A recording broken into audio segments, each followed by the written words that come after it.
Hi everybody, it is February 13th. Tomorrow is Valentine's Day and I am headed to Joshua Tree. Okay, I've never been to Joshua Tree and Joshua Tree has been calling me for the last few years, so I'm really excited to go. I'm going by myself and as you can see, it is raining. It would be raining. It's actually supposed to be predicted the 3 days of heaviest rainpour in San Diego, right when I'm gonna be gone, but it's also raining in Joshua Tree. Yeah, so hopefully I'm able to stargaze because that's really what I want to do. But I'm going to hold my own private mushroom ceremony while I'm there. You guys know I've done my fair share of ceremonies. I've done ayahuasca, I've done Cambo, I've done 5-MeO DMT, I've done mushroom ceremonies. So I've done my fair share since 2022 and I decided that I want to do my own for myself, because every time I go into a journey, I always wish I was by myself. I always wish that I could do my own thing, silence everybody in the entire world, listen to my music, do what I want to do and be free. So now I get to do that for myself. So I'm really excited. I'm going to bring you guys along for some parts and we'll see how it goes. But I'm about to leave right now and I'm only going for one night. Like I'm staying tonight and then I'm going to be there tomorrow during the day and I'm planning on doing a sound healing bath at the Integratron, which is a big dome that's like ET, extraterrestrial technology. It has like no nails or anything and it's made with Nikola Tesla technology. So it is supposed to help you get DNA downloads, DNA codes like activation. You get downloads, you get upgraded, you level up. It's supposed to help heal your body. It's like very advanced technology and right now it's owned by 3 sisters and they do sound healing baths there. So I have that tomorrow on Valentine's Day. So I'm really excited to do that because I really just want to step into 100% unconditionally loving myself, and I just think it just happened perfectly. This all just came upon me and now here I am doing it. So I'm so excited, but I want to show you guys. I'm literally only going for one night and I need to show you everything I'm bringing because what is wrong with me? Okay, you guys, this is for one day. So my clothes is all in here. Okay. And then I've got my pillow because I don't like using hotel pillows. And this is a purple pillow. So brought that, the brand purple. Okay, toiletries are in here. Oh, I have a trash can in case I want to throw up because, that's what we do in ceremonies. So I brought it just in case. This is all food, snacks. More snacks in here, bananas, and then this backpack is all full of like fun activities like coloring book and my cards, and I have my telescope in there and all that. So and I'm bringing the chair just in case I do get the chance to sit outside. And then I also have my purse and my cup. So I told my sister this is a physical representation of all the baggage I'm carrying that I want to let go of because I'm done carrying other people's bullshit. And she said, okay, but also it's just you want to make your space feel comfortable and it's your space. So you're bringing home with you. And I'm like, okay, love that perspective. But also, yes, I do want to let go of all this because why? Why am I so extra? Okay, here we go. You guys, the funny part about this is that now I have to unload everything onto my car. And then once I get there, I have to put it back in for the hotel. And then I have to take it back out in the hotel and then I have to put it back in the morning and then put it back in my car. Yeah, I love that for me. Okay. You guys, I just got on the road and there's already a cop with a fucking speed gun and I was like, no, let's not start off the trip like this. Don't stop me, don't stop me, don't stop me. I was going like, I want to say almost 85 in a 70. I did not get pulled over, thank God. I'm keeping up with traffic for the most part, so that's good. But anyways, so I've got 3 hours to go and I figured I would let you guys know why I want to go to Joshua Tree. I have been getting called to go to Joshua Tree for so long. It feels like a few years now. And I always thought I would go with other people and I would take a trip and maybe do like an Airbnb and, all this stuff. And then all of a sudden it was like, I want to say a month or so ago, I was just laying in bed and it just kept saying like, you need to go to Joshua Tree, like in my head. And I was like, okay, I have to go to Joshua Tree. So I just started doing some research on places that I could stay that's not an Airbnb because Airbnbs are just like ridiculous right now. And so I found a Reddit post that said, look up, dang, I can't remember what it was, but it told me they said to look up this one site because they will list local places, like places that are owned by local people, not by corporations, so that you can stay there. And I'm like, yeah, perfect, because I don't want to, you know, support these corporations or whatever. So I ended up finding this place called Harmony Motel, which is where U2, you know, the band U2, my nose is itching now, you know, the witch is itch. The band U2, they stayed there, and they have a song apparently like about Joshua Tree, and you know, every time you get in your car, like U2 starts playing with Apple Play. So I don't know, I just feel like they're part of our matrix. And so I was like, oh, perfect, it's called Harmony Motel. So I was like, yeah, Harmony, yeah, I'm gonna stay there. And then I like looked it up, and it's really cute. It's like a little, they're like bedrooms with kitchenettes. It's like very, like a cute little motel, and yeah, it's like owned by locals. And I'm like, yeah, perfect, it looks like a little movie set. So I'm like, okay, I want to stay there. It's like $100 a night, perfect. And then and so I found that, and I booked that. And then after that, I found this Integratron that I had never heard of before. And it's this dome. It's like a big dome that was created with like Nikola Tesla technology. And sorry, I'm like reading the directions, but I'm pretty sure I'm just like straight for like 3 hours. So anyway, so it's made with Nikola Tesla technology, and it is supposed to be like for extraterrestrial, and it's supposed to upgrade you, which I think I already told you guys about, but it's supposed to like upgrade you and give you like these DNA activations and stuff. So my friend Desi, she is a psychic, she's a medium, she's a healer, she's her and her sister Emily, Emily's the medicine mama. She's the one that I met doing ayahuasca my first journey. She was my like caretaker. She was my sitter that time because I could not shut up. Like the water gates in my throat had opened up and I couldn't shut up, and so she was sitting with me, she was taking care of me, and we formed this bond. And she tells me that she's a Kambo practitioner, and so I end up eventually doing Kambo with her, and then with her friend Susie, I did DMT, and I have the story up about that on my YouTube channel.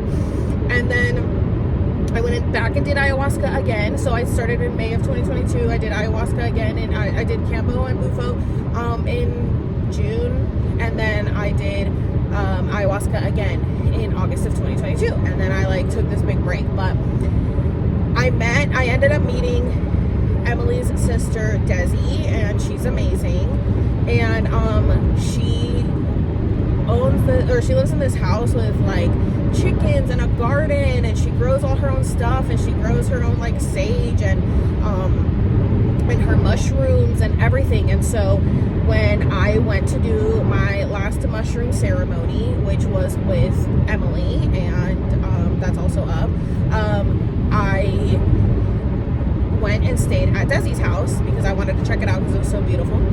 And she gifted me a mushroom, and the mushroom had a gold head on it. So I don't exactly even know what strain of mushroom this is. I need to ask her, but it had like a gold head on it, and then the bottom was like, you know, all swirly and everything. And I was like, oh my god, I have been saving it. I didn't know when I was going to get called to do it, because once you start working with this medicine, this plant medicine, it will call you back. And I just said this the other day during my crash out, that if I had known what plant medicine was really going to be like, or what being a content creator was going to be like, I probably wouldn't have done it. I probably would have talked myself out of it, because I would have scared myself out of it. Like if I had known what was coming before I moved to San Diego, I don't think that I would have done it, because I'd be too scared of hearing it. But experiencing it has been so different, and it has been amazing. And honestly, that's why you should just go with the flow and not try to figure life out and not try to have a plan, because it always works out better when you don't have a plan. It always works out better when you don't have a plan, because not having a plan gives you the chance to be a problem solver, and it gives you a chance to use your brain, and it gives you a chance to show yourself how strong you really are, and it gives the universe, God, your guides, your ancestors, your angels, everyone a chance, your higher self, to prove that they're there for you. Like literally, when you are at your rock bottom and you feel the most alone, that is the perfect opportunity for all of these cosmic energies to pull through for you. And that's why we have to go through these struggles and these challenges, so that we remember that we're not alone.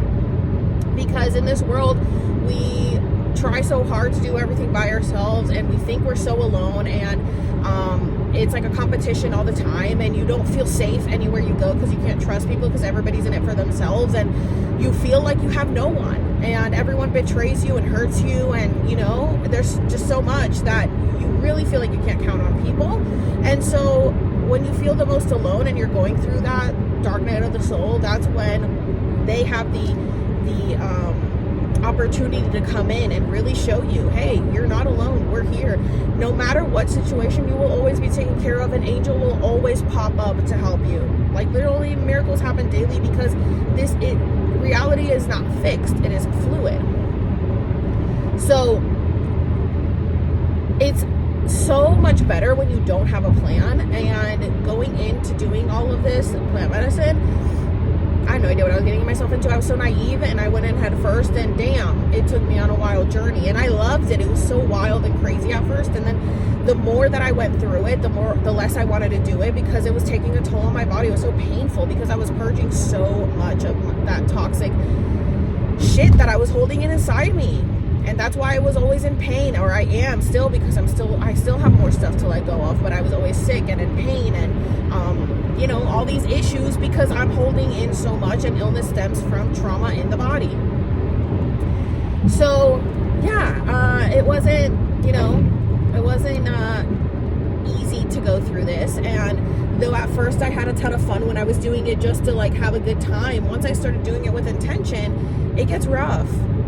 But after, you are just so happy you did it. You're just so happy you did it because it levels you up. It brings out a new version of you. It's alien technology. This plant medicine is sent here on earth to help us ascend and evolve.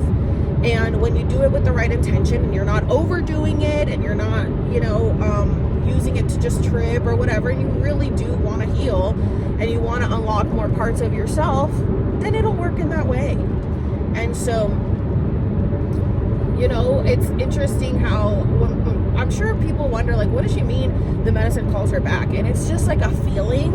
It's like, oh, okay, yeah, I feel it. I feel the want to do it, even though I don't want to do it. Like, my soul is telling me it's time, but my physical body doesn't want to because it knows, like, the pain that it can possibly go through because it makes you so sick because you're essentially poisoning your body. So it's like this, like, it's like I'm tuning into different parts of myself. I am tuning into two different parts of myself. And it can be difficult, but you always want to do what your higher self wants to do because your higher self knows more than you do, and you will always be okay in the end. And your 3D self thinks it knows more, and it doesn't. And it's based out of a scarcity mindset, and it's based out of fear, and it's based out of doubt, and it's based out of insecurity. It's based out of negative things that you needed in this realm, but you don't need it anymore now that we're shifting into this new paradigm, into this new reality, into the golden age, into the age of awakening. So whenever I get scared to go back, I always have to remember that that's my human side, and that's not my higher self talking, because my higher self would not be scared. My higher self knows that things happen for me, not to me, and my higher self knows what moves I need to make to get to the places that I want to get to. So my physical 3D self is over here like lost and crying, and I don't know what my plan is, and what am I doing, and am I doing things right, am I doing enough, should I have said that, should I not have said that, what should I do? And your higher self is just like, chill, girl, like, seriously, you're overthinking it, literally, just like, go vibe, like, why are you still thinking about it? And it's like, I don't know. So I like going on these journeys because it helps me release stuff. It does help me release stuff. And so I went and did ayahuasca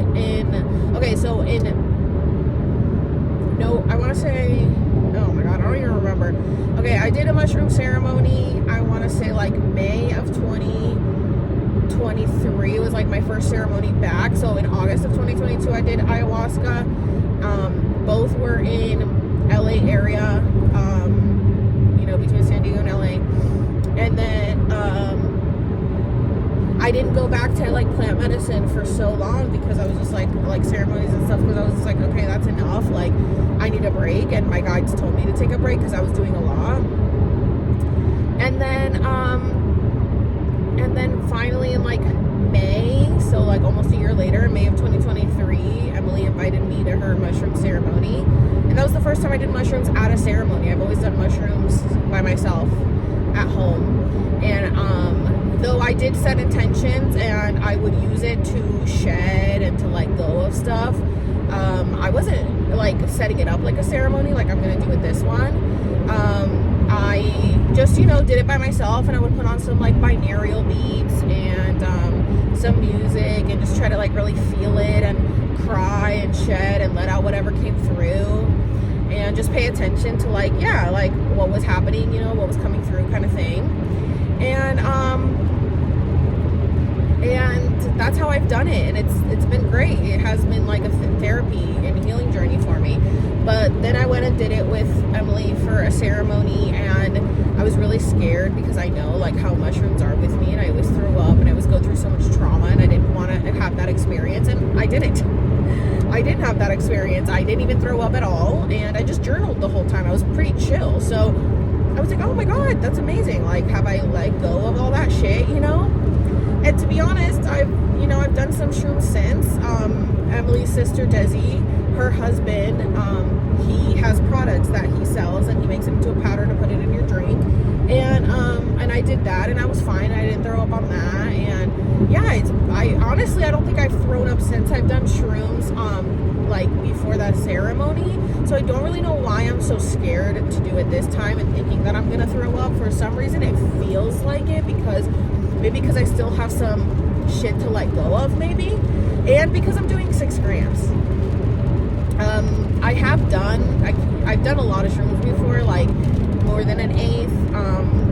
I think like Emily told me she gave me maybe 4 grams or an eighth or something like that, which is 3.5 grams at her ceremony, and I was like, chill.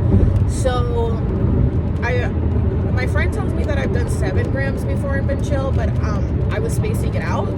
So for today's, I have 6 grams. I have grinded them up in the food processor, so they are like, you know, powder, but it is 6 grams, so it's a lot. And I've been called to put, I usually would, okay, I have so many things I want to say.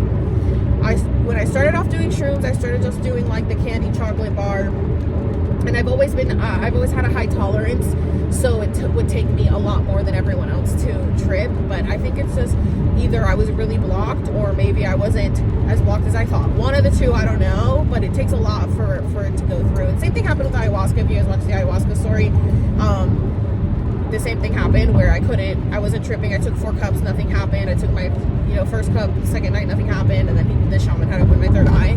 So it's been like that. So I don't know. I mean, it's alien technology, and I'm an alien, so who knows? So anyways, that's how I started off, and then I eventually did end up getting like actual shrooms, and then I would like put it in a peanut butter and jelly sandwich. I've put it in everything. I've put it in pad thai. I've put it in ice cream. I've put it in, I don't know. I've tried it in so many different things. Orange juice. Like, I've done so many things. And the best thing that I found was a smoothie, a fruit smoothie, just some berries, ice, water, and the shrooms, and you're good to go. Okay. But it's time. And that was my plan the whole time. And I do have like a little blender with me just in case I do decide to do that, because it's so much shrooms in powder form. But this time, my guides are telling me to put it in hot chocolate. I'm not going to do dairy, so I'm thinking I was going to do like hot chocolate like with water, even though I don't like that, but I don't want to do dairy because of the shrooms, so it would be better. But the place that I'm planning on getting the hot chocolate at is called Más o Menos, which is funny because it's in Spanish. It's like, Más o Menos, like, and it's just funny because this is like, my guides just lead me to places. It's literally 7 minutes from the hotel, and they have options to do, dairy alternatives. So they have almond milk or coconut milk. So I'm thinking of doing coconut milk and then mixing the shrooms in there. Now, I did some research, and if you're going to add shrooms to something hot, you want to make sure it's not over 70 degrees because it will kill the potency of the shroom. So you want to make sure that I have a thermometer so that you can test it out, and then you can mix in the shrooms. Now, I'm worried because it's so much of the powdered shrooms. Like, is it going to make it thick? Is it going to make it like powdery, clumpy? Is it going to melt? Is it going to dissolve? Like, I don't know what's going to happen. But the reason that I'm saying that I'm being called to put in hot chocolate is because I dreamt the other day, and trigger warning for SA, I dreamt the other day that I was in Mexico and I got R-worded by like more than one person. Like, I was living in Mexico and they just like broke in and did that. And I think it's because I was literally looking up places to live in Mexico because, you know, why not? Like, it's supposed to be cheaper, right? It's supposed to be cheaper, and who cares? It's right across the border. I could always live in Mexico and like come up into San Diego. Like, who cares, right? So I was looking up places to live, and all of a sudden I go to sleep and I have that dream. Now, that's not going to scare me away. If I want to live in Mexico one day, I will still go live in Mexico. I'm not going to be scared of a dream, because what if that was just like an alternate timeline that I skipped because I experienced it in the astral? And that's how I see things. Like, sometimes you just experience things in the astral so that your physical self doesn't have to experience it. Maybe I experienced it in another lifetime. Maybe another version of me experienced it. We are living in the quantum realm. This is the multiverse. So there's so many situations it could be. That doesn't mean it's going to happen to me right now in the physical form. So I have that dream, and after I have that dream, I have a dream that it looks like I'm kind of like at a ceremony with women, and I'm standing with someone with, it looked like muddy water. It was like a cup with brown stuff in it, and I like drank it and I spit it out. And so she was like giving it to me as if I was like a ceremony. And so when I woke up, I was like, I wonder what like that muddy water was. But I also kind of feel like it might be hot chocolate, because I was also talking to my other friend about mushrooms, and we started talking about, how do you think it would taste if you put mushrooms in hot chocolate? Like, this was like a few days prior to this. It was so random. And we were like, oh my God, I've never tried it in hot chocolate. We should try it in hot chocolate one day. I bet you like wouldn't taste that bad. Because, you know, people put it in their tea and stuff. Oh my God, I'm not even paying attention. Okay, no, I'm fine. I'm just going straight. I'm not even paying attention where I'm going, but I'm good. And so I'm like, like we should put it in hot chocolate. Like, that would probably taste good or whatever. So anyway, then I have that dream. So then I look it up. And apparently, that's how the Aztec Mexicans would do it. The Aztecs in Mexico would put their mushrooms in hot cacao. Now, cacao, you guys, if you guys watched my last ayahuasca journey, which was back in August of 2024, we did a cacao ceremony there. And that does have a little bit of a, like, side effect to it, because it is kind of a little bit, it's got something in it that's not just regular hot chocolate, so it's a little different. But the Aztecs in Mexico would mix their cacao and mushrooms. That's how they would do it in ceremony. So I was like, okay, I'm getting called to connect to those roots for some reason. I mean, I'm Puerto Rican, indigenous Taino, and like, you know, I'm sure we've got some history, right? So I was like, okay, I'm gonna have to do it in the hot chocolate. And so that's how I'm planning on doing it. Not doing it in cacao, just because like I'm not gonna go and get the cacao and make it and everything. I'm just gonna do a hot chocolate. It's the same thing. And we'll see. I'm like, okay, do I put it all in there, or do I put it some in a smoothie? But I'm trying to just tell myself, like, Alex, pretend this is a ceremony and you're just gonna have to drink it. You know what I'm saying? Like, girl, you're just gonna have to drink it. Like, just pretend this is ceremony and you'll be fine. Like, you can do it. So anyway, after that, let's see, that mushroom ceremony with Emily and May, I ended up going back in like November to be like a sitter, like an assistant essentially, and volunteered, and I did that. So that was really cool. And I didn't drink mushrooms or anything. I didn't have mushrooms that time because I was participating as a volunteer and helping out. And that was really cool.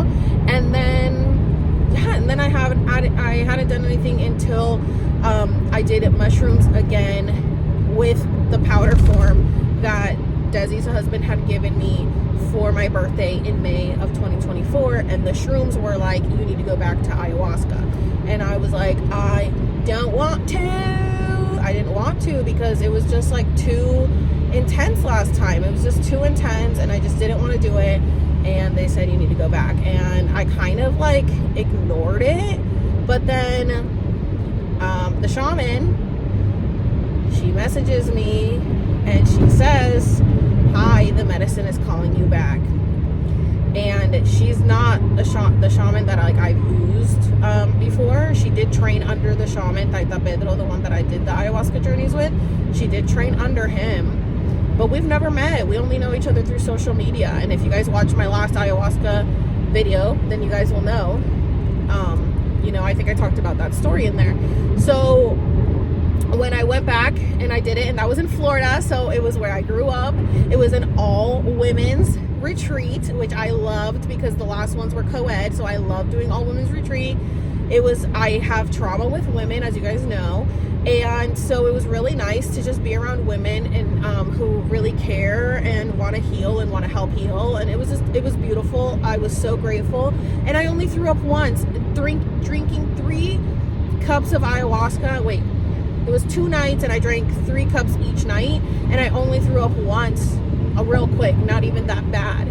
So I was really scared going into it, but I asked the medicine to be soft and gentle with me, and she was. And so I know that I have nothing to fear with the mushrooms because I'm asking them to be soft and gentle with me, and they've already been preparing me through this week. If you've been keeping up with my stories and everything, like, I have been crashing out. I've had days where I'm just purging like insecurities and crying, and a lot of stuff is coming up. I just feel like I'm going through like a dark night of the soul, another one again before I level up really, really big. So after I went back and did that ayahuasca ceremony in August of 2024, that was difficult because I was going through shedding insecurities about myself, about not feeling like I'm good enough. And I went through stuff like with, I was like liking this girl at the time, and I was just feeling like it, just wasn't the way I was acting. And I realized that I was experiencing limerence. And so after that, I read a book about limerence, and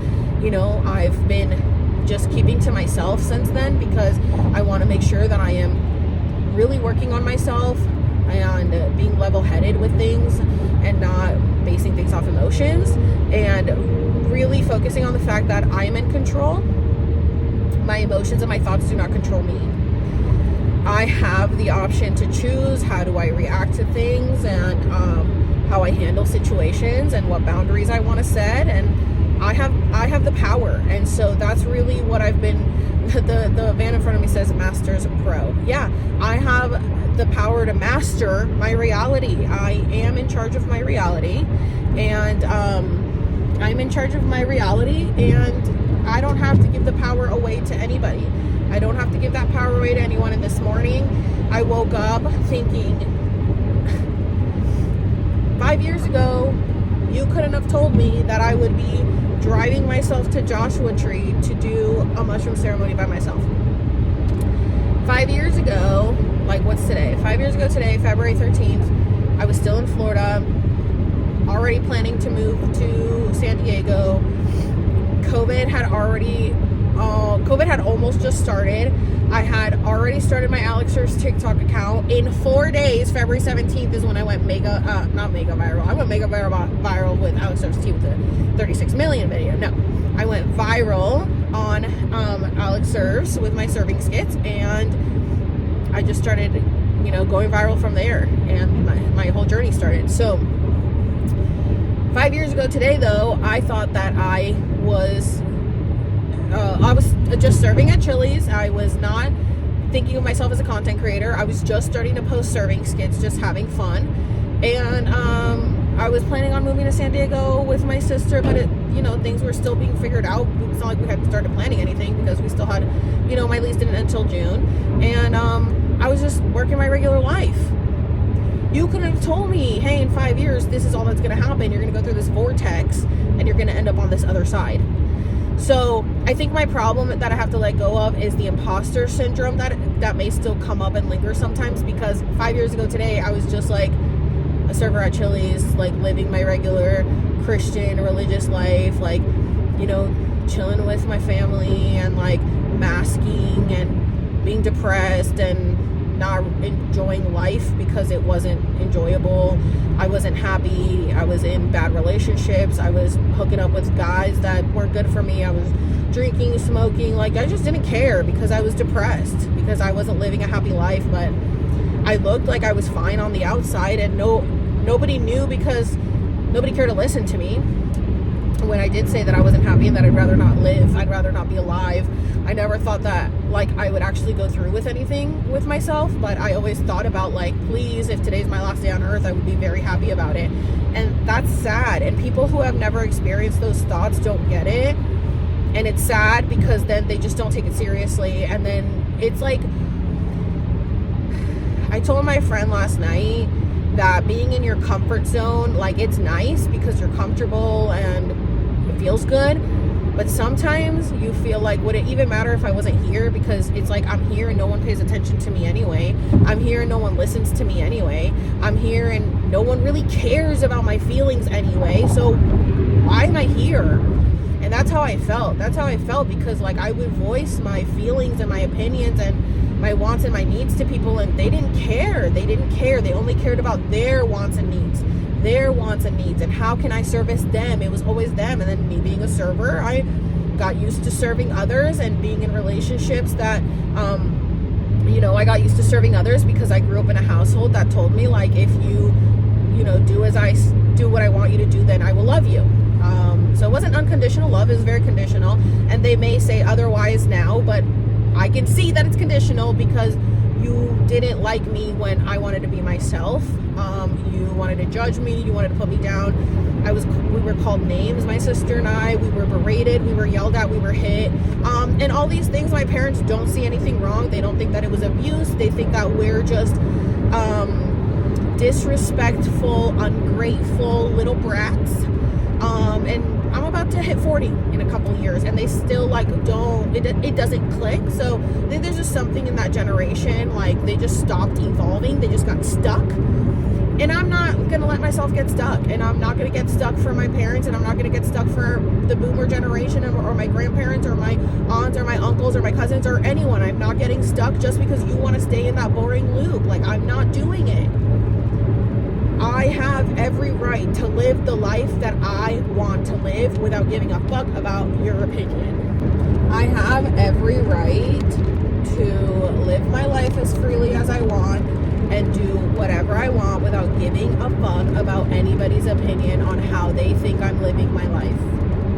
And I just have a wild feeling that my family still watches my stuff because I know that they stalk me. I know that they creep on me. And I've never felt real love from my family. Sorry if anybody's watching this. And even if they're not, these are things that I need to say out loud for my mental health and for me to feel better about, because it's like, no, it's not clicking for anybody. Like, it's just not clicking. And it's like, people will be like, oh my God, but like, you should talk to them about it. And it's like, why? Nobody listened to me when I did talk. So I left. It's like, they felt my absence. That's when you know your presence is valuable, when your absence is felt. And they're feeling my absence now because I was always like the golden child, the favorite niece, the best at everything, the funny, whatever, because I was just trying to make everybody happy, and I didn't want to upset anyone. I didn't want to be mean. I didn't want to be offensive, and I could be, and I was sometimes, and I was, that people would be like, oh, don't get on Alex's bad side because she doesn't hold back, and I don't. So, like, I cut everybody slack because they were family or friends or whatever, and it's like, I cut you slack, and you still thought that you could push those boundaries because you thought that I just wouldn't say anything, and it could have been my own fault for not standing up for myself sooner, for not speaking up for myself and just like keeping it all in, and then it just exploded one day. But it's like, I shouldn't, after 30 something years, like I moved when I was 33, which, by the way, 33 is when you go into like Christ consciousness.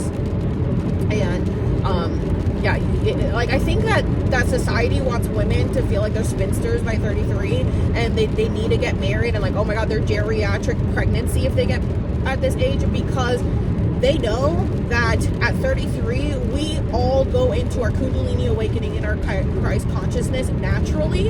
And I believe that's why they say that Jesus Christ was crucified at 33, because that's when he became new, and that's what naturally happens to us. And that happened to me at 33. At 33, and you have like 33 in your vertebrae, and there's like, everything is connected, okay?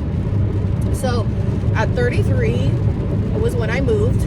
I turned 33 May 20th, and June 14th we moved to San Diego. So at 33 I moved and I went through my awakening. And so it shouldn't have to take another 33 years for people to hear me. And if I feel like taking another 33 years, I will. And I think that people who mistreat you and who hurt your feelings and who say these things to you, they don't remember what they said, but you remember. And they want you to get over it because they want you back in their life because you add value to their life. But are they adding value to yours, or are they just literally hurting you over and over again?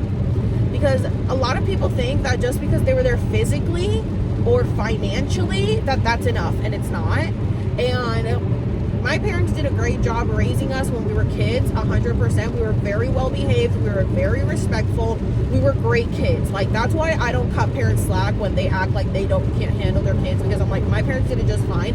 And in return, people can say, well, you don't talk to your parents now. Yeah, that's because of how they acted when I was older, not when I was a kid. When I was a kid, they did a great job.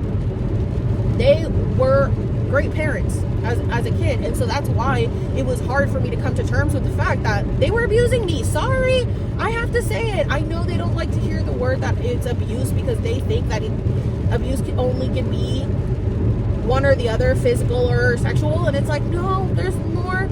Sorry to break it to you, there's more forms of abuse, and you did those. So, you know, you sometimes have to just hold a mirror up to people because they still don't want to see it on their own. And then people be like, well, why didn't you just say anything? And it's like, I shouldn't have to tell adults that are twice my age how to act. I shouldn't have to tell people how to act. Like, if I know how to act, I don't know why you don't know how to act. Especially if you're the one that raised me. It makes no sense how did you raise me to be this person, but you are not this person? I became this person despite how you were. And thank God, like, I learned, right? And then I hate when parents say, like, do as I say, not as I do. Shut up. Like, why do you think you're exempt from the rules? And I feel like that's how my parents raised us.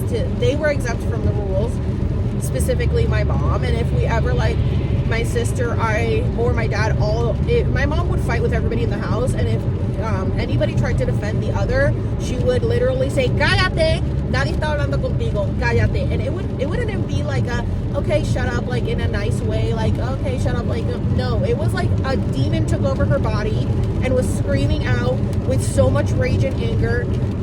It was like took over. It would be like, cállate, nadie está hablando contigo. And then she would hate you or slam. I mean, the amount of times that my mom backhanded me just because I was trying to speak up for myself, and not everything was an attitude, everything was you're disrespectful. I wasn't allowed to have a voice in that household. I wasn't allowed to have a voice. I hope you guys can hear me because it's raining. I should probably check the audio. Okay, guys, it is raining, and I know y'all are going to be in the comments, oh my God, girl, you shouldn't have been recording while you were driving in the rain. Y'all, I'm from Florida. I know how to drive in the rain. Also, I'm not holding the camera. It's just up. I'm looking at the road, and I'm just talking as if I was talking to a friend, or in the passenger seat, or if I was talking to somebody on the phone while driving. Okay, so chill out. I'm an adult, but I appreciate your concern. And if God forbid anything happens, I'll have it on camera. So anyway, and I mean, like, I'll have proof if somebody hits me or something like that, because I don't have like a dash cam or something. So in case anything happens, there we go. I always do this. I always film myself for protection, because I'm like, just in case anything happens, I'll have video of it. I really am like the Truman Show. But yeah, that's how it was in growing up in my household. And it's like, it sucks that I have to talk about that side of my mom, because I was best friends with my mother. My mom was my best friend. I thought my mom would be like my maid of honor at my wedding if I ever got married, even though I never wanted to get married, but I felt like I had to get married because that's the rules.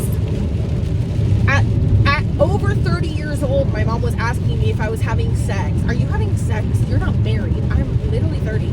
Also, get out of my business.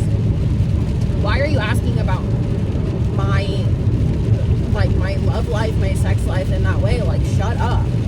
It was so weird. I was so enmeshed with my parents, and I thought it was normal because, well, I'm Puerto Rican and we're Seventh-day Adventist and religious, and so there are police reported ahead.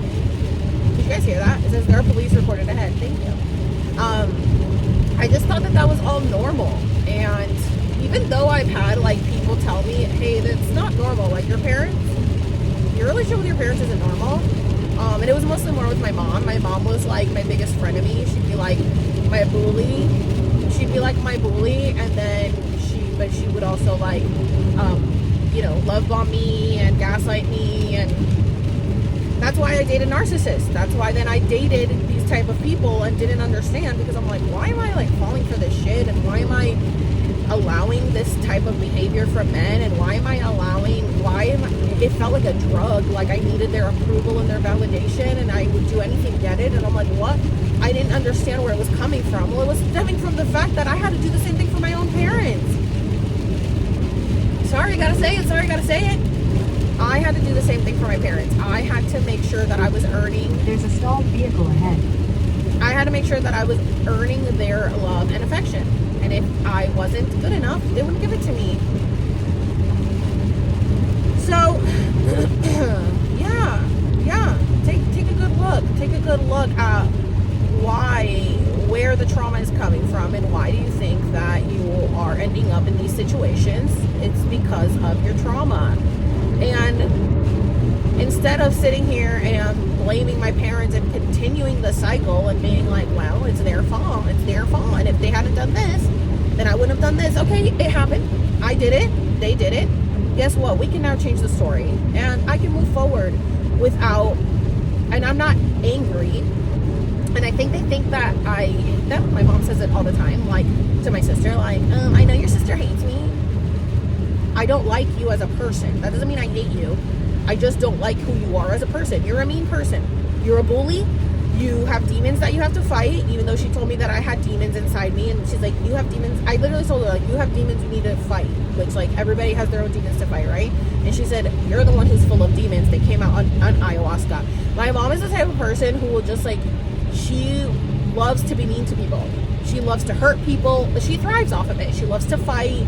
She loves chaos. And if she's changed now, I don't care to know about it, because that's the only version I knew of her, and that's the version she'll die in my head as, because I don't care anymore. I don't, and who knows if the future will change, because you never know. But I personally, I'm okay without my parents in my life. I want to live a life without my parents in my life. To be honest, I want to.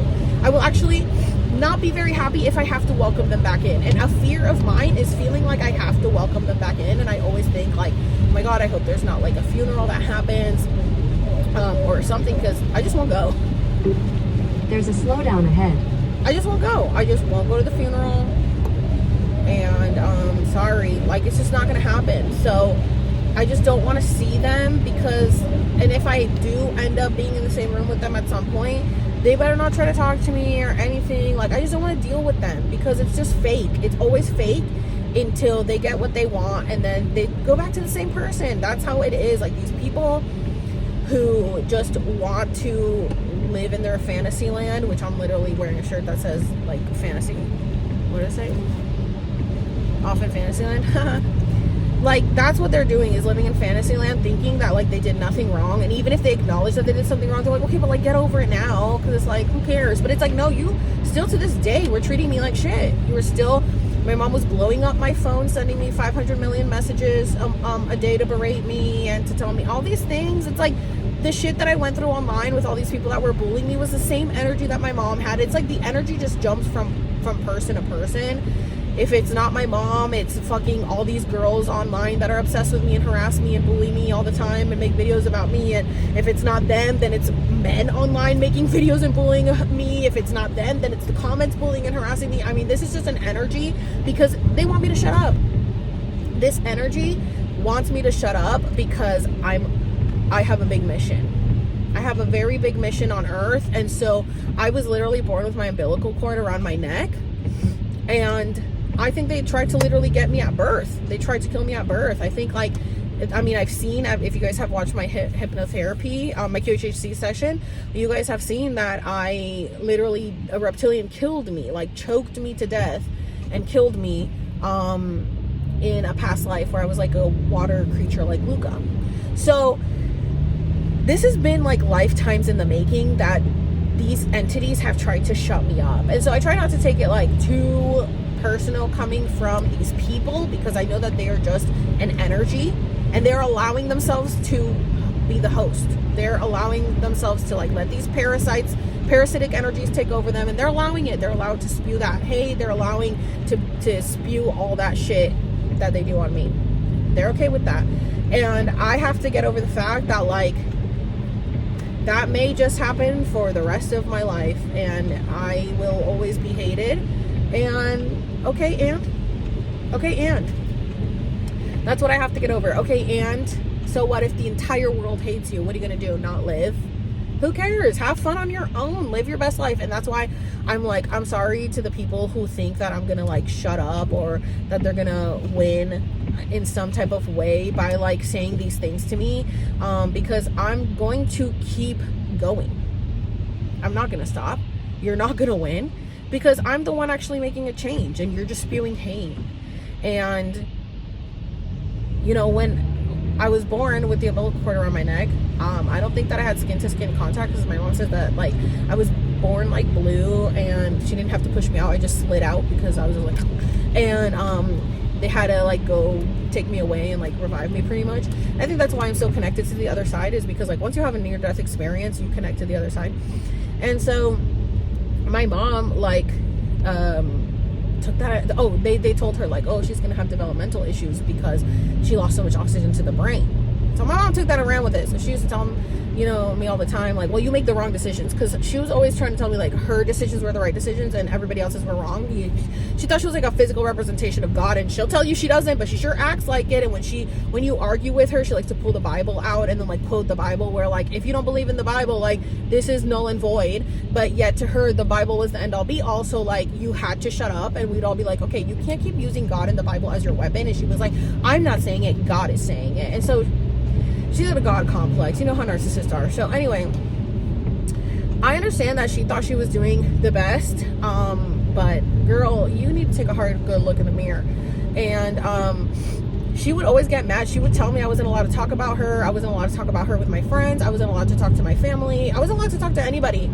I had to keep my name out of her mouth. And so every time I post a video and I talk about her, it feels good. It feels good, because even if she doesn't know that I'm talking about her, I am, and I like it, because I was told so many times that I wasn't allowed to. And it's not a revenge thing, it's a freedom thing, and it's a control thing. She wanted to control me and tell me what I could and couldn't do, and she's not going to tell me what I can and can't do now on my own fucking platform. Just like none of these bullies are going to tell me what I can and cannot do on my platform, and what I can and cannot talk about. Everyone wants me to shut up, and all I'm going to do is get louder. I'm just going to get louder and more annoying and more crazy. Okay, so get ready. Stop watching me if you don't like it. Stop watching me if you don't like it. That's how I feel. But people love to hate watch people, because misery loves company, and so they love to just hate, and then they'll find friends that hate, and then it's just the hate. But I'm hoping that I'm letting all this out right now, because I have a feeling that this journey will help me release that. It's going to help me release that energy that's been haunting me through these years. It's going to help me let go of that, and step into a new version of me where all I see is love. I just want to see the love. I want to let go of the negativity and the lower vibrations and frequency stuff. I want to just have support around me, because it feels like it's been a very long time of being pulled down, being put down, and I'm tired of it. And sometimes I want to quit what I'm doing, because it's like, what's the point? But I know that I've helped a lot of people, and I know a lot of people, I'm their comfort zone, because I'm the one that's always there, and I'm reliable. But yet, oh my God. Keep right to continue on I-215 North. This is so funny. I don't know if you're not able to see. There's a Target truck with the dog on it. I don't know if you guys saw it. I dreamt of that last night. Confirmation. I dreamt of that last night. Continue on I-215 North. I dreamt last night that I was at Target, and there was a white dog, and the dog's name was Dolly. On I-215 North for 30 miles. There was a dog named Dolly, And it On I-15 north for 3/4 of a mile. I don't know if you guys can hear the GPS. She keeps talking. There was Mile. Take okay, exit girl. 64 for Marietta Hot Springs Road. Oh, I missed the exit. Okay, you guys, I missed the exit, but it was perfect because it took me off on this exit, and I have to pee. So like literally the minute that like I missed the exit, I was like, fuck, I have to pee, and then I got off here. There's a restaurant that I'm gonna go to use the bathroom, but it's raining. But thank God I brought this with me from Florida, my panda umbrella that I got at Epcot. And anyway, so I'm kind of giving it a minute, but I don't think that this rain is gonna subside. It's been raining forever, so I need to put my hoodie on and the umbrella, and then I'm gonna go into that restaurant to use the bathroom.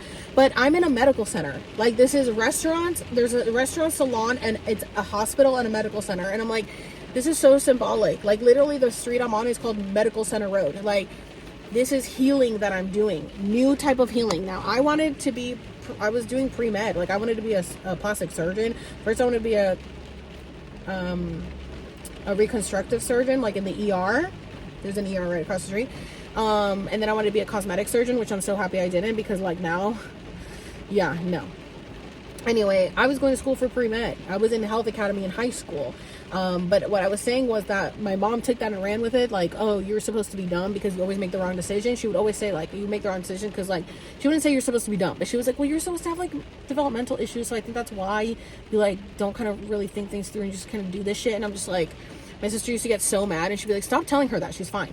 And I was very smart in school. I mean, I got, like, all A's and B's. I graduated with, I had a 4.0 senior year. I graduated with, like, a 3.6 or something. I don't remember, but yeah, it was fine. I just had to take reading classes in 6th grade, but I also had to learn a different language. I was in ESOL we moved in 93, half of 1st grade. I was 6 years old. I had to learn from Spanish to English. So yeah, but I was very smart with math as well. And you guys know I'm very smart. But my mom, she was very indoctrinated in religion and clearly in believing this doctor, because she just really ran with that. But last night I dreamt, oh, you see that word? But last night I dreamt of a dog named Dolly, and the first clone sheep was named Dolly, and Dolly Parton, but it was at Target. And I was like, oh my God, and I made a voice note this morning. I said, that's so funny. Target used to have the dog with the circle on the eye. And then I see that truck. I haven't seen that Target, like, logo branding since I was a kid. I have not seen that. And then now I have that dream, and then I see that. Anyway, so, yeah, that's what I wanted to tell you guys before I go in there. But I've been talking your ear off, and I literally could still talk. But I feel like I still have the rest of the weekend to go. And then I'm over here chatty Cathy. I'm like, do these people really want to hear all the stories? But I feel like it's important to share these stories so that we can understand why I'm doing this and where this is all coming from, and that I'm not just out here trying to trip balls and like be crazy in Joshua Tree, which, like, if that's what you want to do, more power to you. But I'm over here to heal. Like I just said, we're healing. This is the new medicine, which is not new. It's very old and ancient. Oh my God, is this Joshua Tree? Y'all, I didn't even realize. Are you serious right now? You guys, this hoodie, this is a tarot card, and that literally looks like Joshua Tree, and it's got this like Volkswagen, and it says on the road. And I bought this because if you guys know my friend Cassie, I've done like videos with her before and stuff like that. She had told me when she came to San Diego a couple of years ago, I want to put my hoodie over my hair. She had told me, like, dude, I saw this really cute orange hoodie at Ross, and it says on the road, and I want to get it because she's always on the road. Well, I went to Ross after she left back to Arizona and saw the sweater. And so I was like, oh my God, I have to get it for her. So I bought the sweater, and I was like, I bought the sweater. You know, whenever I see you again, I'm going to give it to you. Well, I didn't see her for like 2 years. And so I kept the sweater, and now here it is. And Cassie is an inspiration. That girl is the definition of everything always works out. Because she's been on survival mode since she was born, and that girl knows how to really count on her guides and her spirit team to pull through, and they always do. And I love that. I love that about her. And so I harvest her energy every time I wear this sweater, and it was just perfect for Joshua Tree. And look at that, the freaking tarot card in the back, which, by the way, I brought my oracle cards. I brought everything to set up. as a ceremony and to just like have fun, and I'm super excited. Why am I taking my wallet in there, bitch? I'm not gonna buy shit, but you know, I just don't want to leave my wallet out. Anyways, okay. Oh my god, look at the place I stopped at. It's a freaking 50s diner. Like my room used to be decorated. Look how fucking cute this is. I'll tell you, God literally led me here. Oh my god, this is adorable. This guy's like so mad I'm filming. Bitch, it's 2025. Anyway, I gotta find a bathroom. You guys, we're living in a simulation. What the fuck? My room was literally decorated like this diner at my parents' house. Checkered floor, a counter, a freaking steak and shake menu. I had a diner's table. I'm obsessed. My YouTube name used to be The Rockin' 50s. My AOL screen name, The Rockin' 50s. Oh my god, what is happening? This is so fucking cool. I'm telling you. You guys, I walked in there like with my hoodie on and everything, and I had no idea what to expect because I've never been here. So I like walk in and I like put my head up and I see the diner, like, oh my god, this is so cute. And like literally everybody turned around and looked at me. The hostess was like, and then like there was like a couple about to be sat down, and they're like, and I'm like, oh my god. I like pull my camera out, I'm like recording. There's like an old man being like, I'm like, I don't care, I'm never gonna see y'all again. You think I'm gonna drive an hour down for this diner? No, but like, what the fuck was that? See, this is what I'm saying. Like, go with the flow. Don't have a plan. Just let it flow, and you will always end up where you're supposed to be. Like, I literally got the feeling, oh man, I have to pee right before I see the Target truck, right before I miss the exit, and I end up here in a medical center with a freaking 50s diner.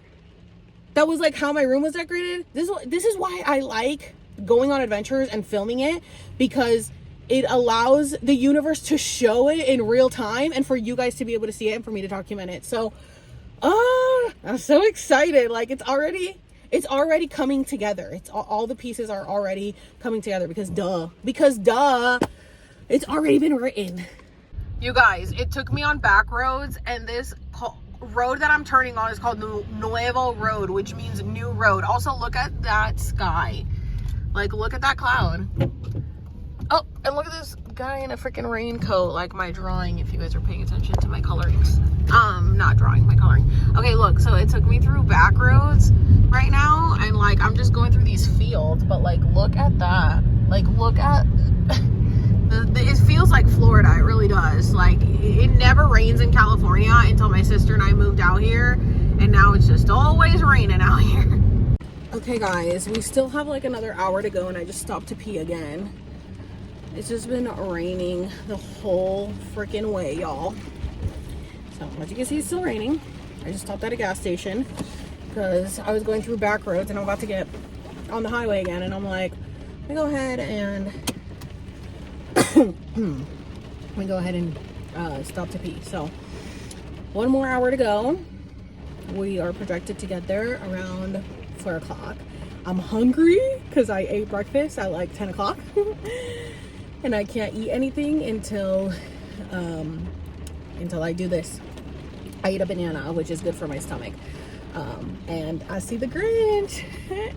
Look, there's the Grinch, my favorite. All right, guys, I'm almost there. I've got another like 40 minutes to go. And look at these, like, what are they called? What are these called? The like whirlwind things. I don't know what they are, but they're like spinning around like little fans. Oh, you can see them there. I don't really know what they do, but I'm guessing it has something to do with energy or something. Hold on, we're gonna pull up to this light and I'm gonna show it to you.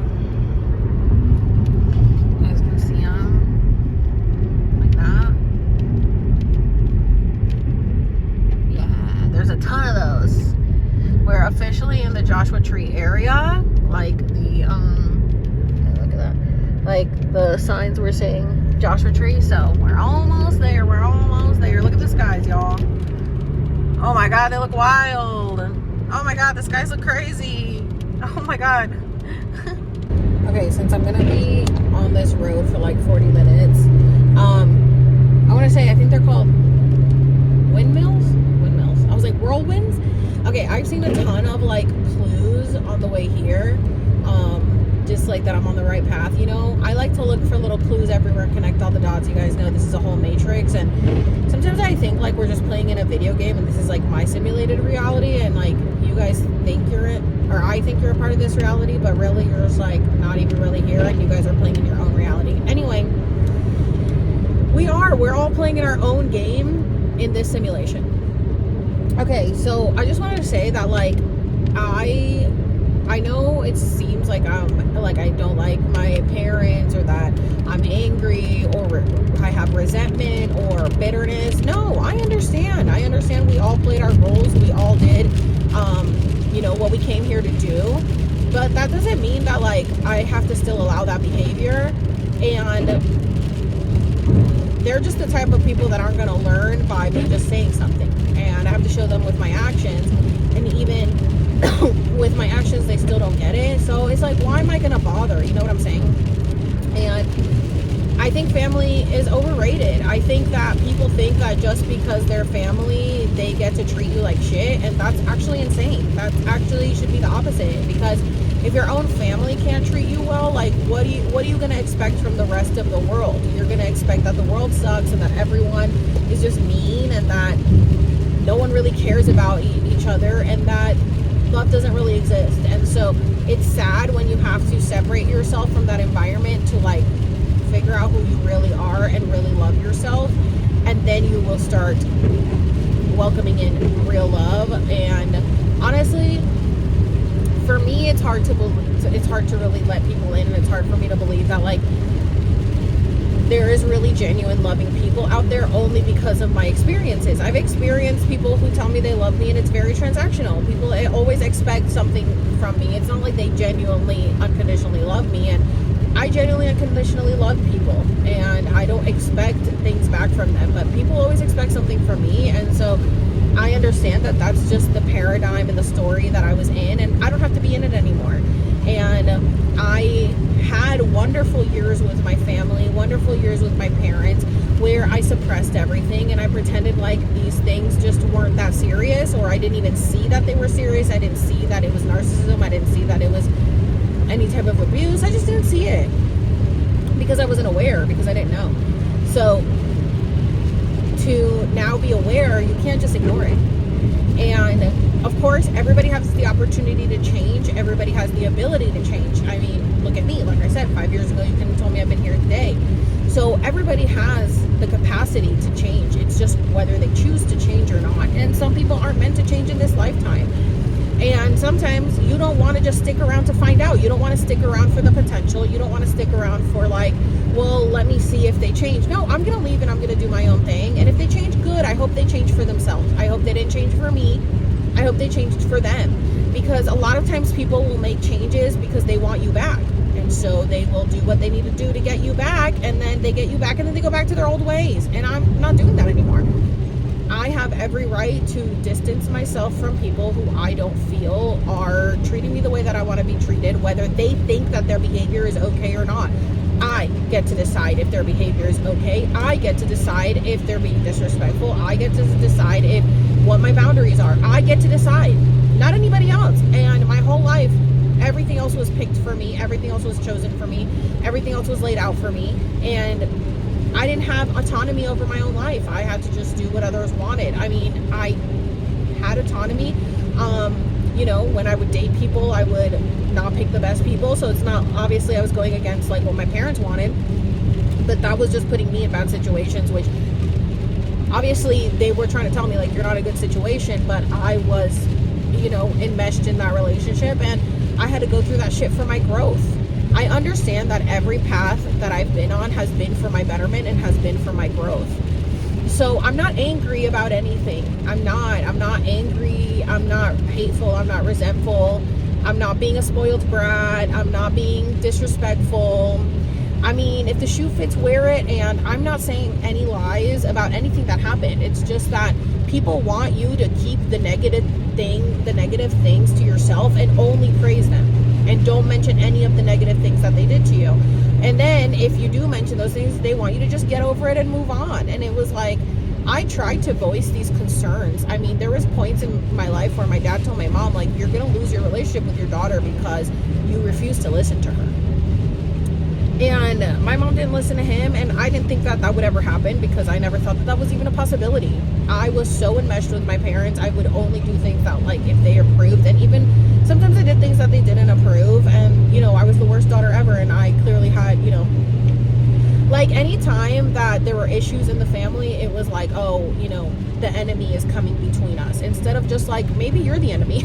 Maybe you're the enemy because you're trying to control everybody. Why does it have to be everyone else? It's like everybody else is the problem, but the person trying to control the entire household and trying to control the entire world and trying to tell everybody else what to do.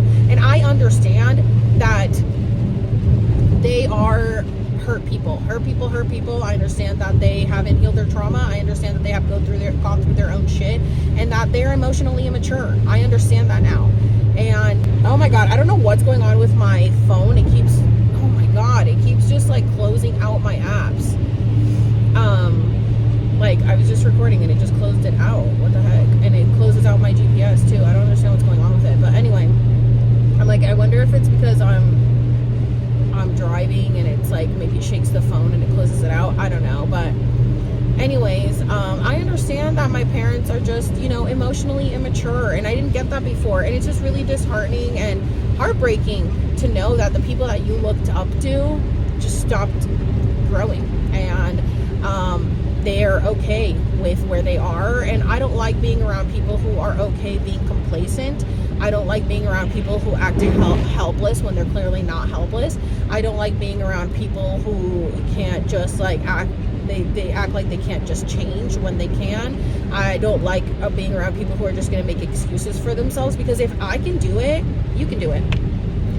You're twice as old, you should be twice as wise. If I can go through these things to heal my trauma and to heal my pain, and I started off my ayahuasca journey and my plant medicine journey to heal my relationship with my parents and to understand why they didn't get me, and to try to get more understanding. Really, that's what it was for. It was to get more understanding as to why couldn't my parents just get me, and why was I not okay just being me? Why did I have to keep being the person they wanted me to be?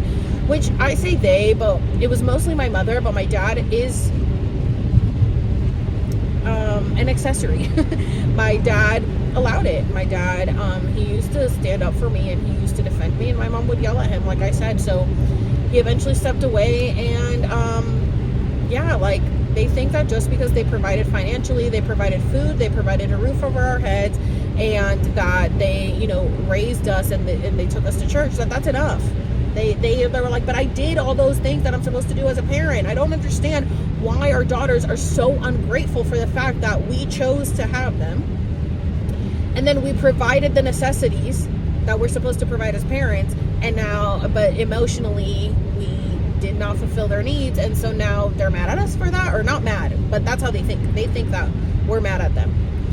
Or, well, be specifically, because my sister still talks to them occasionally, but my sister still feels the same. She just doesn't show it like I do. She shows it differently because my sister's always been aware, and she's always known that my mom had issues, and that that my parents were emotionally mature, and she was like, okay, she got it. And so she didn't let herself get too wrapped up into the brainwashing and the cult-like mentality that I was in.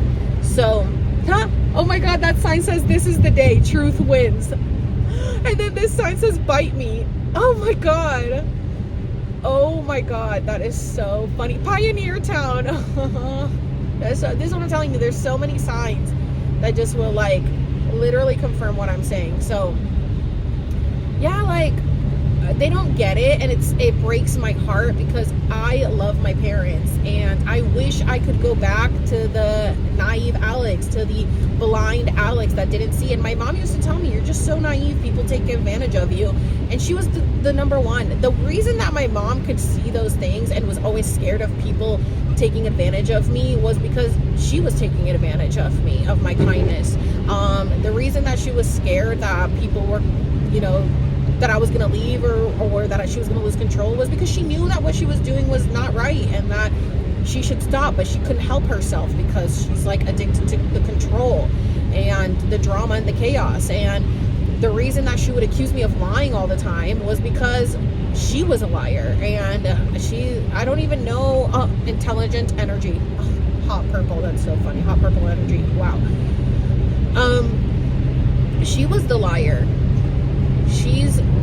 And she would just, you know how narcissists just kind of like seclude you so that you can't compare notes with people. And then I finally did compare notes with people, and I'm like, oh, she was lying about that. And she'll tell you she wasn't lying, and whatever, whether she was lying or not, let's say she was truthful about anything, the point is that she wanted me to, she would accuse me of lying all the time, and I wasn't even lying.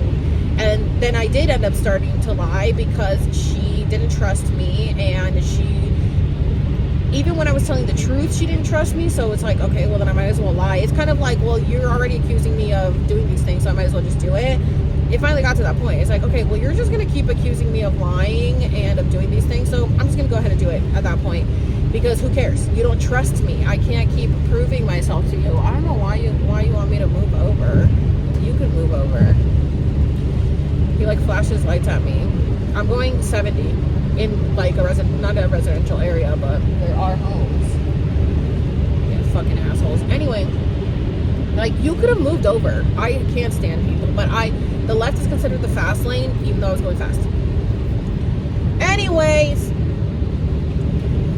this is the stuff I'm talking about. It's like, this is why I just want to get away from everyone and everything, because, oh, and now you move over. After you flashed your lights at me to move, now you move. Okay, God, I'll calm down. But this is what I'm talking about. Like, people just like be telling, and I didn't have to move, but like, he was riding my ass. He was riding my ass. And so I'm like, okay, let me move out of the way. And then he just goes and moves in front of me. I think last night when I went to Vaughn's, this guy was like speeding in front of the Vaughn's, almost ran me over. And then I stood there and just like had my hoodie on, and I was just like, okay. And then I'm pretty sure he flipped me off when I'm trying to cross the road. I'm like, okay, it feels like everybody's against me. What the fuck did I do? And I just feel like when you're in this energy of like I think because I'm in my content, I've been tapping into the celebrity stuff, and you know, I'm shedding all this stuff from like the bullying and the harassment and the people not liking me. It's like more shows up, like more of that stuff shows up because I tap into that energy, so then it multiplies. So that's why I'm like, okay, I need to focus on the good, but that doesn't mean I'm going to forget the bad. You know what I'm saying? So what I was saying with my parents is that I always focused on the good, and it's like, okay, well, they did this, but you know, we have good times. Well, that's the same thing as like relationships. It's like, oh, well, they did this to me, but we had good times, so let me just focus on the good. And because I was so used to, because my parents would just say like, we're family, you're stuck with me, you can't do anything about it, so you're just gonna have to get over it. That's pretty much how they said. Okay, get over it. Yeah, I did that, but get over it. So I used to just go into relationships and be like, well, I just have to get over it. Like, I'm with this person, and I love them, and I care about them, and they did this thing to me, but today's a new day, and I'm over it now. And so I would just, that's how I would get through life, was just like, okay, this person did this to me, but I'll just get over it, until I didn't want to get over it anymore, and I didn't want to let people keep walking all over me, and I didn't want to keep letting people hurt me. And I was just done, because it's like, people just take advantage of your kindness, and they see it as weakness, and they think that you just will never say anything. No, I am going to say something. I'm actually going to walk away, and I don't even have to say anything. You can just see it by my actions. And that's what I did. And I'm very proud of myself. I never thought that I would get to this point. I missed the good times. My mom was obsessed with me, obviously. I'm her firstborn. I was her golden child. She loved me. My sister always said I was her favorite. My mom will tell you she doesn't have favorites, but my sister was a little more rebellious than I was, and a little more mouthy than I was. So yeah, I was the easier child. But thank God for my sister, because my sister was the one who really was there for me through all of the times that I didn't even realize that I was going through until after. So yeah, it's sad. I miss those times, but we had those times, and that was a different time. And now I'm a different Alex, and they'll say, oh, you changed. Yeah, I changed. Good. You haven't changed, and that's the problem.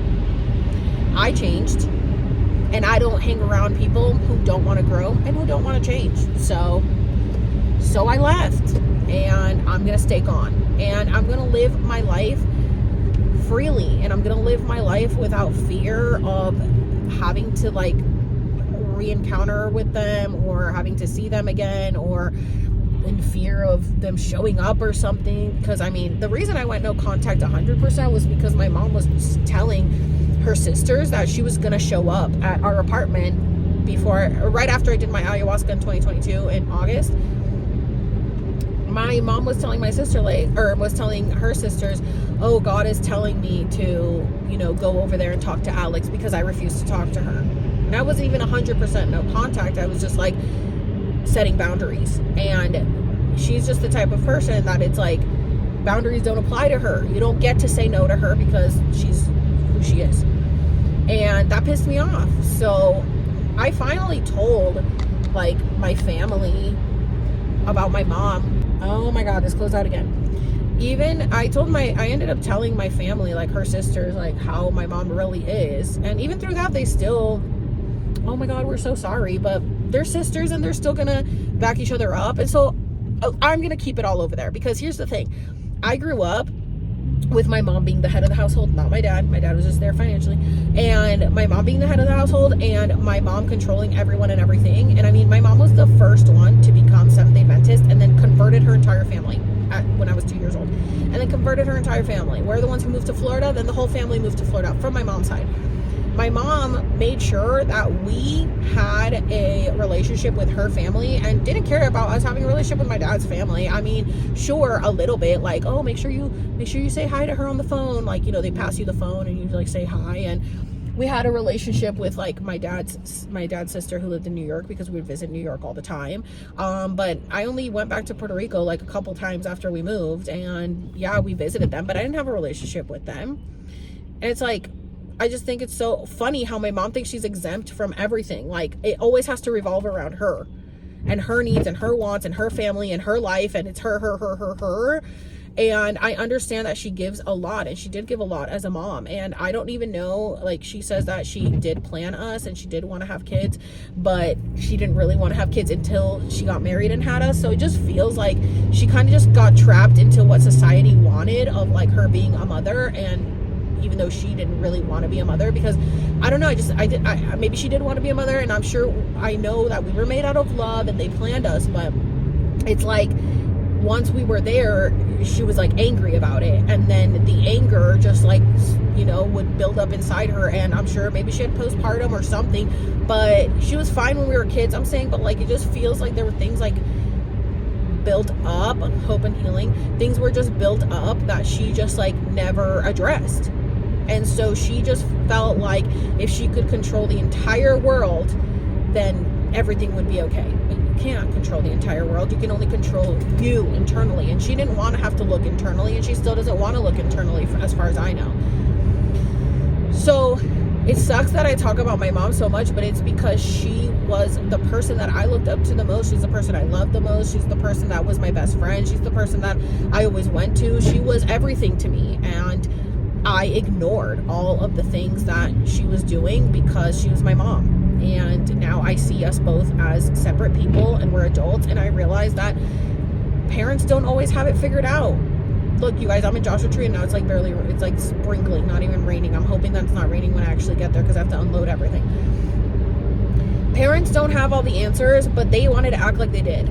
They wanted to act like, well, we're the parent, we know. And it's like, sometimes you just gotta let that go. Sometimes you just gotta let that go and know that you don't know everything, and that your child was sent here to help you grow and evolve. And maybe you could listen to them and take it in and change. You know what I'm saying? So I don't know if my parents will ever take the initiative to change and to grow, or if they're going to stay stubborn and stuck in their ways, because that is the boomer way. But that is not my problem. It is not the child's problem to heal their relationship with the parent, because the parent was the adult. The parent chose to have the child, and the parent chose to raise the child the way that they did, and the parent was the one who made those mistakes. It is the parent's job now. Okay, is anybody gonna go? It is the parent's job now to fix those issues and to heal and to change and to acknowledge and to take accountability. They don't want to take that accountability. And if they do take that accountability, they want you to just move on as if they've changed, but they're still doing those things. Like, when I talk to my sister, she will tell me, like, oh yeah, mom still texts me this, and mom's still saying that, and then dad's still acting this way. Yeah. Well, you are. Like, they can get mad at us talking about it, but you are. And also, we are literally in our mid-30s about to hit 40, and you still think like our opinion is invalid and our word doesn't matter, and that your opinion and your point of view is the only thing that happened. No. More happened, and we remember.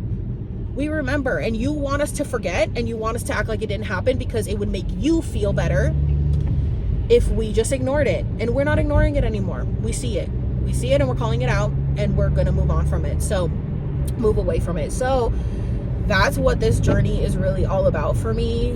This plant medicine journey is to let go of that and to know that we played our roles. We chose this, and that I don't have to feel any guilt about moving on with my life and creating my universe. I can create my own universe.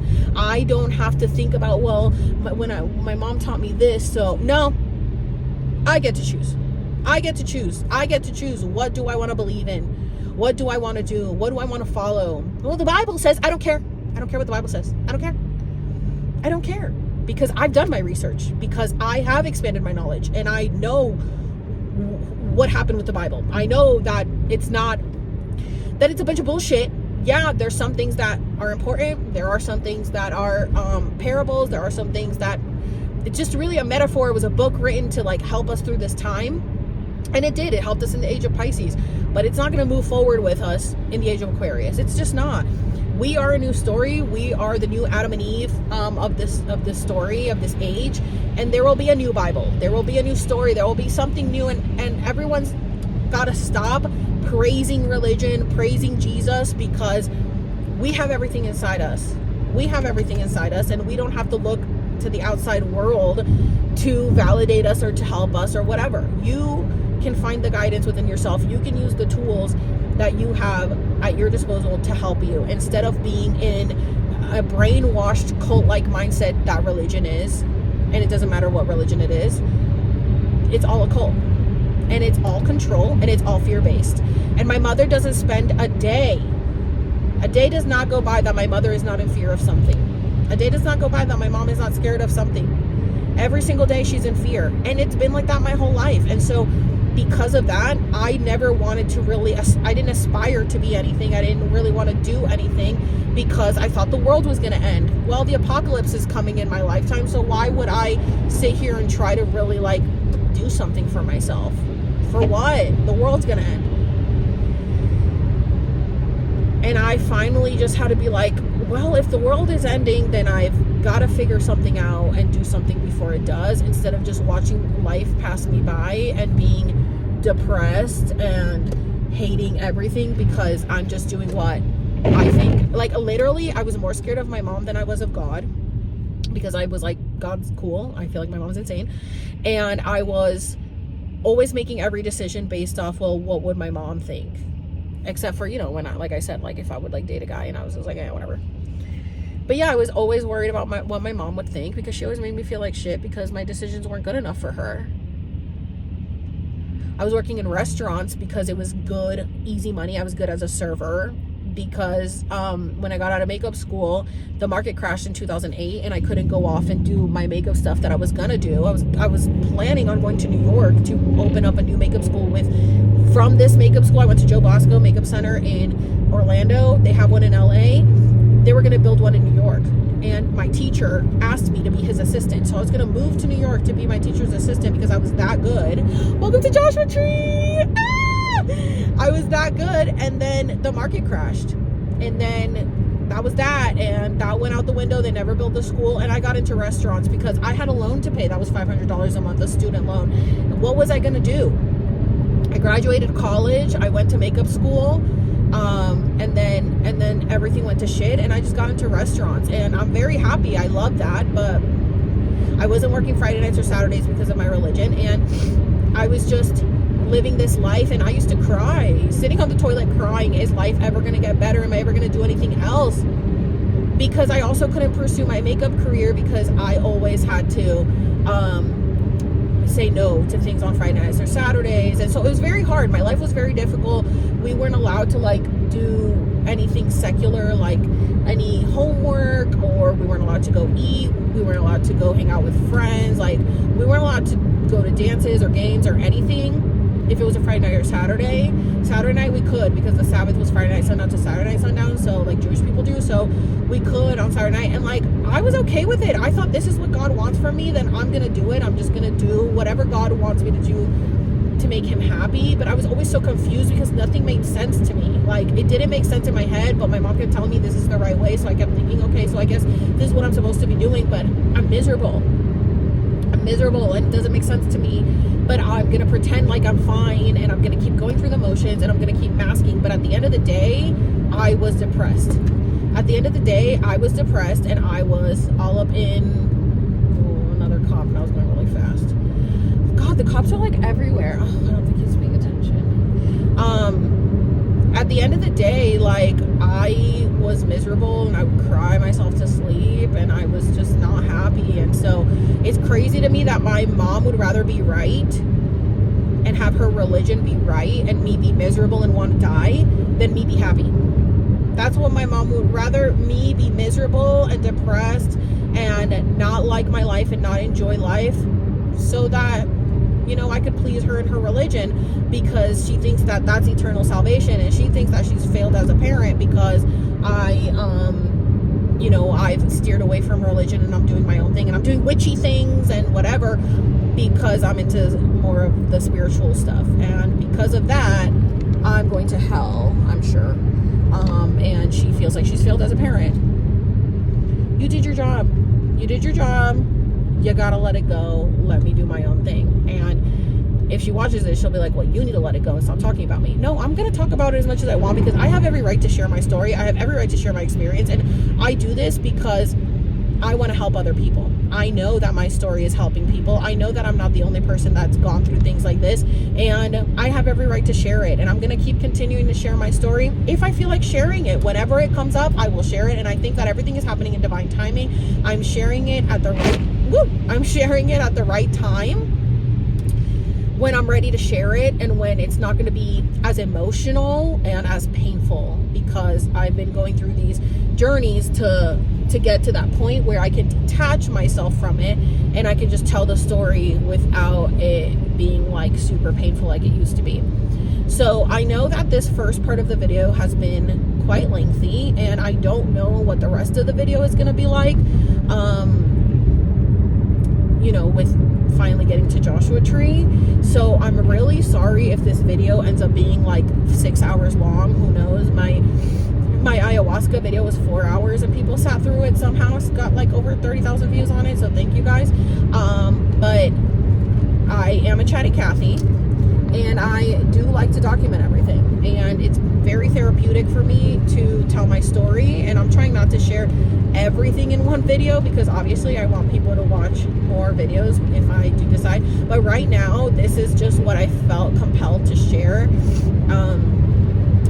before I go do mushrooms. And I think it's just stuff that I'm still letting go of even more, and I'm excited for that. So thank you guys if you made it this far of just my background story. But it's very important to have context.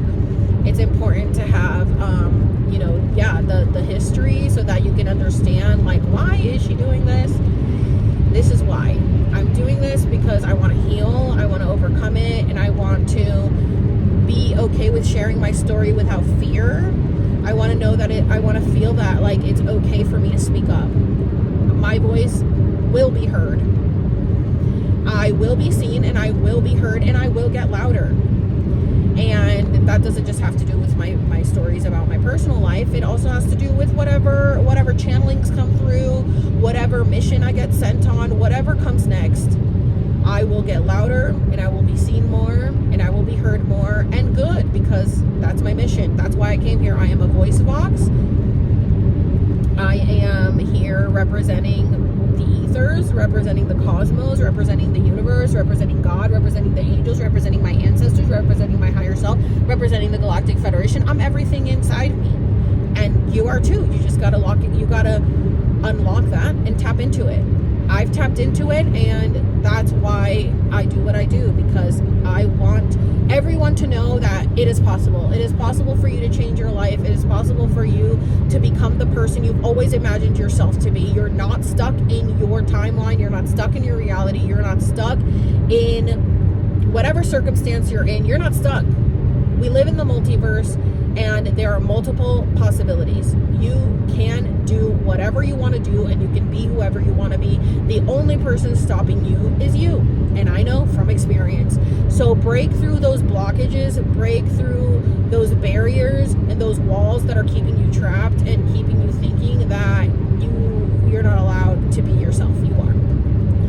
And I just want to be an example for others that even if it's your own family, fuck them. Fuck them. Do you. And leave. And when you leave, you will realize who really even gave a shit. And for the most part, mostly nobody really gives a shit. And it's a sad reality, and it may hurt, and it may suck, but it's very freeing. It's very freeing when you realize, like, wow, oh, that's the camping site. It's really freeing when you're like, wow, like, I gave everything for these people, and I gave my whole self to these people, and I changed who I was because I thought that's what they wanted, and I did all this, and then when I was gone, it was just like, okay, well, whatever. We didn't like you. We don't like you. We don't like you. Like, we don't like you the way you are. So whatever. And it's like, oh, okay. So that's why it's like, okay, well, you didn't like me either way. You didn't like me. And if people, like, if my family were to hear this and be like, that's not true, Alex. Like, why do you think that we don't like you? My mother, talk to her. She would tell me that all of you were talking behind my back. That all of you, any stories I would share, that I needed to stop telling you my stories because they would get back to my mother. My mother would always tell me, people are going to talk about you behind your back. People are talking about you. It was like, she was talking about me. She was talking about me because why are you so concerned about what people are saying? And if people are talking about me, like, it's insane. I understand she was trying to protect me, but that's why it's like, this is a trauma that I have to get over, because imagine being told your whole life that, like, essentially people just talk a lot of shit about you behind your back, and you think that they love you. You think that they love you. You think that you're their friend, like they're your family, and that you're cool, and then next thing you know, they're gossiping about you. And my family does gossip a lot, and that's why I don't really fuck with them, because they all just like act like everything is fine, yet everybody talks shit about everyone else and everybody fights, and I don't like that dynamic. If y'all like that dynamic, keep that dynamic to yourselves. That's why I don't fuck with anybody anymore. And every time I talk to my grandma, she wants to ask me like, oh, are you talking to your mom? Or are you still mad at your mom? And I have to tell her every time I'm not mad at her, and I do not plan on talking to her. And last time I went off on her because I'm like, stop asking me. It's been like 2 years since I've talked to the woman. And I understand that my grandma forgets things, but remember then. And I'm sure she'll remember now because I went off on her, because my poor grandma, like, literally, she's cute as a button, and that license plate says T button. My grandma's cute as a button, and she's an angel. She doesn't mean any harm. I know that. I know she doesn't mean any harm, but like, she's gotta put a note or something up to remember, do not bring up her mother, because everyone is waiting for a miracle to happen, and they're all just going to be like smirking, like if I were to ever go back and think, oh, thank God, like God brought her back from hell. She was in California. I'm sure they all think like, oh, she's in California, and she's dismissed us because she's in California, and that's the city of sins and whatever, fallen angels, because I have a cousin who also lived out in California and also was disconnected from the family. So I think that they're gonna blame California. Well, California is where the apocalypse is, and California is so evil. No, it's you. You're the reason. Coughing for confirmation. You are the reason. Oh, I'm getting closer. It says a desert oasis. When I got my Akashic reading read, it said, I'm leading the way to the oasis. You were the reason that she didn't talk to you, and why I don't talk to you. And believe me, there's more in the family who would cut all of you off. You all need to go to therapy or need help. And I don't care, because guess what? I knew that I needed some type of help, and I did it. And I think that people just, they just don't want to see their own flaws. They just don't want to see it. So anyway, damn, I'm sure this has been over an hour of me just talking on the drive. I hope you guys enjoyed it.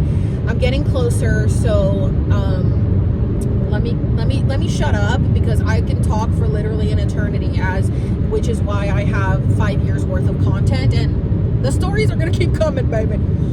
The shit is gonna keep hitting the fan, and I'm gonna keep a blab in my mouth, okay? Because I'm not here to be quiet, to sit down and be quiet and look pretty, like my mom used to tell me. Con la boca callada. What did she say? Con la boca cerrada te ves más bonita. Something like that. Con la boca callada te ves más bonita, which is like with your mouth shut, you look prettier. Well, I guess I'm ugly. I don't give a fuck. I will fucking say everything, but I'm not ugly for saying the shit you did. You're ugly for doing the things you did. I'm just saying them and showing a mirror to you. So anyways, I just love like standing up for myself, and I love speaking my truth, and I love having a voice. And I know that's why you guys watch me, because a lot of you say like you say the things I wish I could say and I don't, and I don't care because I've literally cut everyone off. So what do I have to lose? I have nothing to lose and everything to gain, you know? So it is what it is. All right, let's get to the hotel. Oh my God, you guys, we made it. Literally, when I ended that last clip, it said 2 minutes to the hotel. Okay, so here is, look, it's not raining. God is good. God is good. Here's the hotel, you guys. It's called Harmony Motel.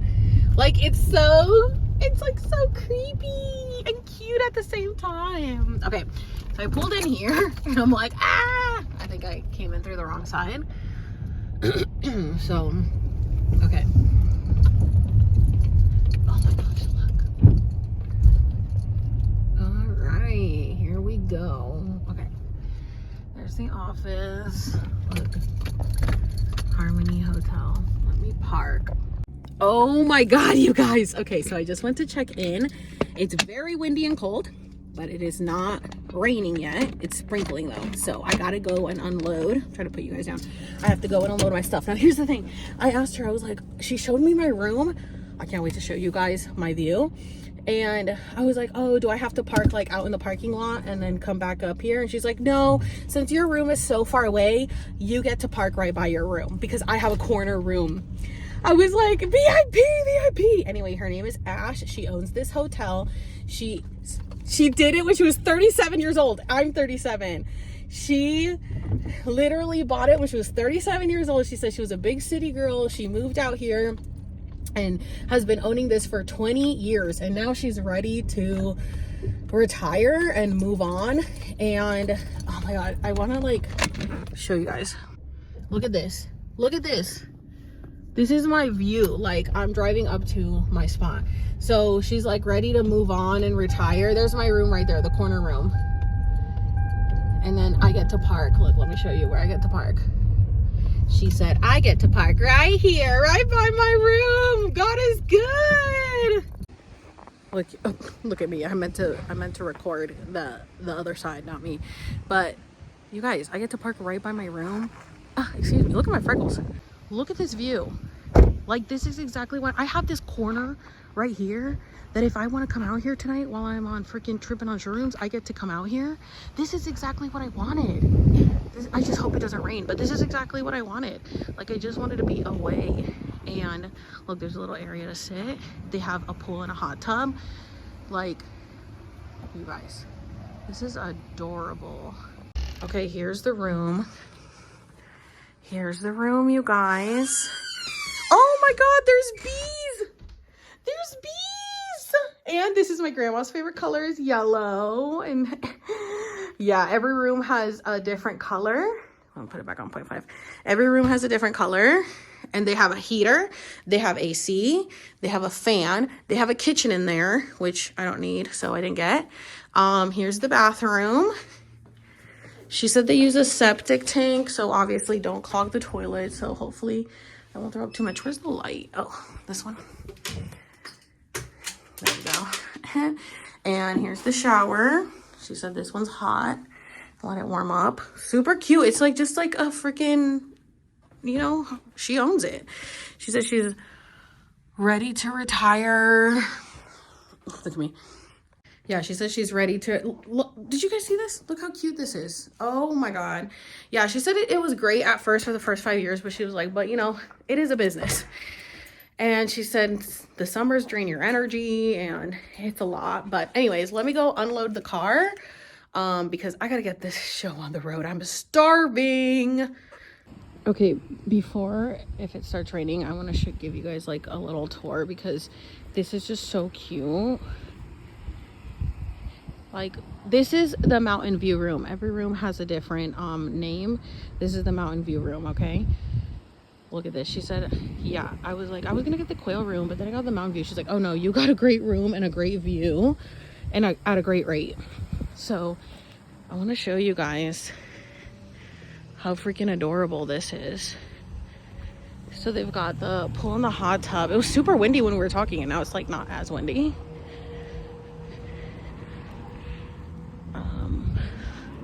Let's see if I can go in here. She was like, oh, when I walked in, she was like, you've been here before? I was like, no. Do I look familiar? She's like, yes, you look so familiar. I was like, my soul has been here before. And I was like, I don't know, I post on social media, maybe you've seen me, but no, I just think like she just recognized my soul. Look at this. Wow, this is great. Look at all this, you guys. Oh my god, this is awesome. Like, it's got this whole... God, I wish I could stay more. I should ask her if she has availability for tomorrow in case I want to stay, but I know it's Valentine's Day and I don't know if she's fully booked, but wow. I didn't bring my babysitter or anything because it's too cold, but they do have the hot tub. She said she doesn't know if she's going to be able to leave it on because of the winds and the rain, but I wanted to show you guys before. Oh my god, this is so cool. Okay, and then this is like the outside part. Look how cute it is. I'm gonna walk through here. She said it's like really nice, but she said when you're getting to retirement age, you just want to have the amenities like a hospital nearby and things nearby, and it's just too like secluded, I guess, for her at this age. But at 37, she thought it was awesome, and it is pretty cool to do that. Like, at my age, she started this. I was like, I'm 37. She got this concrete on here. Look at that. Wow. Wow.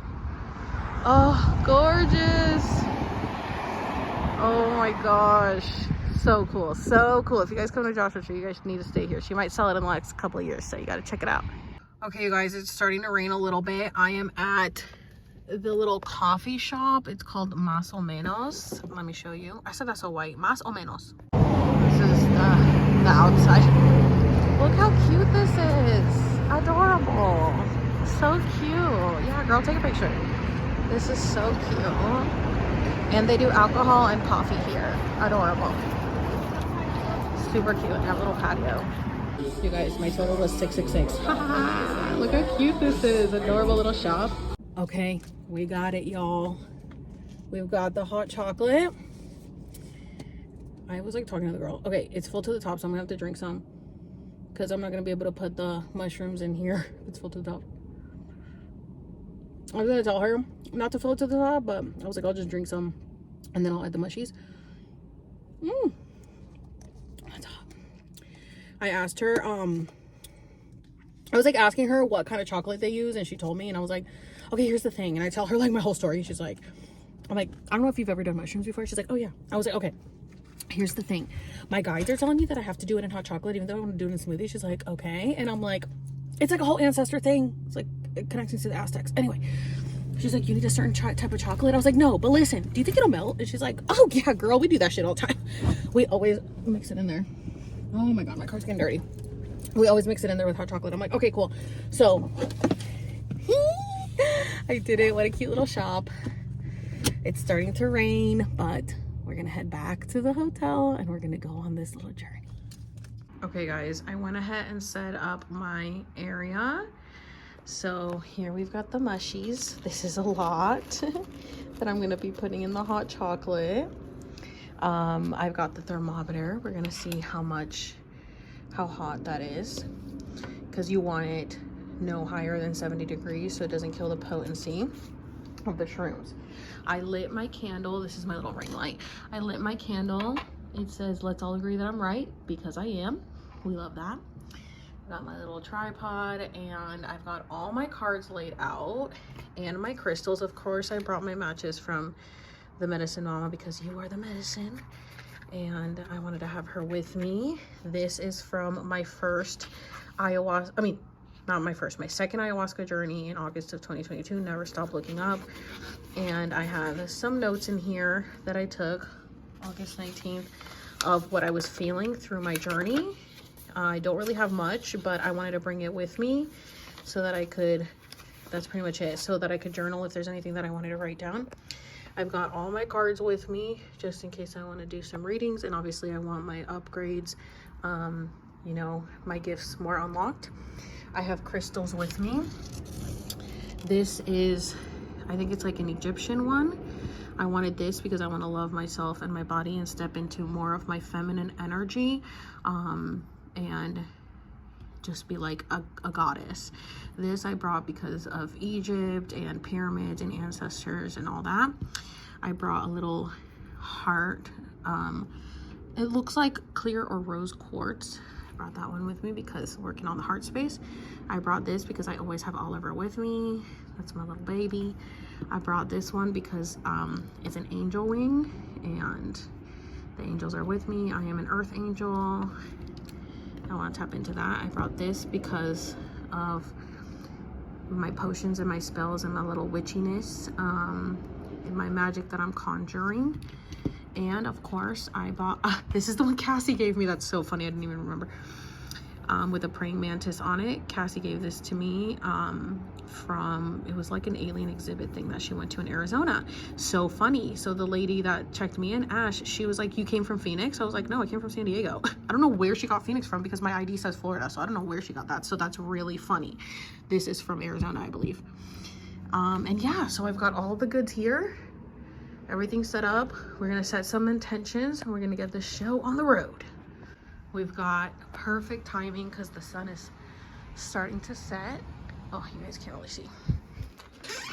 The sun is starting to set, so this is perfect timing to go into this ceremony.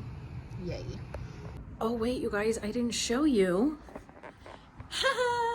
This is from Cece, one of my followers and watchers. She's on Close Friends. If you guys aren't on my Close Friends on Instagram, what are you doing?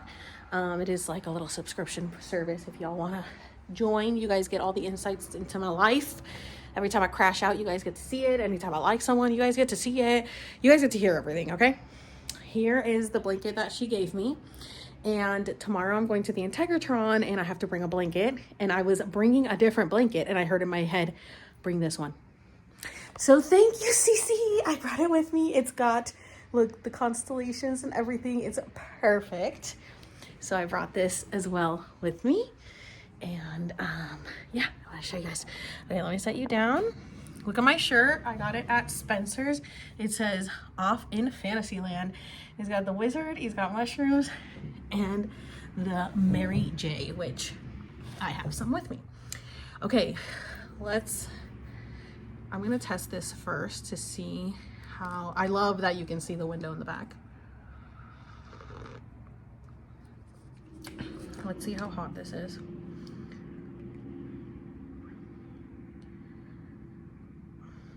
How do I like reset it? It's saying 65. Does that mean like how, is that how cold it is in here?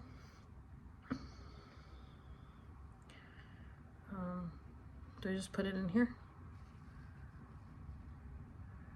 Okay. Okay, so it's still very hot.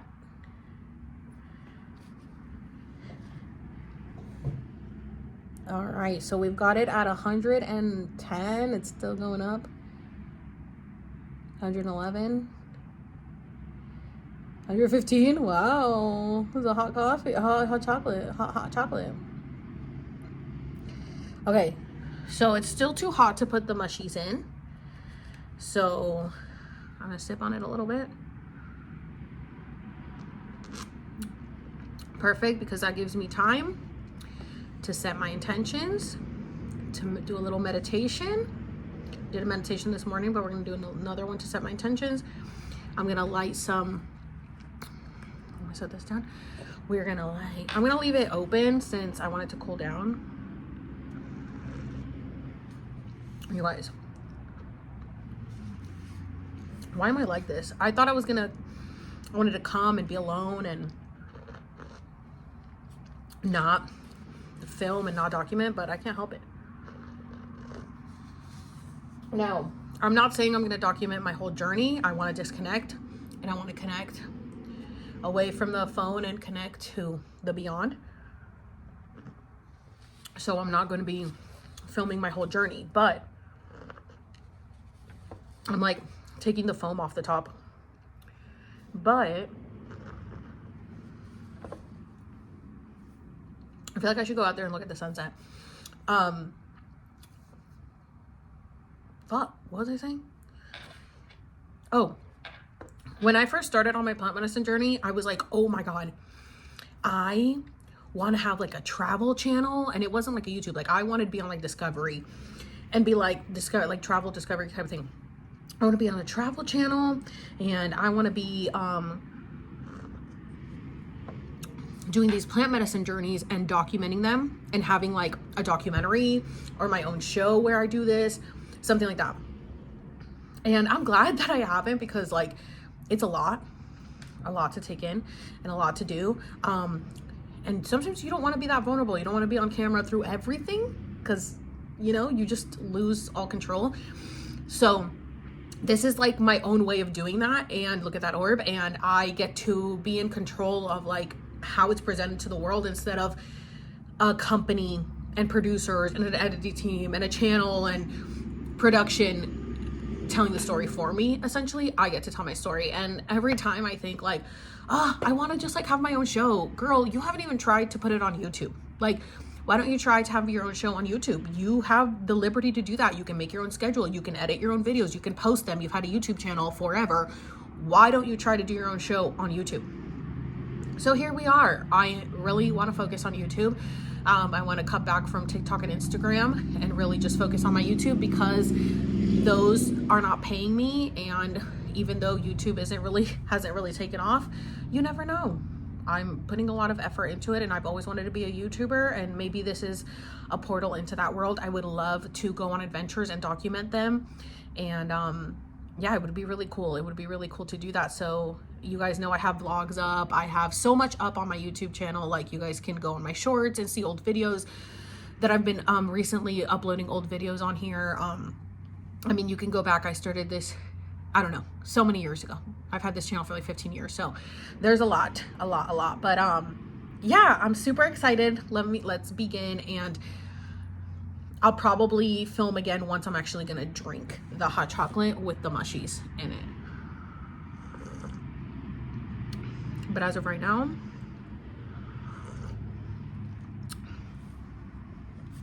we're gonna begin the ceremony. Unfortunately, I do need my phone to put a little type of ceremonial music on, so you're not gonna be able to hear that. But, and honestly, the Wi-Fi isn't that great here. It's pretty spotty, so I have to use my own network. And it's okay, because like I said, I want to disconnect, so I'm not trying to care about if the Wi-Fi is good or not. I really do actually want to not be connected to anything. This is sage and Palo Santo from Emily's sister Desi, who is the one who grew the mushrooms that I'm about to be drinking. So we're cleansing the energy. This is perfect. I'm just loving the freaking background. I'm just loving it. I'm loving this. I'm so excited every time. The smell. I love the smell. I love the smell. Every time I am in ceremony, I wish I was alone. I wish I was alone. I wish I could just do my own thing and be alone. And now I get to do that for myself. I'm so happy. Usually we don't light these up both at the same time. I don't know. But I am, because you know me. I don't follow rules. I get a lot of shit. People tell me, you're doing it wrong. You're doing it wrong. You're not supposed to do that. You're not supposed to do this. You're not supposed to shut up. Everybody get out of my business. I share my shit because it's fun, not for your opinion. I honestly don't care about anybody's opinion. I mean, clearly it annoys me, but I don't really care about what people's opinion is. I just want to live my life and enjoy my shit. So, right now, look at that beautiful background.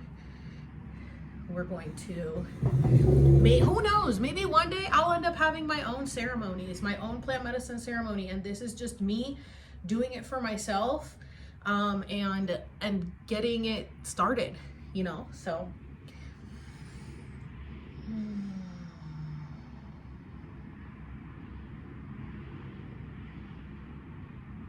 Cleanse out all that energy, all those vibes that we don't want anymore, all the things that we want to let go of. We're letting go of it.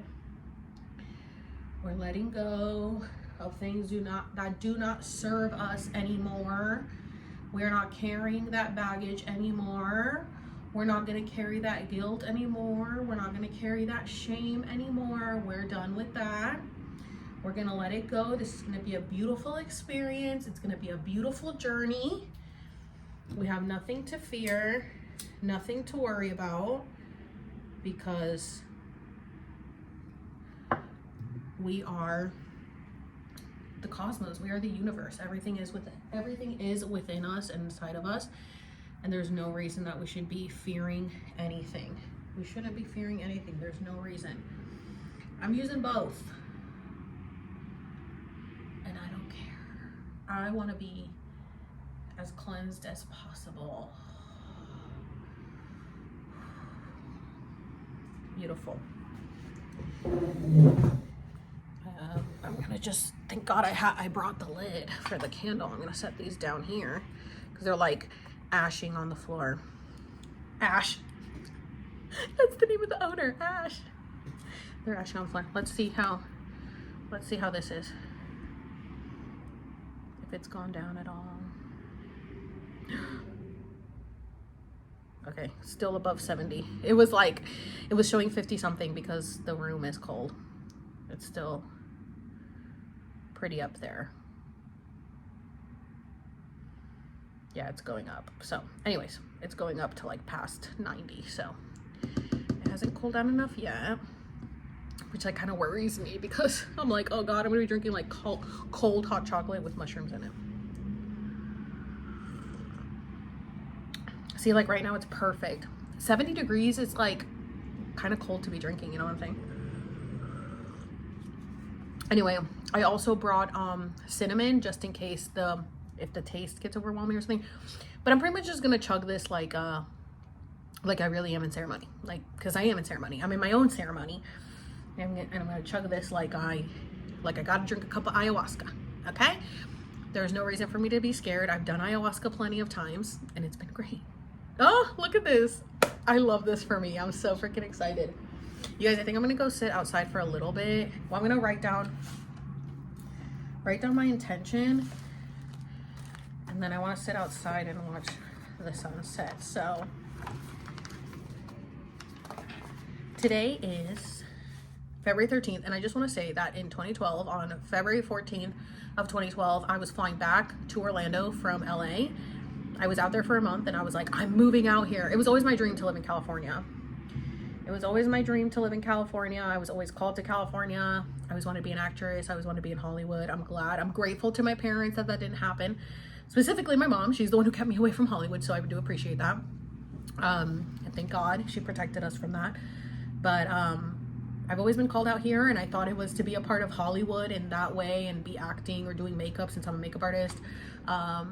I've always been called ever since I was a kid to live out in California, and it was for this. It was for my healing journey. It wasn't to end up in Hollywood in the way that I thought. So that's what I'm saying, like, go with the flow. You never know where you're gonna end up. So, okay. All right, guys, I came outside and wrote down some of my intentions, and look at that. It stopped raining, you guys. It stopped raining, and look, this is like opened up right where I'm sitting. And you can see like the clouds moving. If you just stare at them, they just move really fast. But oh, okay. I'm cold. You can see I have goosebumps because I took my sweater off.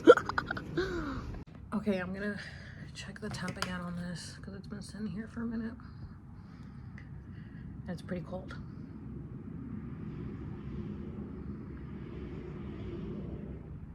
Still over 70.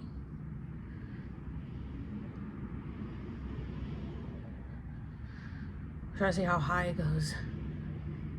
Over 70. It's going all the way up to 80. Yeah, it's still in the 80s, so we still got some more time.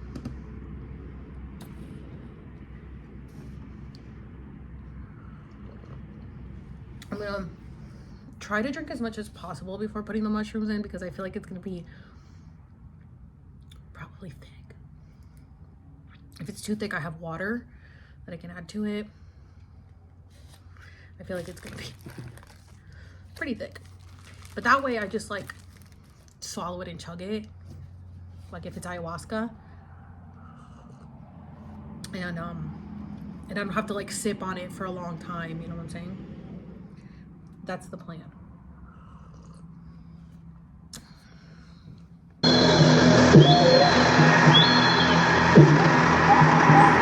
You guys couldn't hear me in the last clip because I had the music playing.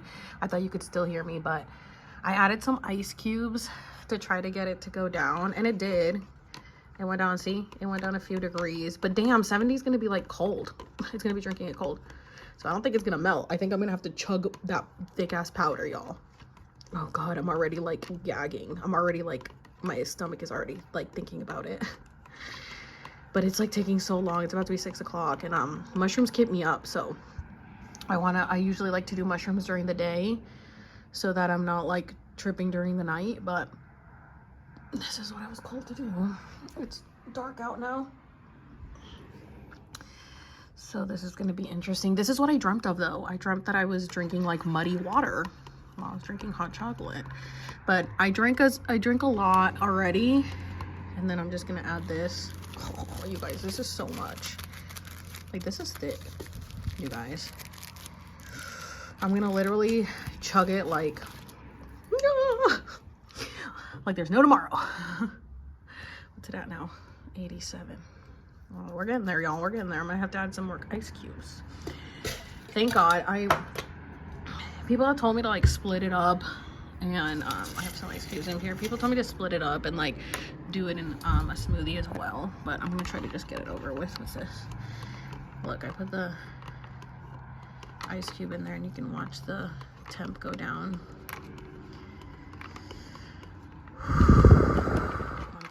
I'm preparing myself for this.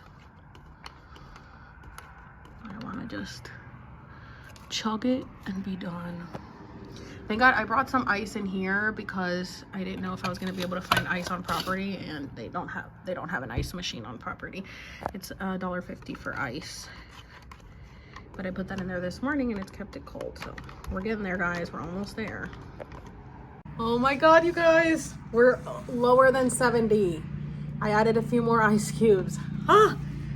It's gonna be a cold one. All right, we got it down to 69, perfect number. All right, in Jesus' name. I still got that little bit of Christian in me. In Jesus' name, amen. You guys, I'm so scared. I can't really show you. I'm pouring it all in there, y'all. Oh my God, why did I do that? It is so thick. It's okay, I have water. I have water. Oh my God. Oh my God. You guys. Oh, I need to take this off. Look at this. Ah! Oh my God. You guys. You guys, hold on. Let me attach my ring light. Can y'all still see? Hold on. Where do I put it so that you guys can still see? Okay, there you go. Holy shit. Oh my God. Oh my God. You guys, what do I do? I have a blender with me, so I could always put it in the blender.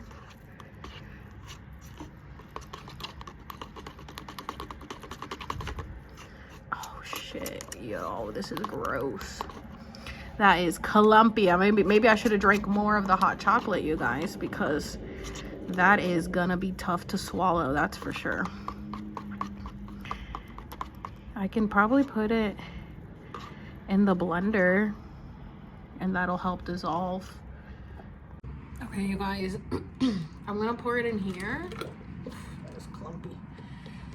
I wonder if I should add like a little bit of water. So essentially it's gonna still be like a smoothie. I guess it's just not gonna be a fruit smoothie. I'm still doing it with hot chocolate. I'm gonna rinse that out. Let's try if we can get this to dissolve without having to add water, but if not, then we're gonna add some water. Okay, I've got the, hold on. I don't want to push it down and then. That's what I was scared of. Okay, let me try this again.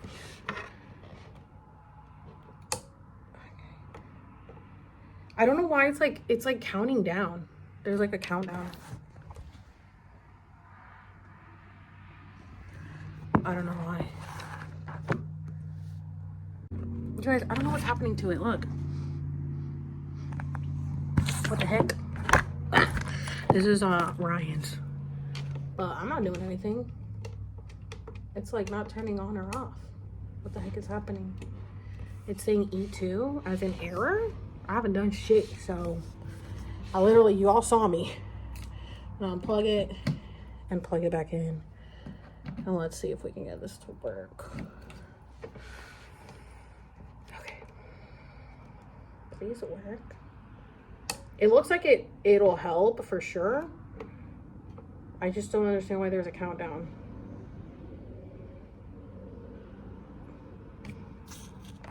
Okay, guys, I had to call Ryan for help. Okay, so it's looking like it might be good. We can see that we can't see the mushrooms anymore, so yay. Okay, you guys. I've cleaned out the cup. I guess I don't need the spoon in there. I've cleaned out the cup.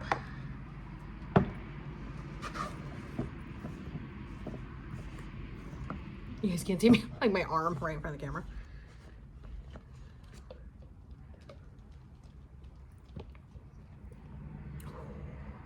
It's just hot chocolate, Alex. It's just hot chocolate. Okay, there. Much better. You guys can see much better.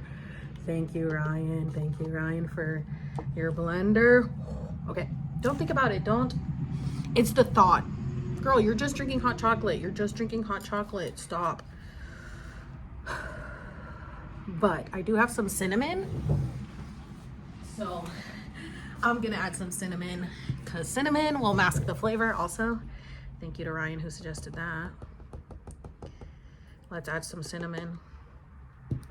And hopefully this won't turn me away from cinnamon because, wow, so much better. It's literally just like hot chocolate.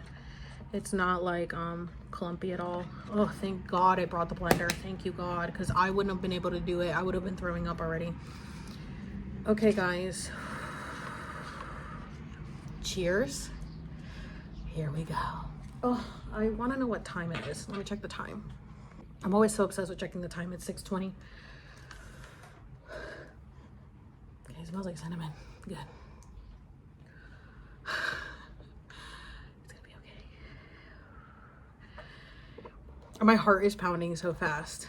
It's fine, Alex. You're fine. You're just drinking hot chocolate. Oh.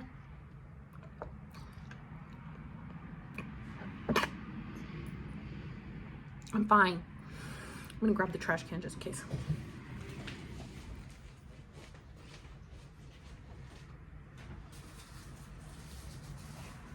This is my problem.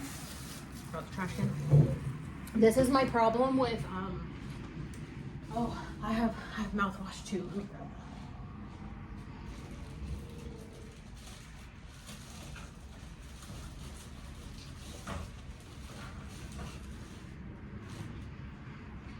It's because I could feel a little bit of the clumpiness. And this is my problem when I like drink ayahuasca and stuff like that.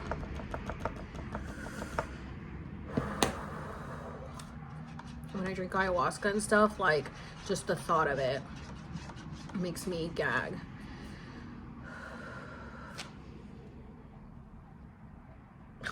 Look at that.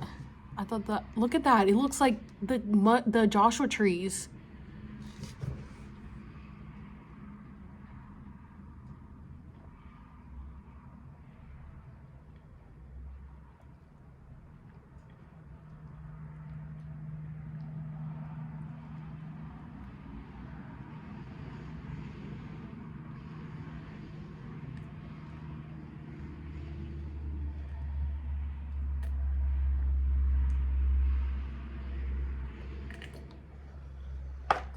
I did it.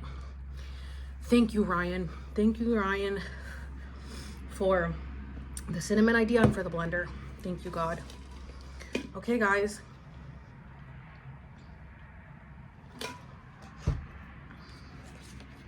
I did it. We're off to the races, bitches. And now I will see you on the other side. You guys,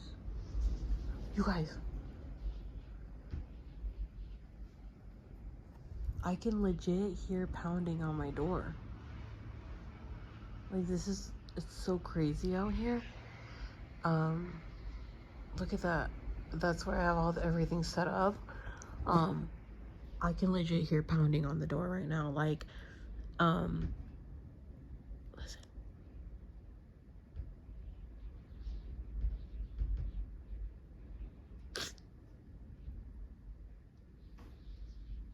Yo, that's...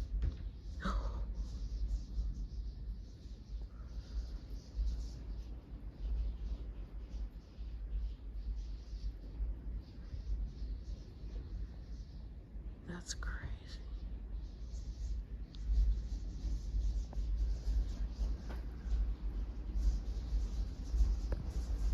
Oh my God.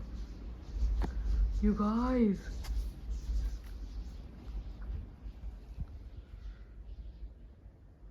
You guys, it's 11. Yo. 11:08. It's almost 11:11. You guys, this is crazy. Like, I want to record everything at once, but I feel like if I zoom out, it's gonna be too dark. Oh my God. You guys.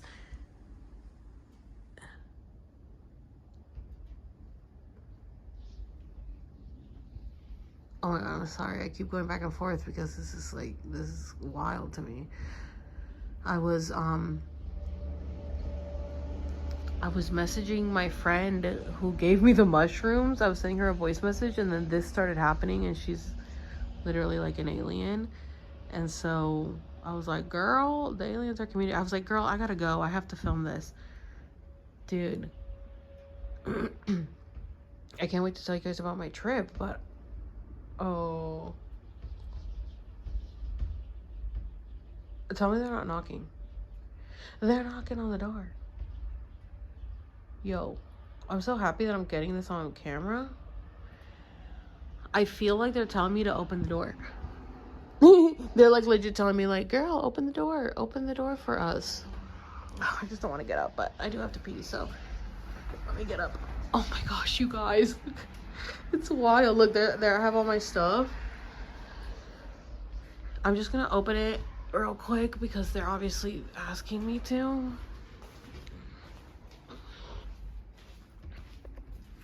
I will open the door for you. I can breathe. I can breathe. Oh, ooh, it's cold. Ooh, it's cold. It rained. Ooh, it's cold and windy. Yeah, definitely can't stargaze. You guys see? It's all overcast. Okay. Oh, Desi just texted me back. You guys, literally just laughing faces. Let me lock this because I didn't even have it locked. She's literally like laughing at me. It's so funny. Oh my God, you guys! I just wanted to show you guys that. That was wild, right? It's so crazy. Oh my God, you guys! I went and closed the window because everything was gonna blow over. And bro, look, everything is wet. All my cards. Well, that's what I needed, right? A cleanse. Thank God I had turned the candle off. And Desi just texted me. I want to see because I told her, I was like, girl, I gotta go. I gotta film. Oh my God, look at all my cards. And she's a healer and she reads cards and everything. This is her sister. You are the medicine. Emily, I told you guys, and it was her shrooms. But dude, look at all my cards got all wet. Yay! Thank you for blessing them, guys. You guys, look how quiet it is now. It's 11:21. I closed that window because it was like wild, but like now it's just peace and quiet. Now there's nothing. I opened up the door and they calmed down. They were knocking hard. They were like, let us in. Okay, I let you in. Oh my God, that's crazy. Oh my god, you guys. Oh my god. It's like, I only have that window open, but it's like so freaking windy. It's wild. Anyway, you guys, it's like 1, and I'm like hot and tired and hungry all at the same time, and yet I'm scrolling on TikTok. But like, I have to clean all my stuff up. So this is how the room looks right now. Hold on, I don't have the light. Let me put the flash on. Okay, this is how the room looks right now. See, you can see I had like the sage there. And it's so freaking windy, but this is how the room looks. And I'm like, oh, and this is how the bed looks. Hold on. This is how the bed looks with like my stuff on it. And I'm like cracking up at myself because I'm like, can you guys see all the orbs? I'm like, oh my god, I need to like clean all this up. It's honestly not that bad. There's not like that much to clean up, but I have to like, you know, load it back in the car or whatever. And I'm like, oh my god, I didn't even open that water. I'm like, I brought so much shit with me, and I didn't even end up using it. But you know, better to be safe than sorry. But I'm like, oh fuck, I gotta like clean it. It's like I'm like thinking about like, fuck, I gotta clean all this up, and I'm hungry and I'm tired and all this shit is like, I can't just go to sleep because I'm like thinking about all this. And look at these orbs. But I love that. I also think it's funny that the room is all yellow because it's my grandma's favorite color. And then I don't know if you guys saw. Did I show you guys there's bees over there? Do you guys remember under ayahuasca I got stuck in a honeycomb, and then right before, like a month before I did ayahuasca, like a fucking beehive formed on my porch. But yeah, I just want to show you guys the room. Like everything's all yellow, and the wind just like got crazy loud. Okay, you guys, it's like 1:30, and I finally decided to get up and start like packing things up so that I don't have to worry about it in the morning. And as I'm putting my cards away, the galactic deck was like, pull some cards. And so I asked questions, and I was like, who's knocking on the door? And this card came out, and it's fire element, warrior, passion, fearlessness. I was like, okay, love that. But like any specific galactic, did you just hear that? I said any specific galactic being. These two jumped out. Alpha Draconians, corrupt and ethical cults, and of course the Galactic Federation. Collaborations, meeting, and community. Isn't that freaking funny? Isn't that freaking funny? These are the ones that came out. Yup. Be fearless. Use the fire element. You're a warrior. Passion. Fearlessness. Against the cults. Corrupt, unethical cults.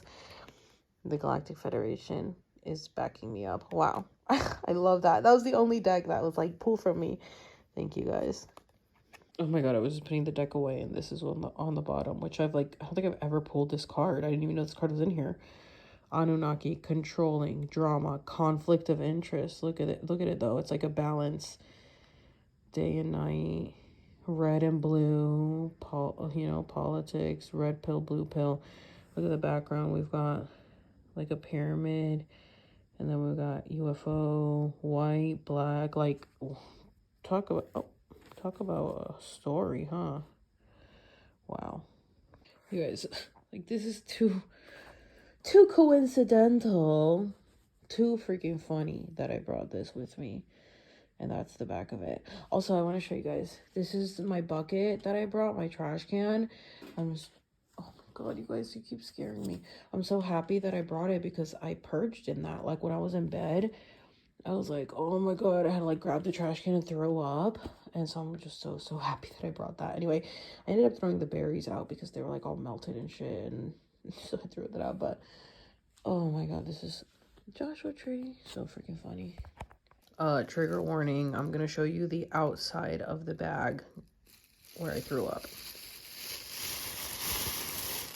This is obviously I threw more stuff out, but There's what I threw up in the bag. That's all that shit I had to let go of. It's like red right now because of the berries that are in there, but yeah, I want to show you guys. That's what I threw up. Dude, I'm so hungry. I want to throw up right now. Good morning, everybody. It is 6:45 a.m. Look at that. Look at that. Holy shit. Hold on. You guys, this door would not stop last night. It was like boom, boom, boom. I literally had to put this in front of it to like try to hold it in place, but it was gonna knock over. Whoa. Oh my god. Oh, it's cold. Oh, but it's beautiful. Look at that. Wow. Gorgeous, gorgeous, gorgeous. So peaceful. Oh my god. Beautiful. Beautiful, beautiful.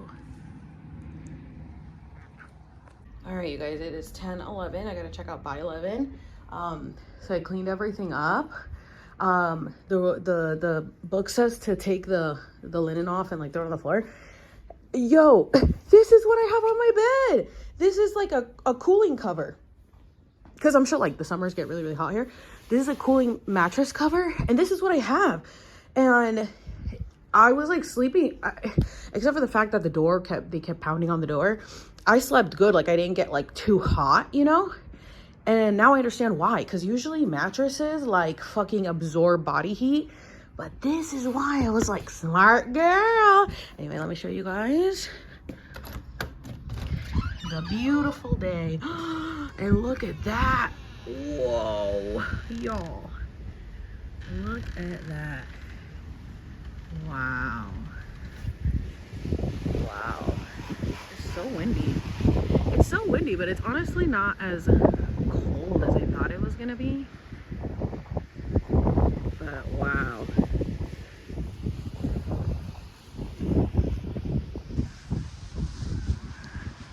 It's a gorgeous day. It's a calm after the storm, essentially, right?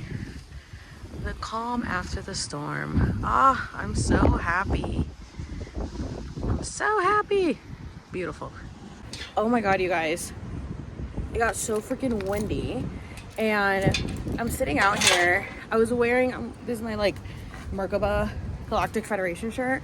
I also have my Galactic Federation pants because I'm going to do the Integratron today. I had those on. I brought them because they're very warm and thick. But dude, they were too warm and thick. I was like sweating. So I had to change into lighter pants. But I'm sitting out here and the owner, Ash, she comes over and she's like, hold on, I feel like I want you guys to see the background. If you can. Okay, there you go. So the owner, Ash, she like sees me sitting out here. So she comes over. Oh my god, the chair's a little wet. She comes over and she's like, oh, this is perfect. I should take a picture here. She was like, hey, like just to like say hi or whatever. And I was like, oh my god, everything was great. It was amazing. She's like, oh, thank you. And I tell her like, oh my god, so you know I opened the windows because I told you I run hot. And oh my god, the wind is insane. And she's like, yeah, last night we had unusually strong winds. Like apparently that the winds are never that strong. I fucking told you guys. It's because I was fucking doing the shrooms and out here and connecting to them. I fucking told you they were like knocking on the door. They were knocking on the door the entire fucking night.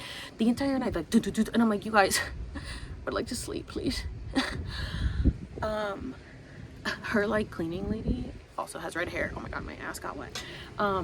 Anyway, so she comes out here and I'm like, that was wild. She's like, yeah, that was like really weird winds. And then and I was like, oh, and I love that you have this mattress cover. That's what I have at my house. She's like, oh, thank you. And I was like, everything was so great, thank you so much. She's like, oh, thank you, like please leave us a review.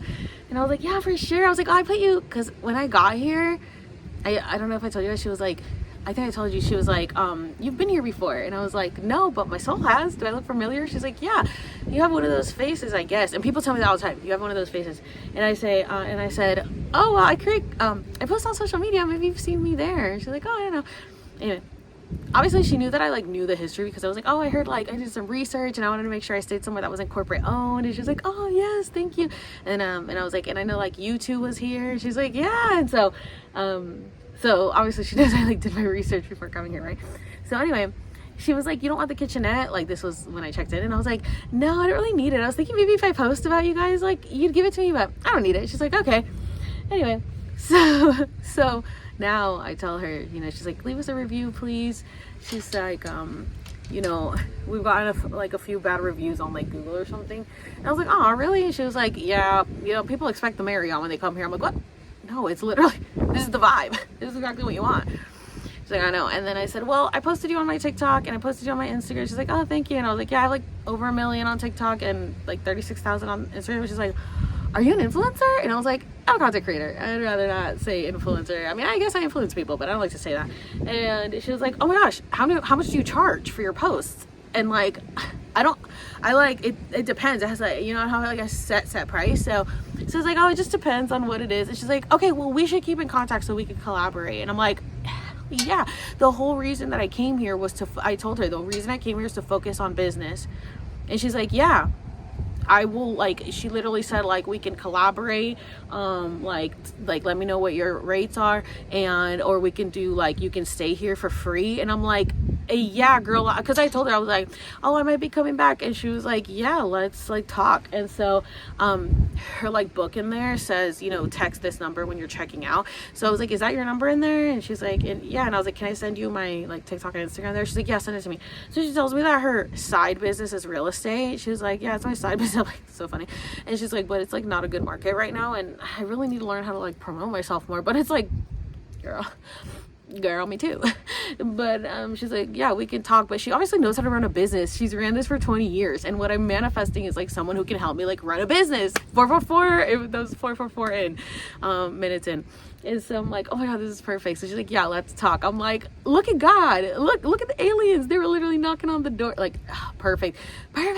And so yeah, so we're gonna talk. So I texted her and I sent her my stuff, and I asked her where she's from, and she was like, well, I'm East Indian. I was raised in South Africa. And I was like, wow, when did you move here? And she like couldn't stop coughing at that point. Like she started choking up, and it was like her throat chakra was opening up. And I'm like, yes.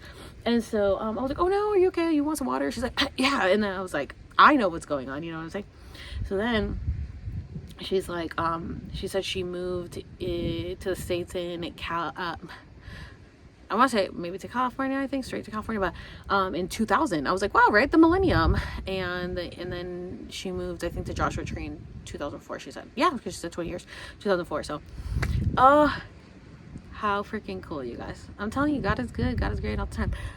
What a journey, huh? I'm telling you, when you do this stuff, it's not just like the stuff that happens during the journey. It's an ongoing journey. Like, you will see the plant medicine working in you as you keep going. It's working in you daily because you already have the spirit of the medicine inside you. So if you want to heal and you want to go on these journeys, you should do it. Honestly, when I was like doing the shrooms last night, I was like, dude, this would be a perfect spot to have a plant medicine journey. Like, I was like, I would love to ask her if I could host my own ceremony, and if this could be the spot, because it's so much fucking land. Like, if you want to scream, you can scream out here, you know what I'm saying? There's no one around, and then everyone would have their own room. It would literally be perfect. And like, you know what I'm saying? Like, obviously, if the rooms are a certain amount a night, and then it's like a ceremony, you obviously have to include the room price plus like all of the materials and obviously the experience and everything. So like, at the end, her and I would end up making like a profit, I'm sure.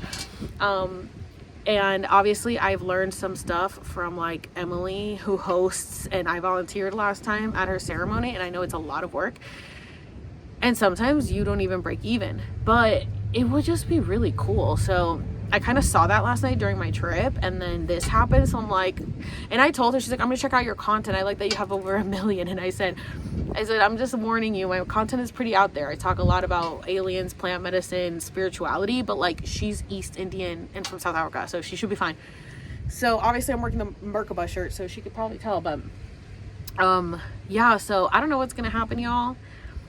We'll see, you know, just going with the flow and riding the wave. But this was really cool, and the fact that she's like, yeah, very unusually strong winds. Oh, you have no idea, girly pop, you have no idea. Oh my gosh. Anyways, let's see what we've got going on today. Like, look at this, you guys. Literally, like, there's nobody out here. You know what I'm saying?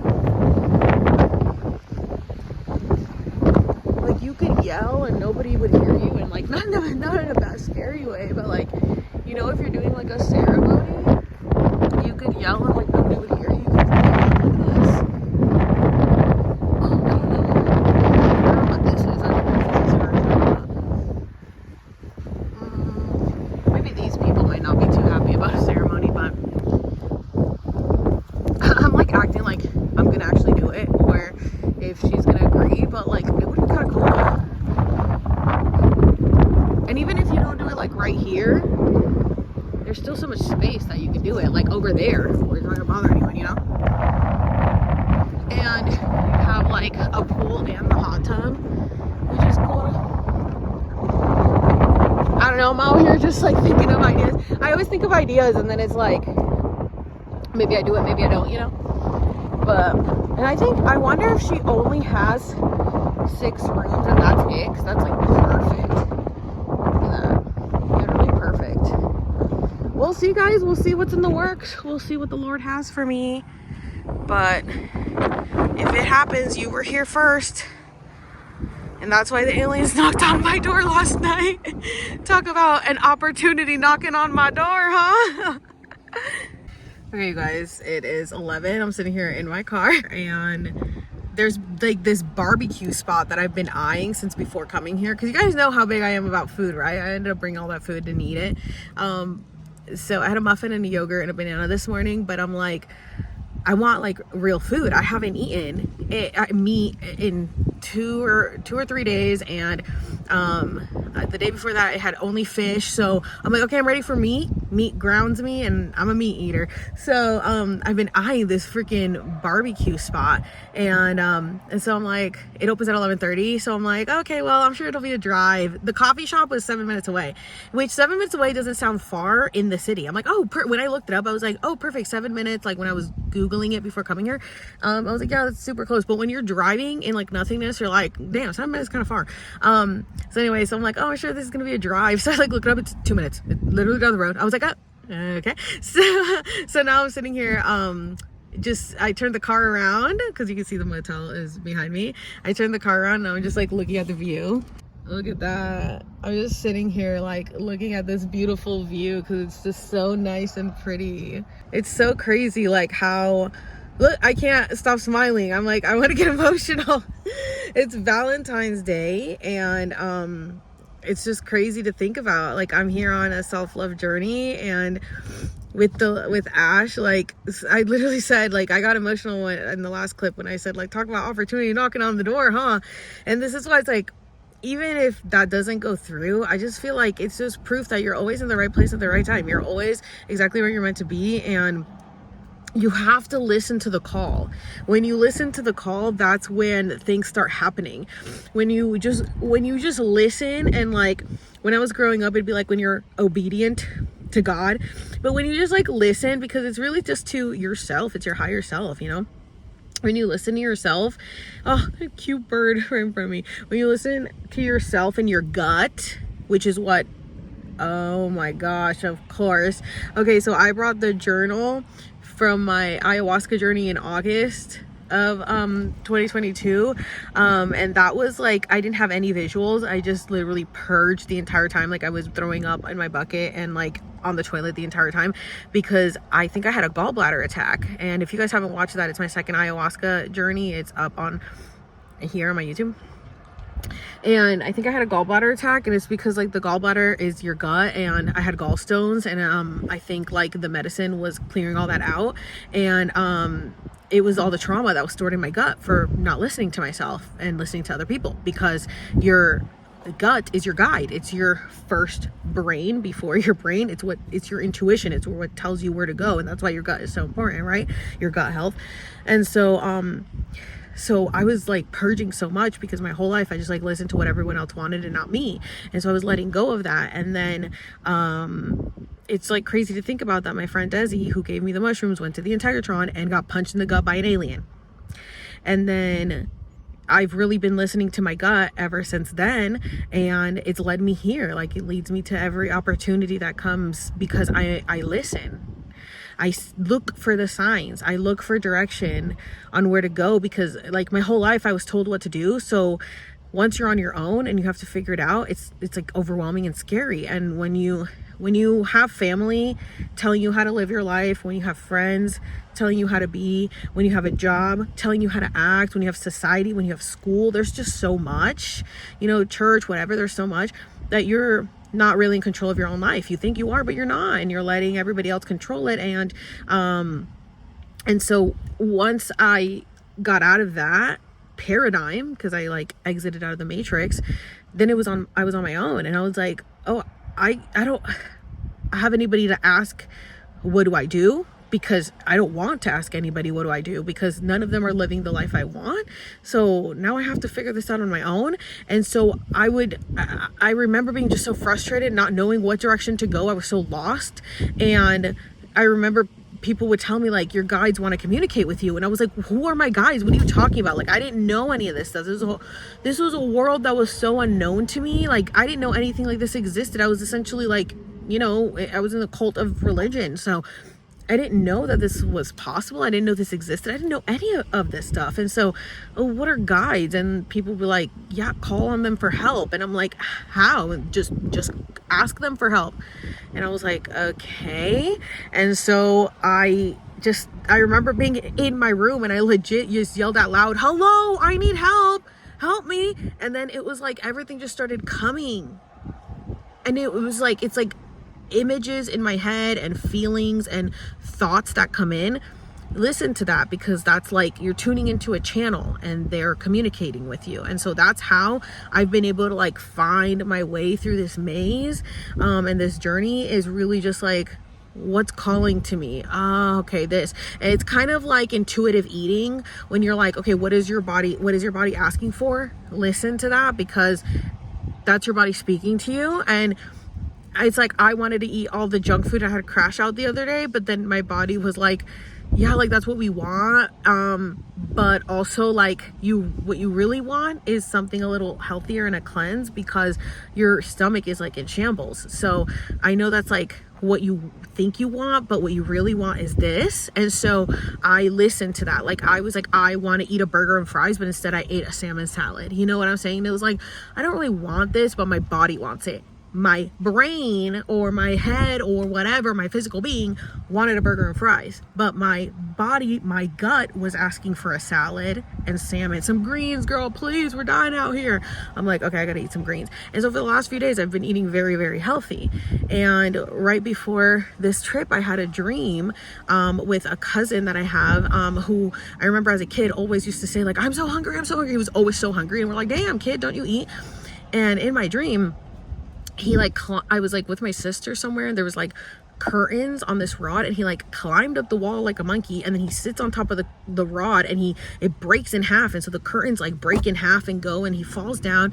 And instead of being upset, which I normally would have been, I was like, okay, well, he's a kid, and clearly his parents didn't raise him right, because like a kid should know not to climb on a wall and sit up on the rod. So I'm not gonna get mad at him. I'm just gonna ask for his parents. So like I asked him his name, and he said my cousin's name, and then I asked him how old he was, and he said 4, but he looked like he was like 8, but I could see like his baby teeth and everything. And then I was like, it's okay, don't worry, like it's fine. I'll just talk to your parents because like they're gonna have to replace this, you know.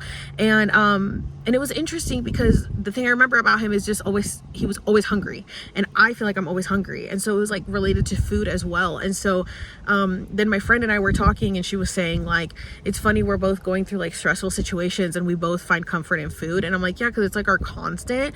But then that's why I crashed out the other day, because I'm like, dude, food was like the one thing I could rely on, knowing I was going to this restaurant, I was going to get good service and good food. And then it's like, now I can't even count on that. It's like, damn, can I count on anything? You know what I'm saying? So like, that's why I kind of crashed out, because like that was my safety zone, and now I can't even have that. It's like making me sick. I'm allergic to everything. You know, the service sucks at restaurants. Like, it's like, why does it feel like everyone is against me in a way? And so that was like that little crash out. And what's crazy is that as I'm in that room and the curtains were flying and everything, in my dream, everything was yellow, like this room. The curtains were those curtains. The only difference was that it wasn't really a rod. It was like, you know how some houses have like, it's like a flat piece over it, the rod. It was like those curtains, you know, that the blinds that like open up. It's like what I had at my house when I was growing up. So it was that, and kind of like what my grandma has, and then the curtains, and he climbed up that and it split in half. And so I just find that interesting, because like I said, yellow is my grandma's favorite color. The room was yellow, you know, the bees, the bee connection, the honeycomb. Like, this is, if you pay attention to the little details, like I say, you will see how everything is connected. I can't wait to tell you guys the whole story. To be honest, it just felt like a chaos in my head while I was in it.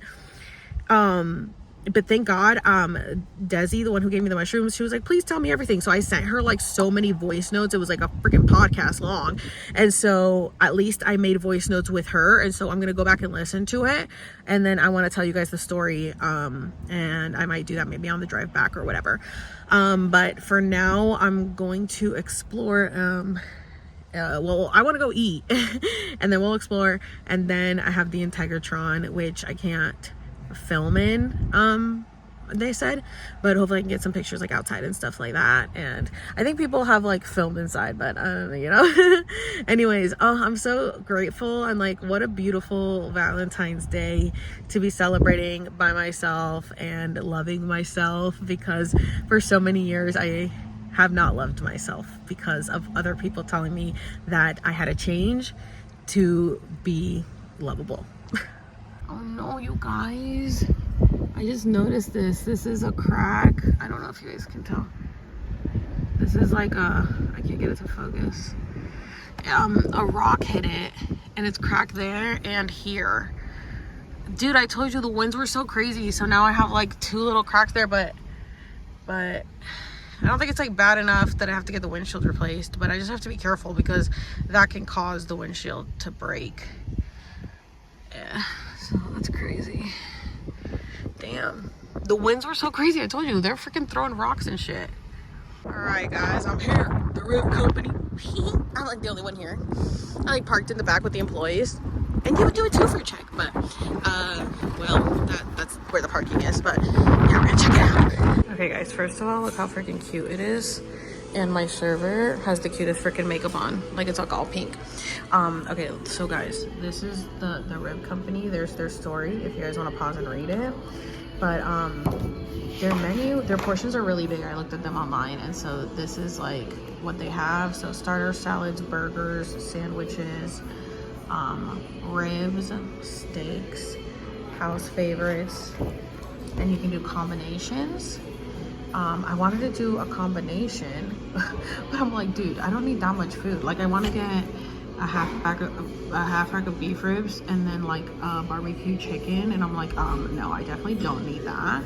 So then I was like, to do a half rack of beef ribs and like the chicken breast. But then I'm like, dude, what if that's like too much food? But anyway, they have just a half rack of beef for $28. So I feel like that should be enough food, and it comes with 2 sides and a corn muffin. Not that I can eat a corn muffin, but I think I might do that. So yeah, that's what I'm thinking. It's pretty pricey, but barbecue is always pricey, especially when it's like this, you know, no hormones or antibiotics. So yeah. Okay guys, they bring you bread. Oh, it's the cornbread. Let's try it.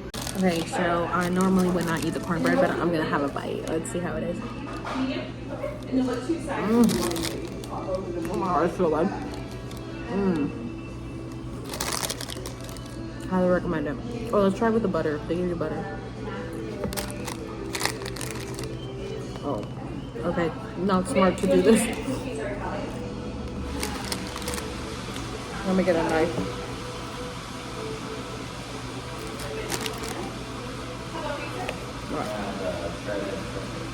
Okay, it's still like falling apart. This might as well be gluten-free. Oh my gosh. Oh my god, even better with the butter.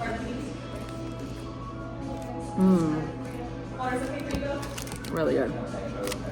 Hello. First of all, there's a little A right there. You guys, this is a half rack of beef ribs. Half rack. It's supposed to be with 2 sides, and the guy accidentally gave me beans too. And I'm like, oh, okay, we love extra food, but holy shit, bro. This is insane portions, you guys. Like, it takes up half the table. Oh my god, I can physically not eat anymore. I think I'm gonna throw up if I eat more. Oh my god, this is so worth it. Oh my god, you guys, that food was so good. Whew, I literally could not eat anymore. I physically couldn't. And this is like so worth it, because the other day I legit crashed out because I was like tired of these tiny portions and high prices. I will pay $30 for a meal in San Diego, half the size of that. Okay, so thank you. That's why sometimes you gotta just leave the city, because they be like overpricing everything. And I've never had beef ribs that big. They've always been like tinier, like little squares. But anyway, so I was gonna ask my server her name, and then she dropped off the check, and her name is Sabrina. I was like, Sabrina the Teenage Witch, and she was like, yeah, I get that all the time.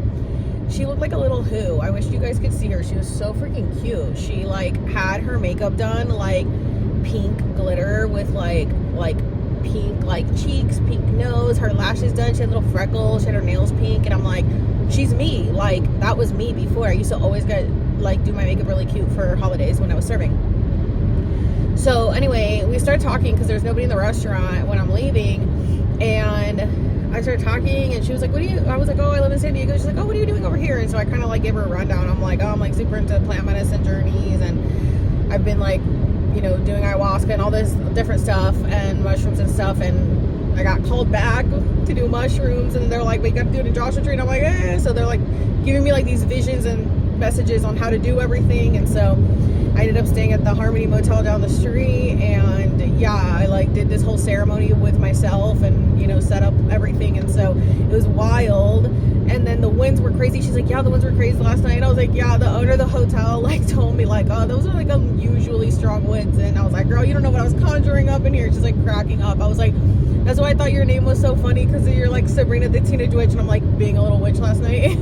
She was like cracking up, and then I was like, oh my gosh. And then I like told her like, oh, I'm also a makeup artist, and so when I saw your makeup, that's like, oh my god, your makeup looks so cute, look like a little Who. I was like, I worked at Grinchmas at Universal. I was like, what, you're a makeup artist too? Like, because I told her, oh, I was a server for 17 years. And she's like, oh my gosh. And I was like, yeah, so like I kind of crashed out the other day. San Diego's like the service isn't good, the food isn't good, like it's overpriced. And so I'm like, I know when you're cutting corners, I know when this, I know when that, it's not worth it. So I was like coming here, I'm like, oh, okay, this is what I needed. Like, it's kind of like a little piece of home. It had like hospitality, she was great, and the food was good and good portions, so it like calmed me down. And she's like, oh my gosh. And then I told her, oh yeah, and I was a makeup artist. She's like, what? And I was like, girl, I'm all over the place. I was like gonna be a surgeon, a pre-med, then I did makeup, and then now I'm a content creator. I was a server, now I do content. And she was like, oh my gosh. And so I was like, here, let me write down my Instagram and TikTok. She's like, yeah, I want to follow you. And so I like wrote it down, and I was like, yeah, so now I'm just kind of like vibing. I was like, I just vibe, I just create my content. She's like, oh my gosh, that's awesome. So she was born and raised here. I was like, what is that like? And she was like, it's cool. And I was like, well, like, what was it like growing up? And she was like, it was boring, there's nothing to do, we just like hang out at the park, skate park or the national park. Like, we literally had nothing to do. But she was like, I'm one of 9, so I have a ton of siblings, so like we would just hang out and play together. They're like all girls except for one boy.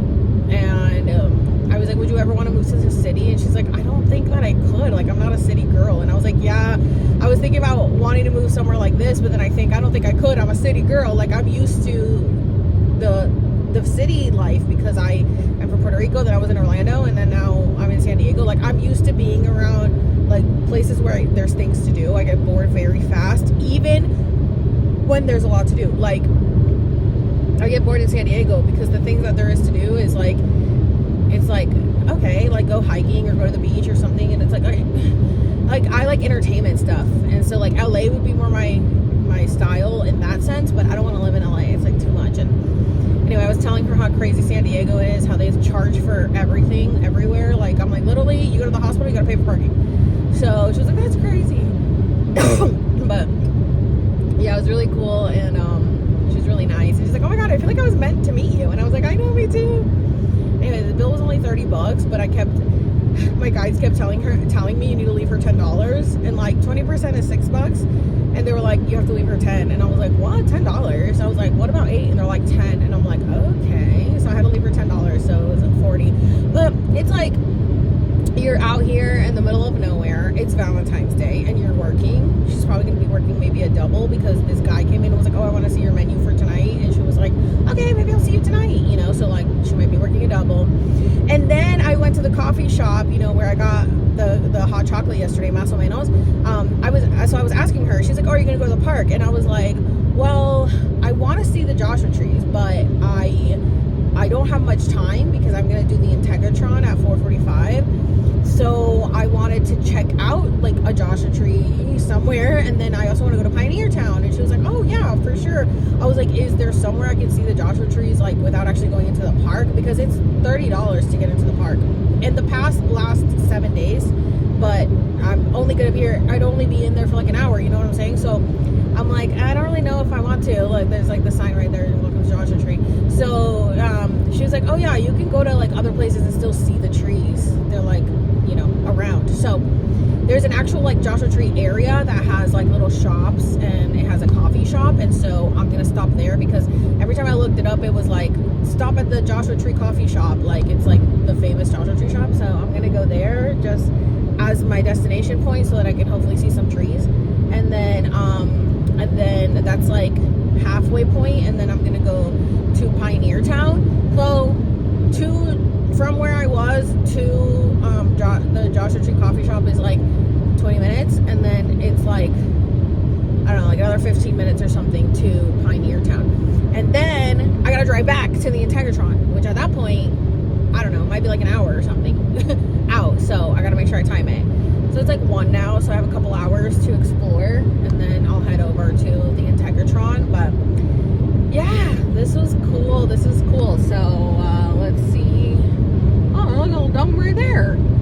Oh, maybe that's like, oh, that's where people stay. Oh, how cool. Yeah, because people are like camping. Oh wait, I wonder if like I drove in there, if I could actually see the trees. But anyway, we're gonna go find this coffee shop, and hopefully, oh my god, this house is literally pink and purple, like a little Barbie doll. How fucking cute is that? Oh, and when I was like coming out of the restaurant, there was like a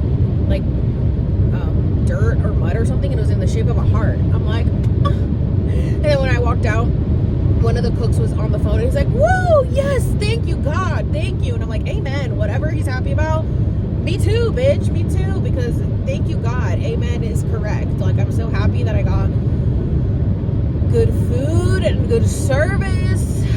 Amazing. So anyway, that's the tea for now. Oh, you guys, I forgot to tell you that, I'm pretty sure I didn't tell you that she was like, oh, there's a coffee shop, más o menos. And I was like, oh, that's where I went yesterday. She's like, oh, my sister works there. It's like all these sister connections. You guys, I found the coffee shop, but I'm not seeing any Joshua trees out here. I'm not seeing any Joshua trees out here. There is like, I found the coffee shop, and then there is like a little gift shop, so I might go into that just to like check it out. Wait, is that a Joshua tree? Is that a Joshua tree right there? I think it might be. I need to find some more. I need to find some more Joshua trees. There's a cactus. Anyway, I'm trying to find, but Anyway, on the way back, I could always pull into the national park and like not actually go in, but maybe near it, you know, I'll be able to find something. So we'll see. All right, guys, I just stopped to get some gas, and like I'm gonna show you guys. This is where the coffee shop is. Look how cute.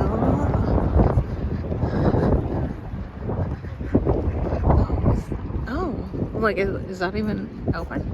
Okay, it's over here though. It was really warm earlier. As you guys know, I had to change my clothes. And now it's freaking cold and windy. Oh, and I'm wearing Hello Trends merch. Hello House. Okay, so they've got this sky high pie. Here's the coffee shop. Joshua Tree Coffee that everyone says is really good.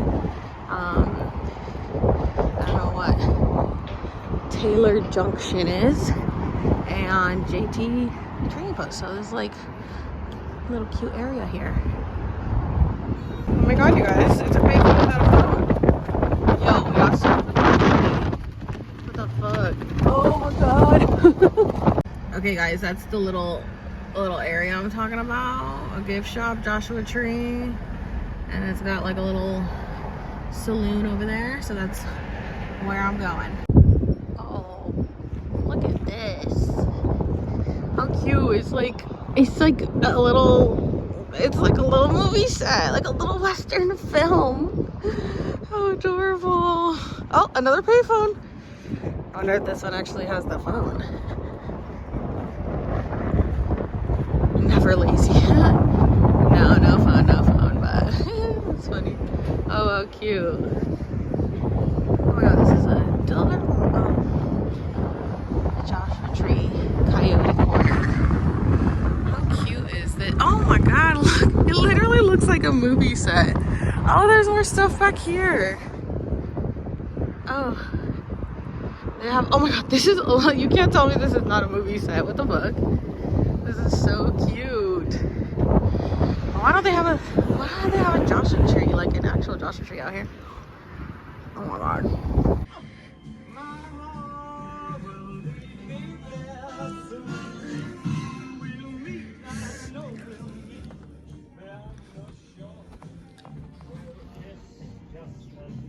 My sister and I always get magnets from wherever we go. So I'm like, I have to get a Joshua Tree magnet. I think I'm gonna get one of these because that's usually the style we get. Or maybe we get different styles, but let's see. $15. Okay, this one is like $7.50, so I might get that because that's like more reasonable. Let me show you. This one's really cute, but it's $18. It's like too much. Oh, there's more up there. Oh my god, you guys. You guys. I might get this one. It's a little alien one. Oh my god, they have like a bunch. I didn't even notice. Okay, I've got these two. I think I'm gonna get the UFO one, even though I really like this one too. But I think I'm gonna get the UFO one and this one for the fridge. And the UFO one. So funny. Maybe I'll get a shirt because these are really comfy, but damn, $26. Anyway, I'm getting these two as well. So you guys, they have this like the magnet, which is super cute, but then they also have this like the magnet, which is really cute. I don't know which one to get. You guys, look at the inside of the dressing room. Look at the wings. This little chair. How cool.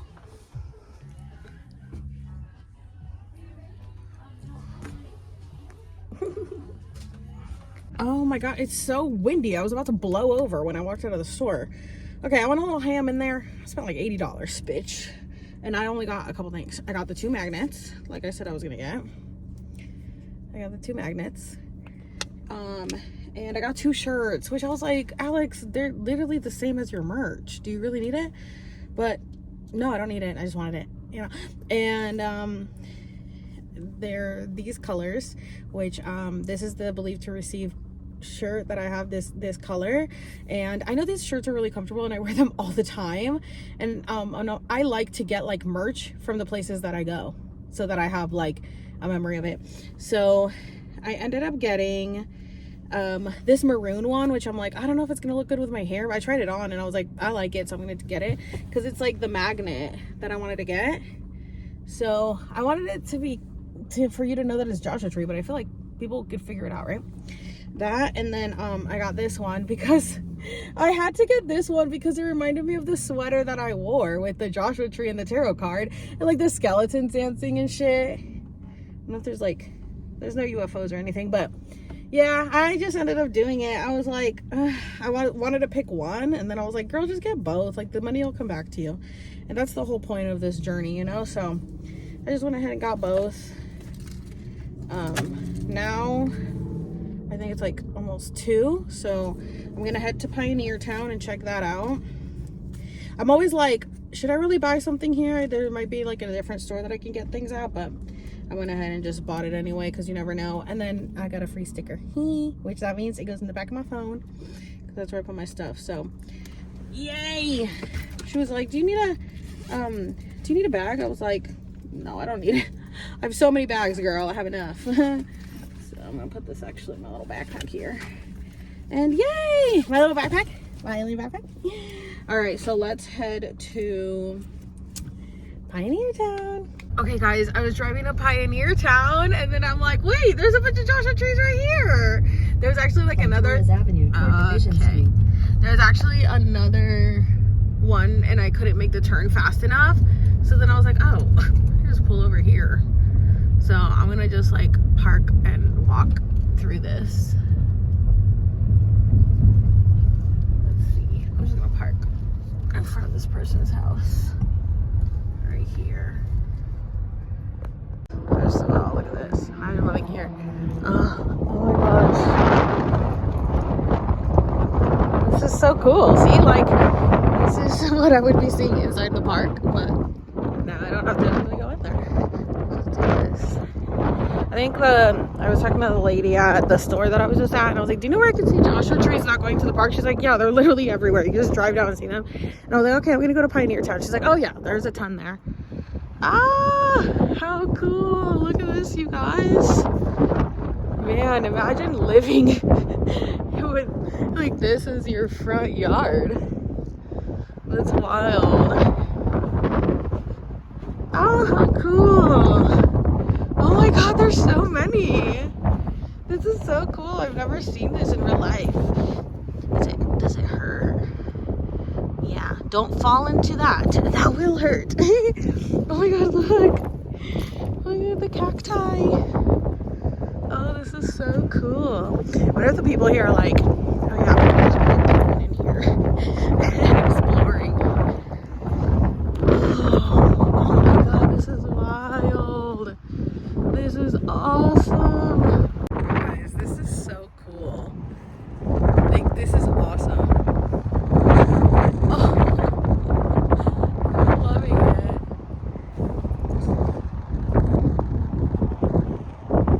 This is so cool.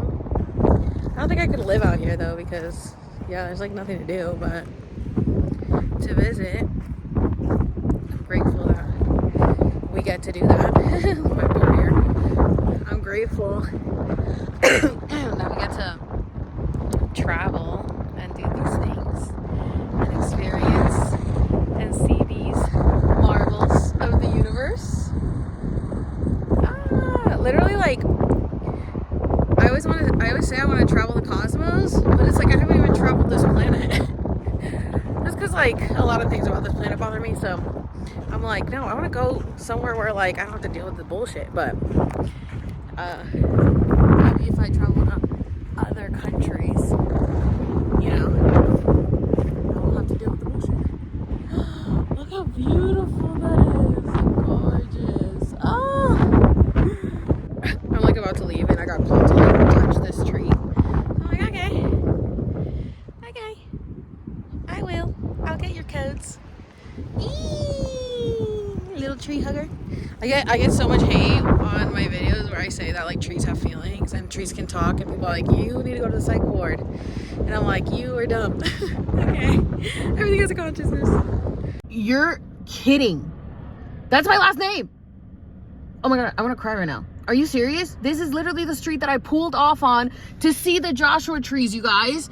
Literally. And I literally just got in the car to leave, and it goes, head north in Taurus Avenue. Oh shit. Oh, fuck. Hold on. Fuck, there's somebody behind me. Okay, I literally pulled over on the side of the road because there was somebody behind me. Yo, what the fuck? Tell me how this is where I pulled over for the Joshua trees, and it's my fucking last name. Is this a joke? Is this a freaking joke? Yo, what the fuck? What the fuck? This is such confirmation. You guys, I'm headed to Pioneer Town, and like, this is the road that it's taking me down. There's a lot of Joshua trees here, as you can see. But no, I was meant to pull over at Taurus Avenue. And now I just get to drive down, and you get to see the scenery, and like, look at the mountain back there. Oh my gosh, you guys, so cool. What a great Valentine's Day this is for me. I get to be by myself and treat myself, and no one is bothering me. It's so funny, I'm like recording and people will be like driving by like, what is she recording? Oh, what is that? Anyway. So cool. Look at this, you guys. Like, I'm headed to Pioneer Town. I'll be there like in a few minutes, and this is the drive. You guys, this is so cool. Like, I feel like I'm on a set. Like, it just looks so unreal. Like, I feel like I'm in Westworld. If you guys haven't watched Westworld, that's what it feels like. Like, I'm in Westworld right now. Like, what the fuck? Look at this, look at this.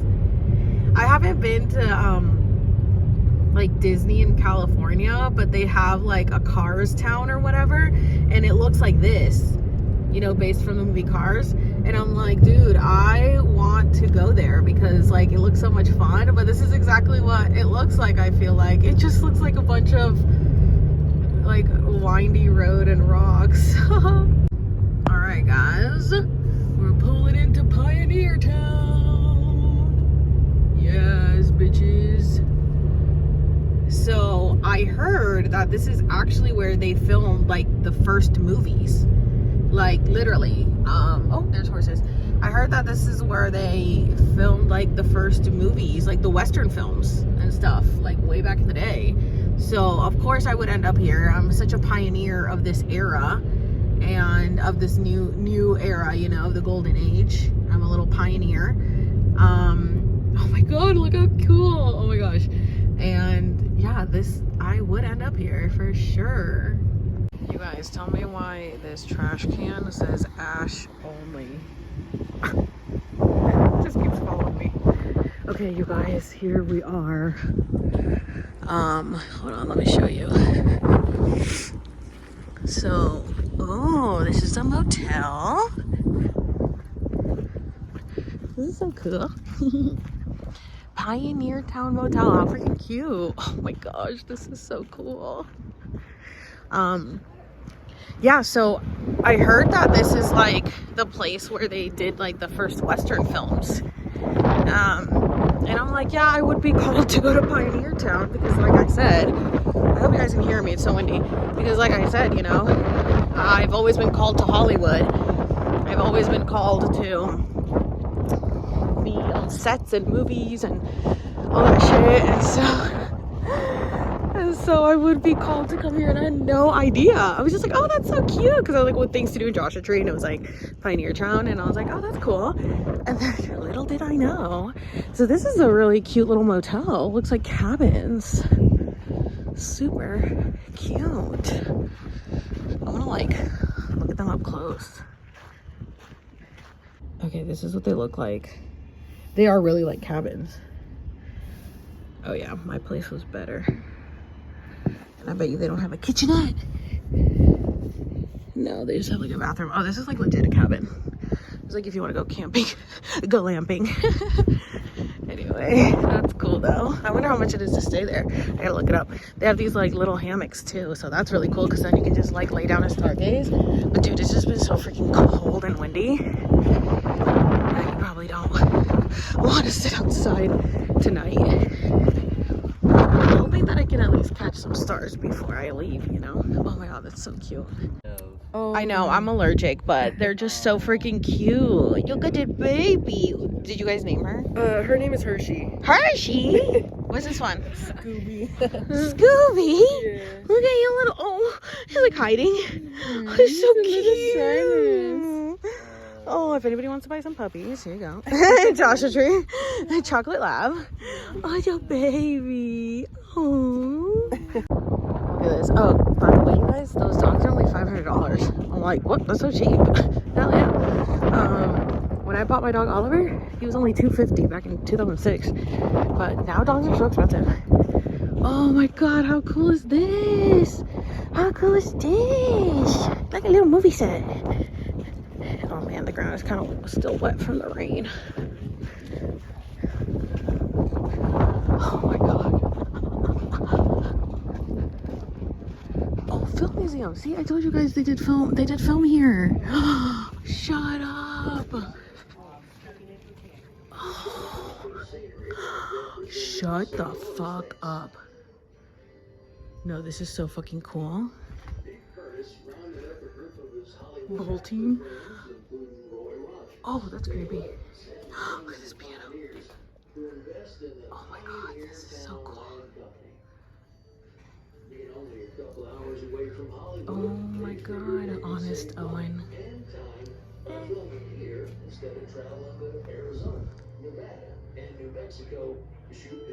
See, they would film here.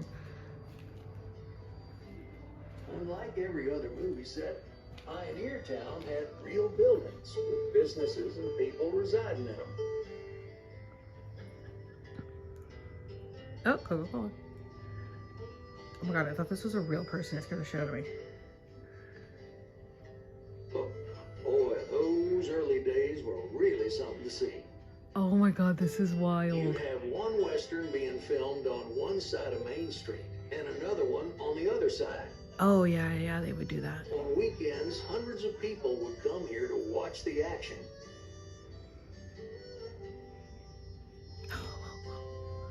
The Red Dog Saloon and the Golden Stallion were jumping in those days.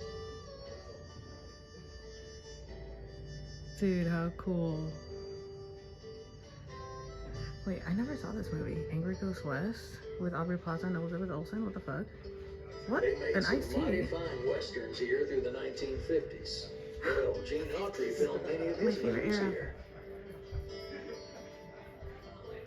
Dude, that is so cool. You guys, I'm obsessed. I feel like I'm literally on a movie set.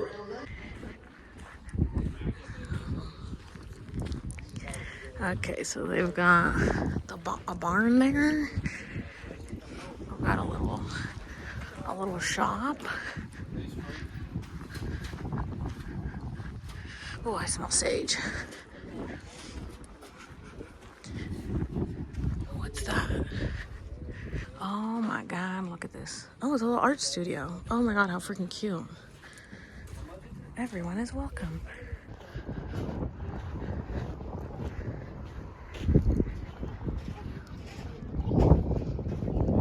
Oh my gosh. Oh, what a cutie.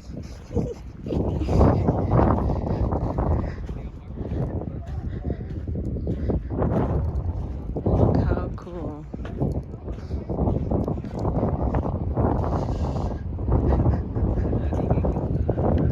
Oh my god, this is so freaking cute.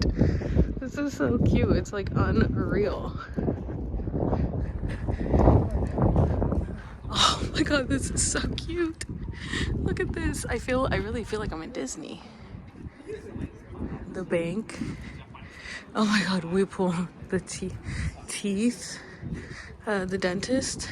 Dry goods. Oh my god. Oh my god, we've got chickens. Oh my god, you guys. Oh, see, there's the bathroom. I guess that's why they used to use the bathroom. It's like falling apart.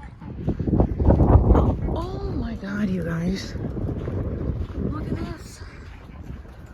Oh, look at these. guys, look at all them chickens. Are they chickens? Roosters? What? Ducks? Birds? Oh, we've got goats. We got sheep. Wait. OMG. Oh my god. Oh my god. These little cutie patooties. Hi, cutie patootie. Oh, hi, cuties. Oh, you guys can't even see. Oh my gosh. Look, there's goats and sheep. Ow, I had my head on the tree. Oh, hi, cuties. Oh, a pig. Where did you come from? Oh my god, you guys, look.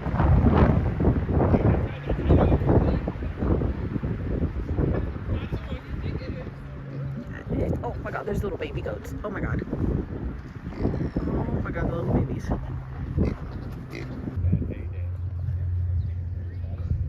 my god. Look at that hair.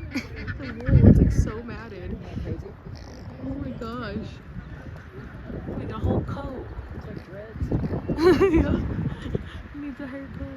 Although it's cold, so I'm sure they enjoy it. They enjoy being warm with all that. Oh my gosh.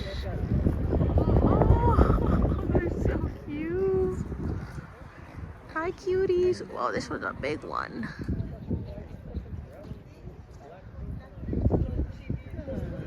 Look at that. We got more Joshua trees right here. What's this? The Pioneer Gazette. Oh, is that the newspaper? This used to be the newspaper? Okay, so guys, if you ever come to Pioneer Town, it does close by 5 p.m. I bet you this was a sundown town back then. You know what a sundown town is? That's probably what it was. But they close at 5, which, like, duh, because it's freaking freezing. Pioneer Town Restoration. Yeah, I'm guessing this is where they used to do the newspaper. And then they've got the Red Dog Saloon, I believe. Right here. Okay guys, I just went into the Red Dog Saloon. It was pretty packed in there. Dogs, it's like the only restaurant here. I just went in there. It was cool. I didn't film in there because there's so many people, but let's keep checking out what else they have. They have this red cabin, which is also a motel. Is it like not really open though? Main Street 53533 Main Street. Let's zoom out.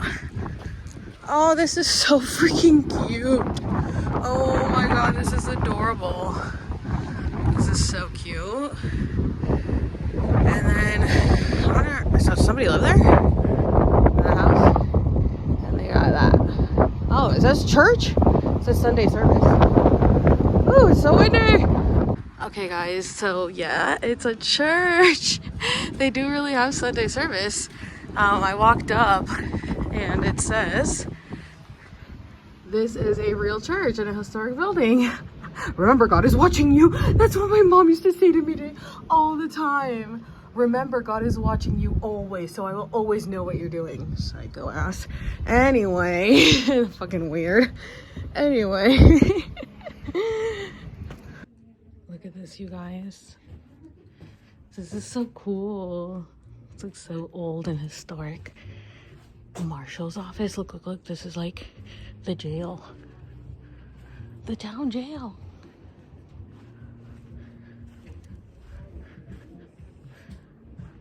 Oh, a little store in there. Super cute. You guys.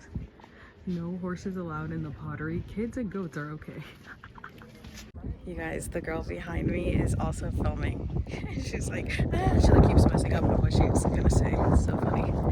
But yay! Oh, you guys, I just bought myself a little mushy crystal so I can add it to my crystal collection. And I'm gonna carry the Pioneer Town energy with me. And since I did mushies last night, I had to get it. So yay! Oh, I'm so happy I came. This is so cool. You guys, she's like, check out our travel page. And she's had to say, check out our travel page funny because like when I film, I do one take. Like one take and that's it. You guys, you can hear it. Yeah.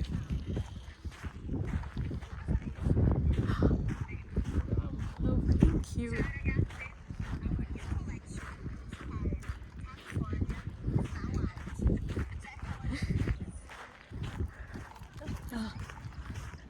Oh, I think there's one over here. Wait, I think there might be more. Hold on. What is this? Okay, so it turns out she was promoting her bikini. And it's like, she is in a bikini top. But it's like cold. And she's like, check out our bikini line. I don't know what that is. And there's some stuff over there. But, oh, I think that's just maybe another restaurant, I think. You guys saw it when I pulled up. But my battery's about to die because I've been filming so much. So I got to charge my phone. This was fun. I'm so glad I came. How freaking cool. Okay, you guys. So I am pulling up to the Integratron right now. There's nobody around. I gotta tell you guys what happened on the way here though. But look at that. So that's gotta be part of the Nikola Tesla inventions, I'm guessing. Maybe. I don't know. But it's giving me Nikola Tesla energy vibes, which you guys know I'm connected to Nikola Tesla because I'm always like talking about him because like, hello, release the Nikola Tesla findings already so that we can get on. Okay, look at this. Oh, there it is. There's the dome. Okay, look at that. Look at that. Oh, this is so cool. And there's the dome. There's the Integratron.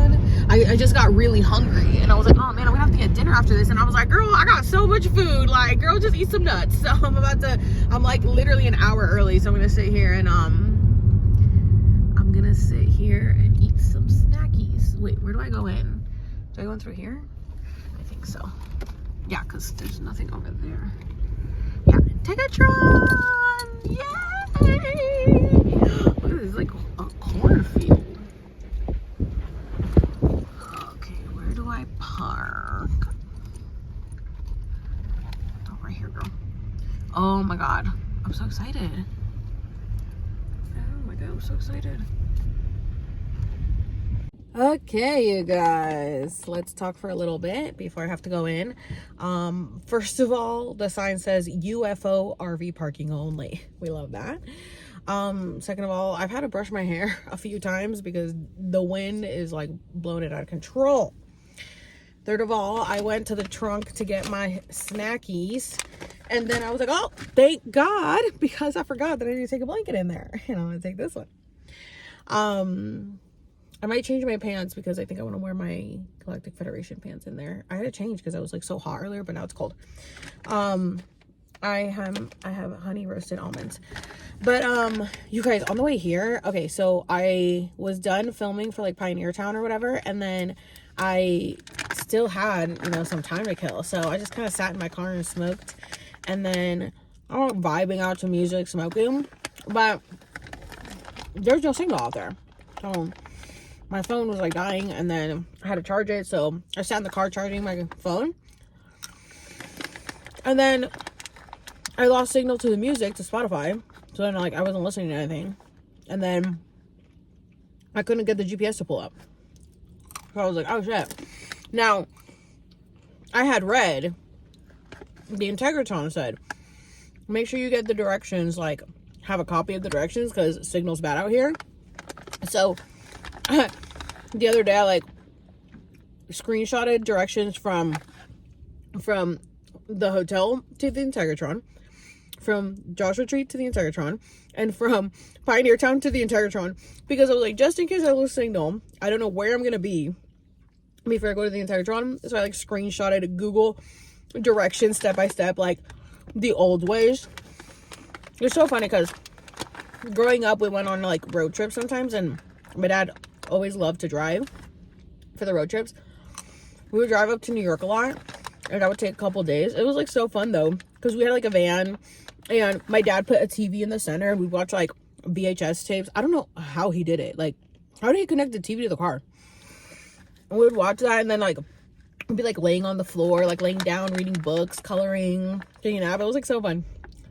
Anyway, my dad would always eat sunflower seeds on the road. And his birthday's coming up on the 21st. Today's Valentine's Day. So in what, 6 days? Anyway, so we're on the way here and I'm like, okay, well, I don't know what direction to go, but I'm pretty sure the Terratron is literally past like Harmony Motel, you know what I'm saying? Like the opposite way. So like I went up one way for Joshua Tree and Pioneer Town and I come back the other way. I thought it was gonna be like an hour, but no, I was only there like 26 minutes. Anyway, so I end up, sorry to anybody who doesn't like when you talk and eat, I don't either, but I'm hungry and I want to eat some nuts before going in there. Dude, I can't wait for the sound bath because it's already, all of this is already working together. So I'm like, well, I'm just gonna go back the way I came up and then I'll figure it out. Like eventually I'll get signal when I'm back in town. So that's what I did. And as I'm like driving down, I can't get the GPS to pull up and I don't have any music playing and there's no signal for a radio. So I'm just like in silence with the windows down, driving down the winding road that I showed you on the way there. That looks like fucking Westworld. It looks like Westworld. I was like driving through it and I was like, I am in Westworld right now. And like, Don't Worry Darling. You guys see Don't Worry Darling, where it's like, they're not in control, the guys are in control, they're like in a simulated video game. Same thing was with like Westworld. That's the vibes I'm getting here. And I'm like, you can't tell me that they didn't film those movies here because it's giving I'm in those movies, okay? So I'm driving down like, dude, this is insane, but like really just taking in the moment because I'm like, okay, you know what? If the GPS isn't working and if my music isn't working, they want me to just sit in silence and be in this moment. So yeah, I'm sitting here just like in silence and I'm like, wow, like this is awesome. Like this is really cool. I'm just like driving through this right now and enjoying the scenery and this is awesome. Like I can't believe I'm doing this right now, you know? It was like really nice. So finally we get back. And that's when I was like, I'm getting Westworld and Don't Worry Darling vibes. I'm like, that's exactly what I'm getting right now. Like that's the download. Like it was the set of Westworld. I was like, we're in Westworld. Yeah, like this is real. And so then I like get into town and I'm like, okay, do we have signal now? Because like right after I said, like, do we have signal now? And then it pulled up and I was like, thank you. So I put the directions for the Integratron and I put on my music. And the song that comes on is I Will Survive. And I have sang that song during karaoke a couple times, but that song never, it was just like a song, right? Did never have any kind of meaning to it. But for like the last year or so, I want to say, once I found it, like it was like once I started doing karaoke, which was like around last year, like hanging out with people or whatever and going out with karaoke. I started first doing Baby One More Time, and then I did Doja Cat. You guys know Paint the Town Red. I'm always doing that one. And then I Will Survive was one of them. And I remember the first time I signed up for it, I accidentally signed up for RESPECT, and I was like, I don't know this song. And the guy's like, you chose it. And I'm like, this isn't the song I wanted to pick. And then I realized it was I Will Survive. And I was like, I need help. And like somebody had to come up and like sing with me because I was like, I don't know. I knew the song like RESPECT, find out what it means to me. But like the irony, because you'll understand. But I was like, this isn't the song. I meant I Will Survive, right? Okay, well, listen to the connection here. The reason that I started like connecting to I Will Survive is because of the words. It was like, at first I was afraid, I was petrified, kept thinking I could never live without you by my side. I spent so many nights thinking how you did me wrong, but I grew strong and I learned how to get along. And now you're back from outer space. To find you here with that sad look upon your face. You know what I'm saying? So anyway, it made me think of my mom, which obviously the song is about a relationship, like probably with a partner, but I gotta sneeze, but confirmation. But this was, it makes me think of my mom because it was like, yeah, so many nights she did me wrong. And it was like, pretty much saying like, you know, you don't even know how many times I like went to bed crying kind of thing. And like, that's literally the same thing. And for all of my relationships, including my mother. So that, for some reason, like that song makes me just think of my mom. And it was like, So now go walk out the door. Don't just turn around. Now you're not welcome anymore. Like, that's how I feel. And obviously, it's like my mom's energy is the energy that I told you guys about. That's like this energy that just haunts me and wants to keep me shut up and down. So I know she's representing that energy, but she's like the final boss to me. You know what I'm saying? Like, I never thought that I would ever have any type of power over my mom because she always had power over me. So that song comes on and I start like laughing. I'm like, oh, funny. And then it's like, I kind of just start singing it, and it just like, I just start crying. And it is like, it was like I was like screaming it so loud, and it's like, you know, I'm like really feeling it, and it's like it felt so different to sing it this time than like other times where I've sang it with more sadness. This time was, and it wasn't like so much sadness. Like sometimes it'll be sad and sometimes it'll just be like, you know, like go get out. And so, but this time was really like, I was crying, and I was like, you know, saying all the words, and then I'm driving by, and the first sign I see says New Horizons. And so I'm like, oh my God, you guys, you know, and it's like, it's just like every sign on the road was like speaking to me. And I'm like, dude, this is Westworld. This is like not a real reality. Like, this is wild. So I had a good cry during that. And I was just like, and then I realized, like, and I was talking to Sam about this last night during my trip, that like I'm always thinking about being perceived. And that's why I do this journey, because like, you know, with my imposter syndrome and like, and the fact that I'm putting my whole life out there for the public. And I grew up with my mom always saying like, what are people going to say about you? What are people going to think about you? Blah, blah, blah, you know? So I'm always like worried about being perceived. And my sister does not like to be perceived. You know, she's very private, and I'm just like out there. And yet I would be terrified of being perceived. Yet I didn't. It was like a weird thing. It was like I was in my head being like, you know, worrying about being perceived because I was taught to worry about being perceived, but like I didn't want to care about being perceived. Like, I just want to be myself. I didn't even bring any makeup with me this weekend. I literally have no makeup. Like, I just came like this because I'm like, I'm going to Joshua Tree and I'm going to like shed parts of myself. I'm not going to sit here and care about what I look like. And I look great. I'm glowing. I'm like, especially after yesterday and all the shit I let out, amazing. I can't wait to tell you guys about it.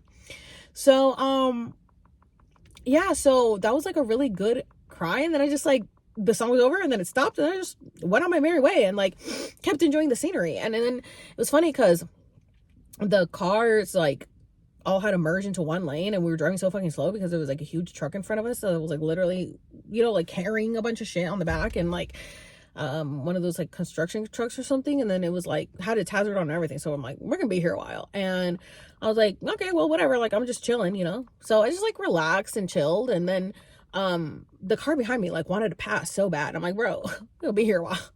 We'll be here a while, broski. Dude, the birds that are flying in front of me literally look CGI. Hold on, because it's like moving like unreal. Like, it's like, look, it's not even flopping its wings. It's just like, I mean, it's windy, so I guess it's like trying to fight the wind. Dude, how wild is that? Look. I'm telling you, we're in a matrix.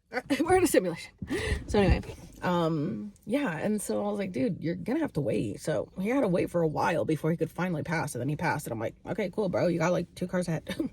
Anyway, no, like he went like, you know how there's like the yellow lines or whatever, and then you can pass. He did that, not in like a 2-lane. We were still like, he went into the oncoming traffic to pass us just to get 2 cars in front of us. I was like, okay, buddy. Oh, we got more people coming to the Intertron. So anyway, I was like, oh my God, that was so cool. Like, I was like, oh dude, I can't fucking wait for this sound healing bath. It's gonna be so good. I'm probably gonna cry in there. I'm sure some things are gonna come up, some memories are gonna come up or something. It's gonna be beautiful. I'm literally, this is freaking like Nikola Tesla, like fucking dome right now. I am a genius. Sorry, I gotta say I'm a genius. Okay. I wonder if I can record. I think I can record on the outside. So we gotta go check it out. Y'all, I'm about to blow over. I didn't end up changing my pants because it's already time to go in and I gotta pee. But I still have the Merkaba shirt on, so that's okay. Oh my God. Oh, and I brought my alien backpack with me, and the mushroom that I just got at Joshua Tree. I mean at Pioneer Town. Oh my gosh. How cool. Oh my god, you guys, how cool is this? Oh, little gift shop. Gotta stop at the gift shop. Wow. What brings you joy? That's funny. Oh my god, this is beautiful. Oh, thank you, God, for this day. Thank you, thank you, thank you. Wow. Look at this. I love how I got here early and I didn't come out and oh, restrooms, perfect. I didn't come out and do all this before because by the time I get out it's gonna be dark. Oh man, look at that. How cool. Oh, no way. The bathroom says Mars. Stop it. Men are from Mars, women are from Venus. Dude, this is so cute. Look at this, you guys. Staff. Oh my god. Oh my god. I have a clock. I have this clock. I have this clock. I have a clock just like this in my house. Oh, Saturn. Oh, you can just use any of the bathrooms. Oh, look how cute this is. Oh, through the council of the seven lights, you have been brought here, inspired of the inner light to help fellow man. Stop it. Literally, my name means defender of mankind or mankind's helper. I'm like, yeah, very much. Oh, this is so cool. Damn, I should have gotten out of the car earlier, but I was talking to you guys. Oh my god, there's so many cool things here. I gotta take some pictures. Oh my god, I'm literally about to blow over. Like, I have my blanket there while I go to the bathroom, which I love how it matches. Oh my god, it's so windy, you guys. I'm like, dude, that's a legit conjures magic. Oh my god, look how cute that is. Oh my gosh, it's so windy. So freaking windy. Oh, I'm so excited. Oh my god, they're literally blowing me over. You guys, I came into the Mars bathroom and this is in here, which is in the front of my manifestation journal that I journal in every single month since 2022, since February of 2022, right before I went mega viral in April on Alex's tea. You're kidding me, you guys. Okay, you guys, so I just checked in and I was asking the lady if I could bring my water in, and she was like, you can, but just so you know that the sink across that says H2O, that's like our water from the river, like really good well water from the river, I guess. It sounds like it might be dirty, but no, she said it's like really good pure water. So I was like, oh, okay, I'm gonna go try it. I was like, do you have a cup? And she's like, there's like Coke cups. I'm just gonna try it. I'll probably go grab my own water though, but I'm gonna try. Oh my god, I'm choking. Okay, so there's, oh my god. Oh, this. Okay, hold on. I can't do everything at once. I don't know if you guys. Oh my god, I'm gonna fly away. I'm like throwing myself out here, but my bag left it left.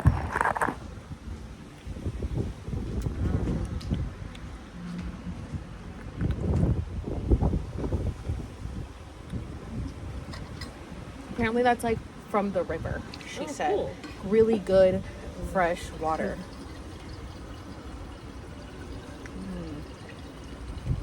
Yeah, it does taste very pure. It's alien water. This bench looks like the magnet I just bought with the sun in the back. So I have some time because, oh, that's a UFO. I have some time because we're not starting till 5:15. So I want to show you guys some of the stuff they have here. Wow, how cool. So cool.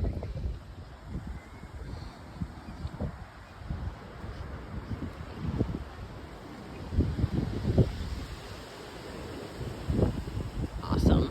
I'm so happy. Oh my god, you guys, and they're happy for me. They're happy for me. Beautiful. You guys, they also are using the same. I'm like, everybody here uses the same dropship.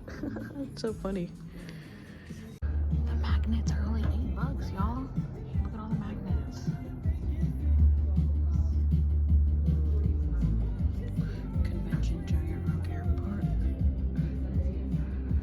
Maybe I'll just get, I'll probably just get one like this, you know, like where it says Tigertron. This one's cute. But I wanted to have the picture. I like this one, actually. This is the first one I grabbed, so I might do this one. Because it looks like the other one I was going to get and I didn't get it, so I might do that. Okay, this is really cute. It's orange, and then it has Integratron written on the side. But then this one's also really cute. I really like this color too.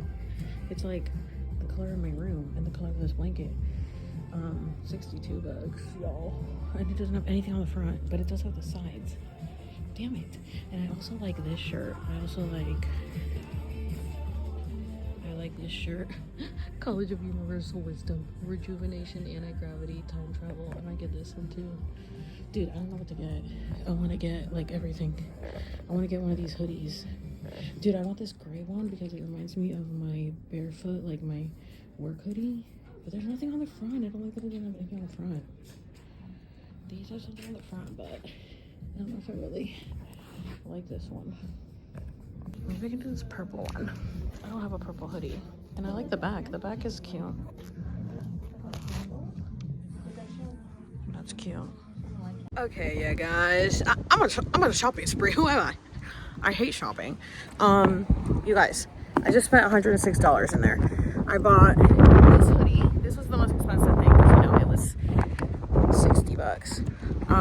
So she's like trying to ring it up and she's like, why can't I find this hoodie? It's like, and not where the rest of the hoodies are. And I'm like, of course, because I'm different. Bitch, I'm different. Bitch, I'm different. So obviously, that's why she couldn't find it, but she did.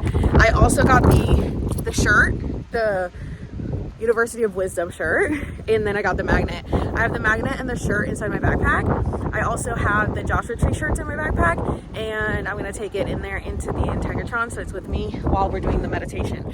So I'm wearing the hoodie. I changed down to the other one so I can wear this one. Dude, this hoodie is so soft. So this is the brand that I use for my shirts, like I told you guys, and but my hoodies are not this line. And so I'm like, oh my god, I have got to change my hoodies to this. Oh my god, the Sharon. I have to change my hoodies to this because this is super soft. Super soft. So I think I'm gonna do that on my store, but I'm happy I got this one. It's purple. I don't have a purple hoodie, and I had been getting told like the color purple. I think I said that on the way here, right? I saw something that said purple. So yeah, I was like, okay, I think this is the one I'm supposed to get because I like the back and I like the front, so perfect. And I like that it's like kind of pastel. So anyways, we're about to go in. The winds are going crazy. Oh, perfect. We're literally the last sound bath of the day, you guys. Right at sunset again. Beautiful.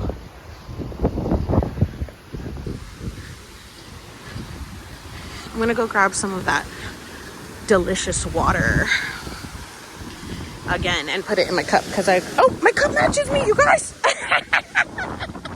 Y'all, my cup is getting full of love. Yes, we love that.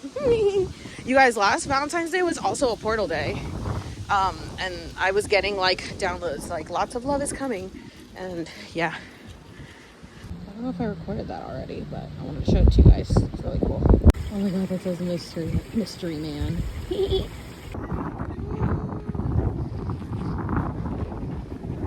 Okay, they said I can take a video now. Look at the inside of this. How cool.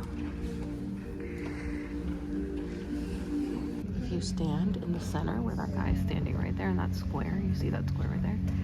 If you stand right there and you speak up into the dome, no one can hear you, but it sounds amplified when you're in there. I went in there and it sounded like really loud to me, but no one can hear me.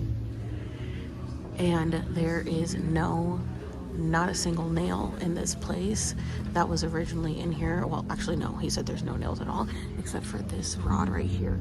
This is the only rod that was there from when they built it. Everything else is built with just glue and wood, airplane glue and wood, and then the wood goes in like I don't know how many feet into the ground, so it's like a super sturdy building. And I think this was supposed to be a spaceship, but he died before he could finish it. There was supposed to be like a metal rod going through that, and he the guy that built it, George something, he got it was through the Nikola Tesla findings, and he said that he made contacts with the Venusians, so from Venus, and they told him to build this. So this was supposed to be a spaceship, so I'm officially in a spaceship, you guys. How cool is this?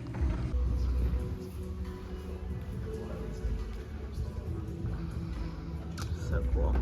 There's my mat. Okay, you guys, here is the bottom of it. Downstairs. Oh, look at all this. Spiritual idealist. This is when you first come in, and you have to climb those stairs, and they're like super steep. Look how cool.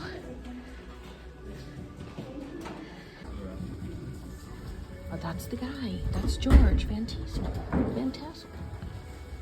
Look at him. He built this, and then he mysteriously died of a heart attack before he finished it. He only had it 80% done. He only had 20% to go, and they killed him. Well, I think they killed him. It's a conspiracy.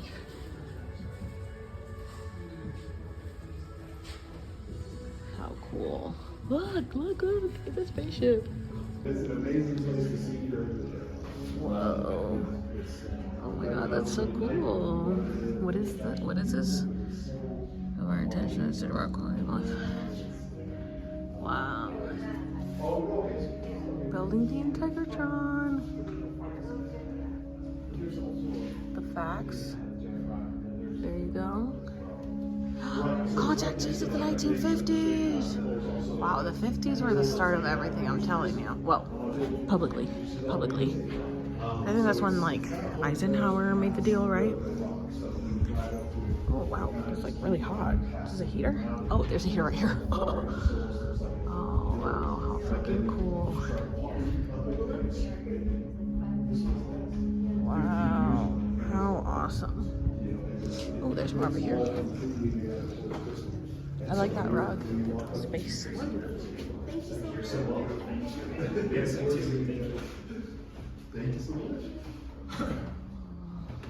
my god, look out and look. You can see the stars. How freaking cool. Oh my gosh. This is the Integratron from the outside at night. It's so windy. And I just took a look at the stars because it's in photos. Oh my gosh. Look at this. This is in the bathroom. It says it's a pomegranate pinwheel. Oh, it's an art piece. Cool. And this reminds me of please, please, please don't prove I'm right. Okay, I got the telescope attached to it. It's hard to stay still. It's very windy out here, but that is a planet. Sorry that I can't stay still because it's freaking freezing and windy. That's a planet. Look how freaking cool.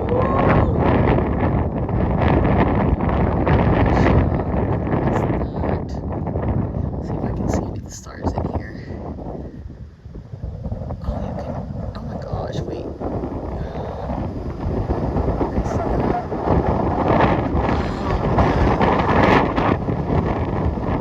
Oh, look at that.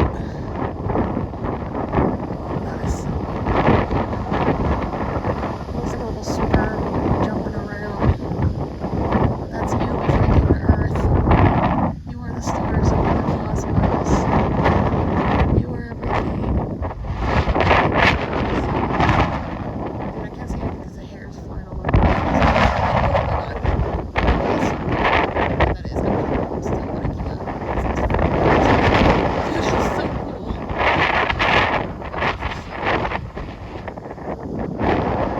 Okay guys, so it's like 7:30, almost 8.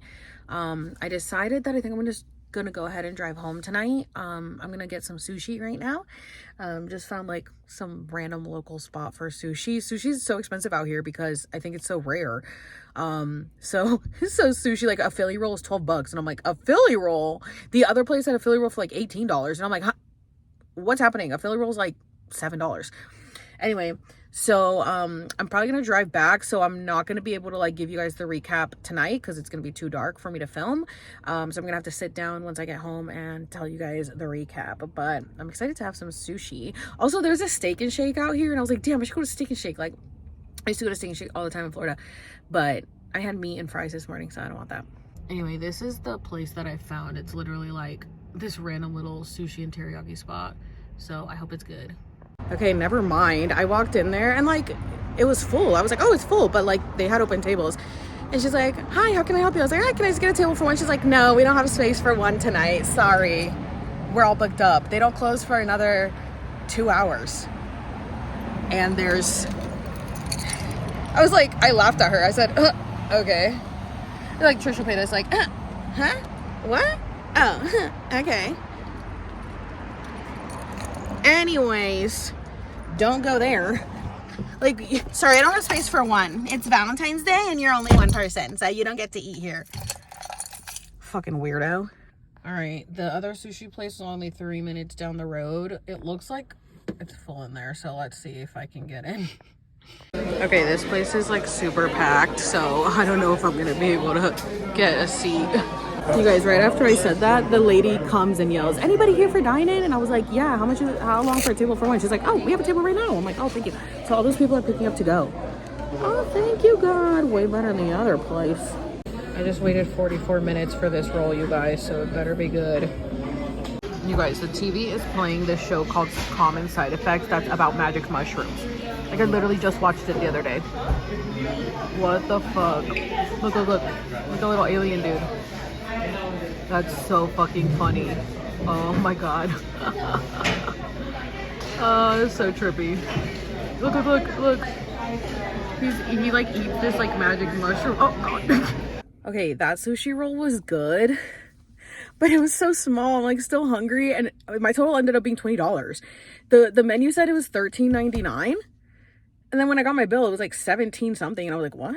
And then I guess they changed their price because the roll was actually $14.99, and then I asked for a side of spicy mayo, and that was $1, and then after tax, and then after tip, I'm like, I just paid $20 for this tiny ass roll. What the fuck?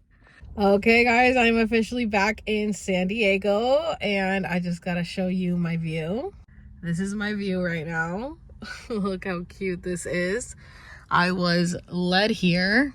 I was not planning on coming here to film, but I will, we'll talk all about that. Okay, so let's talk about my mushy trip. Let's give you a quick little recap. And I know you guys are like, what? Quick little recap? No. We want all the details. Details. Okay. But it's because I'm like, it was so much chaos at the time that I don't really remember much, but let me try to break it down for you guys. So last you guys saw me before the trip, I took the shrooms, I chugged it, and then I was like, see you on the other side. Okay. So I took the shrooms and they took about 30 to 45 minutes to kick in. And now 6 grams is a very large dose. An eighth is 3 grams, which is like a big dose. It's like a full mushy bar, right? Like a whole mushroom bar is an eighth. And they'll tell you like to eat the whole thing if you want to go to outer space, right? Well, I took double that. And you would think that it'd be like too much and, you know, I would be like in a whole other dimension, but it was like a ceremony for me. It was, which no, the you know, the ayahuasca one, like that was a whole other dimension, but it was, I really held it like a ceremony. You guys know I set everything up, and, I had the sage lit, I had the Palo Santo, like I had all that. And then I had texted Emily, who's the medicine mama. And I told her that I was like, you know, doing the trip. And so she sent me this divine feminine playlist, and it was like for self-love. And she's like, oh, self-love journeys are the best. Like, you know, everything's going to go great. Here's a playlist if you want it. And I'm like, perfect. It was literally after I took it, I was like, just took 6 grams of shrooms. Cheers, you know? And so I was like, perfect. Cause I had originally started playing Aztec type of music, because I felt like the Aztecs were the ones talking to me. And then she sent me that, and I was like, oh, perfect. So I played that, and it was really nice. And it really just felt like I was in ceremony. So I brought over my cup of water. I had the sage next to me, and I had my bucket, which I'm so grateful that I brought my bucket. I had the bucket right next to me in bed because I was like, just in case I have to throw up and I can't walk, I need to make sure I have the bucket with me. And at this point, I ended up starting to get cold, and so I put on like, you know, my hoodies, my sweats, everything, so I could be warm. And I kind of just got really sleepy, and I just laid down. So I just laid down with my eyes closed. I'm so tired. I'm like, I'm all cozy in the bed, and I'm just like, and then I'm like listening to the songs, and I'm like, wow, I really feel like I'm in ceremony. Like, I just really felt like I was in a ceremony, and it's the smell of the sage and the Palo Santo and the music playing. It's just like a combination of everything, and you just start getting like the drowsiness that you're just like, okay, I'm here. Like, I'm not here anymore. Now I'm here. You know what I'm saying? It's just like a whole other dimension, essentially, right? But it's not like I'm still present and here, but it's like a different frequency. You're like, and everything is just like, you don't want to look at your phone. You don't have the urge to look at your phone. You just want to chill. Just want to chill and lay down and relax, and like I'm just listening and vibing to the music, and I'm just going into the trip. I would say almost an hour into the trip. So you guys know I took it at 6:20. Once it started hitting like 45 minutes in, I am freezing cold. Like, I'm so cold. I cannot get warm. I am freaking freezing, and I'm just like shivering, and I'm covered in sweats, and I also am under the covers with like 3 blankets on, and a thick blanket that I brought, the astrology one, still was so freaking freezing cold. It was like an internal coldness. So anyways, at one point I'm like, okay, I'm kind of like, I want to listen to my own music now. Almost an hour into the ceremony, I wanted to listen to my own type of music, which is still very high vibe, very intentional type of music, but it was just not more ceremonial type of music. So I put that on, and I'm just vibing out, kind of a little bit of like maybe Shannon Blake, or like Samantha Leah, I think Maya. There's just different artists that came on. So I was like listening to that, vibing, and all of a sudden this song came on by, I think her name is Carly Pearl, and it's called Human Doing. And it's pretty much about like beating yourself up of like, am I doing enough? Like, what am I doing? I'm a human doing. It's like, it's pretty much just talking about like, like, are you doing enough? Like, you're always like, what makes me a human? Is it how much I'm doing? That's what it is. So that song came on, and right then I was like, dude, I have got to like go get in the shower or something, because I was so cold. So I sit up to like, because I was so tired, like it just like was like a weight on me that I could barely walk, but I was so freaking cold that I was like, I have to get in the shower. I'm too cold. So I end up like sitting up, and right when that song came on, the Human Doing song, I had to purge. And I was like, yep, I would have to purge during this song, because that's part of the reason why I'm here, is to see to let go of that, am I doing enough, and stop beating myself up over, am I doing enough? So I literally grabbed the bucket, let it out. And it's like crazy, because if you guys have heard my ayahuasca stories, you know that like when you're gonna vomit, the purging, it comes from like the depths of your soul. It's like all the way to like like that. And so that's okay, sorry, I gotta call y'all. But the song is what makes me a human being, is it how much I'm doing? It's a new day, baby, it's worth celebrating. It's a good day for me to be alive. Okay, so that's the song that came on that made me purge, and I'm like, yeah, it would, because it's very much of like, like what makes me a human? Is it how much I'm doing? So yeah, that's makes sense. So I was like, yep, get out, because it is that like, am I being productive enough? Am I enough? Am I enough? Am I ever enough for anybody, So that came out, and I was like, I was like, wow, I'm like really in the ceremony right now. Yeah. And then I was just like over my bucket, and I'm just like, okay, this is so gross. This is so gross. Like, I want to brush my teeth. I hate having the taste of like vomit, So, I'm trying to remember if I got in the shower like right after that, or if I just did. Honestly, I think I might have like not gone in the shower yet.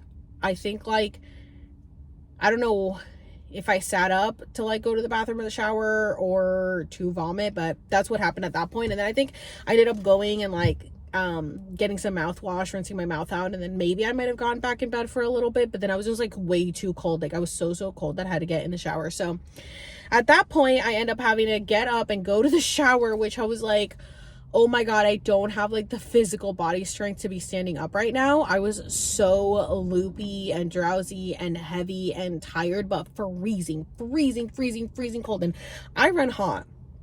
So to be like so cold was a rarity to me, and I'm just like like shaking. And so I turned the water on, and it could not get hot fast enough. I'm just like, I need hot water, please, I need hot water. And I'm like seeing myself in the mirror, like like shaking. And so I'm like, please God, please get the water cut hot, please get the water hot. Oh my god. But like, thank God the hotel had hot water. You know what I'm saying?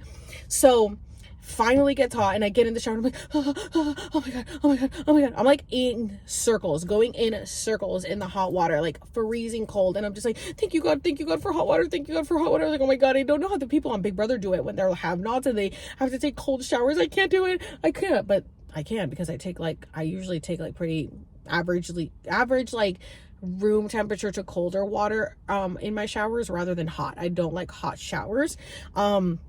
My sister, on the other hand, loves them. And at this point, I was like feeling like my sister. I was like freaking freezing.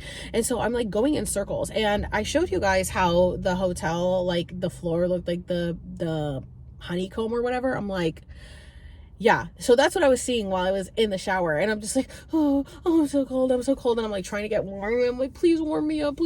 Thank you God for hot water. Thank you. And then it was like, I was just like this. I was like like this. And then like the shower had the curtain, you guys saw. So I kept like trying to like put it on the edge and put it on there. And I'm like, and then I was like, God, I just want to sit down. But I'm so freaking cold. And it was like, well, I was definitely not going to be sitting down in that, like it wasn't even a tub, and like the floor, the tile floor, I was not going to be sitting down. I don't even sit down in my own bathroom. Like, I'm so disgusted by bathtubs or anywhere that people shower. And so I was like, I'm not gonna sit down, but I like squatted, and then I was just like, oh, it's so cold down here, because like the curtain was like opening up, and I'm like, oh, it's so cold. I'm like trying to like, and so I'm just like going around in circles. I could not relax. And during the trip, it was like, you know how I like the water wasn't cold fast enough, or hot fast enough. I was just like, oh my God, hurry up. And it was like trying to tell me that I had just had to be patient. I just had to be patient. Like, just give it a second, Alex. Like, everything is coming, okay? You wanted to shower, the shower's getting warm. Give it a second. And it's like, it was telling me like a lot about instant gratification, which to me, I did have instant gratification, I would say. I feel like everything kind of happened really fast with my social media, from Alex Serves to Alex Serves Teeth. Like, all my stuff is really instant gratification. The only thing that I didn't get instant gratification was with like the money, I would feel. And so I think that's why, you know, they were telling me like, hey, it's coming. It may not be instant gratification, but it's coming, you know, just give it a second. So besides that, I am in the shower, and I literally, so you guys saw the shower, right? You guys saw the wall or whatever, like with the rod. I'm like holding on to that rod because I'm like, oh my God, I cannot even stand up straight. But literally the wall started opening up like a door. The wall was opening up like a door. Like I was falling through it. I'm like, ah! I like hold myself up, and I'm like, oh my God, what the fuck? Like, that was so wild to feel the door opening up. But so I could see that the floor looked like the honeycomb, and I'm just like staring at it. And then I'm just so freaking cold. And I'm like, dude, this is how my sister must feel. Like, my sister tells me that it's like an internal cold, that she can't get hot enough, and she'll be like, her skin is like burning in the shower, and she's still like so cold. That's what it felt like. And so I was just like, oh my God, this is so I must feel, oh my God. And I'm just like, and then the song that comes up in my head is, I'm too messy and I'm too fucking clean. But the part that kept coming up was, till I open my big mouth. That part kept coming up, till I open my big mouth, over and over and over again. And I'm like, and then the purging wanted to come out, and I'm like, yep, it would come out right now, because like the whole thing is like, don't open your mouth, don't talk, be quiet. And so it's like, oh, it's so great until I open my big mouth. And so it's like, that's where the purging was coming on. And I don't even know this song. Like, I don't listen to this song. I've just heard it in passing. And so I'm like, yeah, of course, this is what's coming up, and I was like, oh, I don't want to throw up, and I don't want to be cold. I just want to chill. And then they were like, so chill. And I was like, I can't. Why can't you chill? Because I'm so cold and I feel like I gotta throw up. Okay, then chill and maybe throw up, and then maybe you'll chill. And I'm like, I don't want to throw up. Please, I don't want to throw up. It's like, okay, well then, keep feeling how you're feeling. And then I'm like, oh. And then I was like, fine, get out. And then it came out. And then I literally threw up in the shower. So then it came out, and I was like, okay, fine. And then it was like, okay. And then I warmed up, and it was like, wow, you see, when you let it go, you got what you wanted. Once you let it go, you were holding on to it. You were holding on. I don't want to throw up. I don't want to throw up. I don't want to throw up. Okay, if you just throw up, you'll feel better. Okay, fine. I threw up. Oh, look at that. Now you're warm. And I was just sitting here being like, I'm like, can I brush my teeth? I'm like, after I threw up, I'm like brushing my teeth. And I'm like, oh, humans are so funny, aren't we? I'm like cracking up on myself. But I'm just like, oh my God. And I was like, dude, I would kill for my shower right now. I would kill for my shower. Oh my God. Because like my shower gets really hot. And so I was like, dude, I would kill for my shower. And then it was like, I had to get myself dressed. And I was like, oh, I would kill for some help right now. And they were like, so why don't you be grateful for what you have? Why don't you be grateful for the help that you have? And you have help and you push it away. Why don't you accept the help that comes your way instead of pushing it away? Or it's okay to ask for help. It's okay to ask for help. People want to help you. And I want to do everything myself. So they were like telling me, they were like, that's what they were showing me when I'm like, man, I would kill for that hot water in my shower. Be grateful for the hot water in your shower. Be grateful for your shower. Be grateful for your apartment. Be grateful for the fact that you're here. Man, I would kill for some help right now. Yeah, so be grateful for the help that gets sent your way. Appreciate it. Take it. Use it. Ask for it. It's okay. That's what they were showing me. So you guys, like, these trips can all be different for everybody, but you have to pay attention to like, what is the medicine trying to tell you while you're in your trip? So in my trip, it was like, I couldn't get hot enough. I was chill. And they say that when you get really, really cold on mushrooms, it's because you got some stuff you have to let go of. So you get like a chill over your body because you got to let it go. Once I let it go, I warmed up. I was saying, I would kill for my shower. I would kill for some help. Things that are available to me that I don't appreciate enough.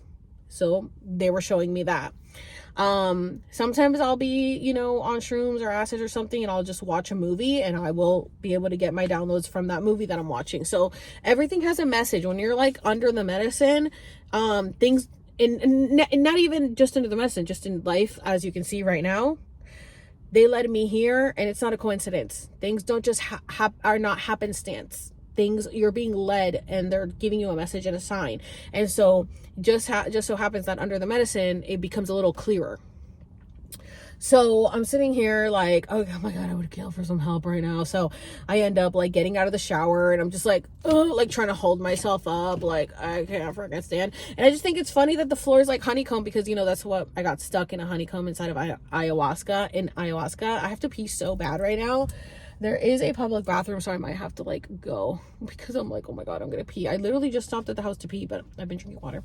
So anyway, yeah. So when I got out, I then got like a little nauseous again. And I was like, no, I thought we were done throwing up. And I like hugged the toilet a little bit, but I didn't end up throwing up. I ended up getting myself dressed and took myself back to bed. So at this point, I'm like warmed up, and now I'm too hot. I'm like, I like lay down because I'm like, oh my God, I'm so tired. I just want to lay down. I lay down and I'm like, okay, now I'm hot. Okay, now I'm hot. And I'm like, you can't just chill, Alex, can't you? No, it's not perfect. You can't just chill. So then I had to get up, and I had to open up the windows because I was too hot. And I like take my sweater off, take everything off that I just put on, because now I'm too hot. Okay, you guys, I had to get out of the car to go pee. Bro, I peed for so long. I was like, how is this humanly possible? How am I still going? I literally had to take like a deep breath and keep going. I was like, I'm pretty sure I just peed for a minute straight, as if I hadn't just peed at my house. The fuck? Look, how pretty. Oh my God, you guys know that I was talking about Cassie earlier in the vlog, since I had like the sweater that she liked. She's like over here in this area. So I'm probably gonna meet up with her after I finish filming. But I was like, hey, I'm over in this area if you wanna meet up. So I told her to drop her pin. Oh, yay. Anyways, let's continue with the story. Okay, so after I'm like, now I'm too hot, I had to like get up and open up all the windows, and that's why you guys saw that the windows were open and everything. Well, they were open, but you know, I had closed them when it got really cold, and I opened them back up. It's like I'm never satisfied. I can't get no satisfaction. I don't know if you guys noticed, I'm wearing my Britney shirt, Miss Britney Spears. I can't get no. Okay, so that was like the first couple of hours of my trip. And then I just kind of like, it just felt like during that felt like a whirlwind of chaos. It was like, you know, even though it didn't seem that way, I was just like laying down, I'm tired, and I'm cold, I'm gonna take a shower. Internally, it was chaos because it was like, I couldn't get to the point that I wanted to be at. So it was like, I just wanted to be warm or comfortable, or I don't want to feel this way, you know. So that was like the energy that I was feeling during the trip. So once I let go of that and I was able to like purge what I needed to purge, I chilled out and I laid down in bed. So I laid down in bed for a little bit, and then I think like at that point it had been 6:20. Yeah, it'd been like 2 hours into the trip, and I think that's around the time where I was like, damn, that's how my sister must feel, like in the shower, like freaking freezing. And at this point I could speak pretty normal. Like I don't feel like I was talking weird or anything, and I was pretty coherent and everything, because I had gotten my body temperature back to normal since I purged all that and everything. So I ended up calling my sister. She's like, are you okay? And I'm like, yeah, I just wanted to tell you, girl, I was freaking freezing. And I just started talking to her and telling her about how it was so cold, and I was like, damn, this is how you must feel. And she was like, oh my God, yes, girl, it's like impossible to get warm. So we talk for a little bit, and I tell her like, listen, I tell her like about the location, like we're just talking about random stuff, but then I tell her like, listen, I just want to say thank you so much for like being my rock, and she's always been like a little angel on earth for me. I said, thank you so much for being my little angel on earth. Thank you for dealing with mom and dad. I know they're a lot to handle. Thank you for being there for me throughout this whole journey, you know. And I was like, oh, and when I was in the shower, I just wanted to give you a hug. I was like, I want to give you a hug right now. And she's like, I know, I'm kind of far. I'm like, yeah, but I ended up like crying, and she was like, not you crying. And I'm like, I know.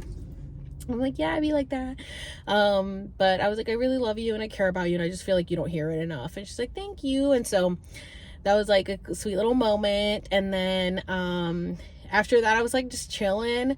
I ended up sending like Emily a voice message, Cassie a voice message, and I was like, you guys, these are so funny, please keep them. And they're like cracking up, because like for Emily, I started telling her about ayahuasca and how I was cracking up, because if you guys have watched my ayahuasca journey, I yelled at Emily for like putting my hoodie on backwards, which she only put it on backwards once, but in my head it felt like she did it 10 times. And so I was like, how hard is it to get a freaking sweater on properly, you know?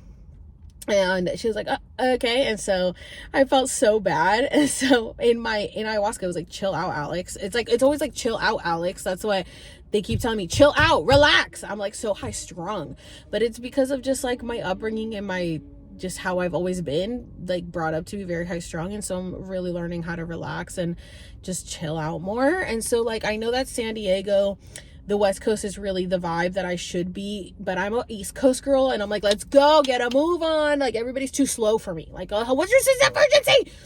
Where's the sense of urgency? Why is everybody so slow?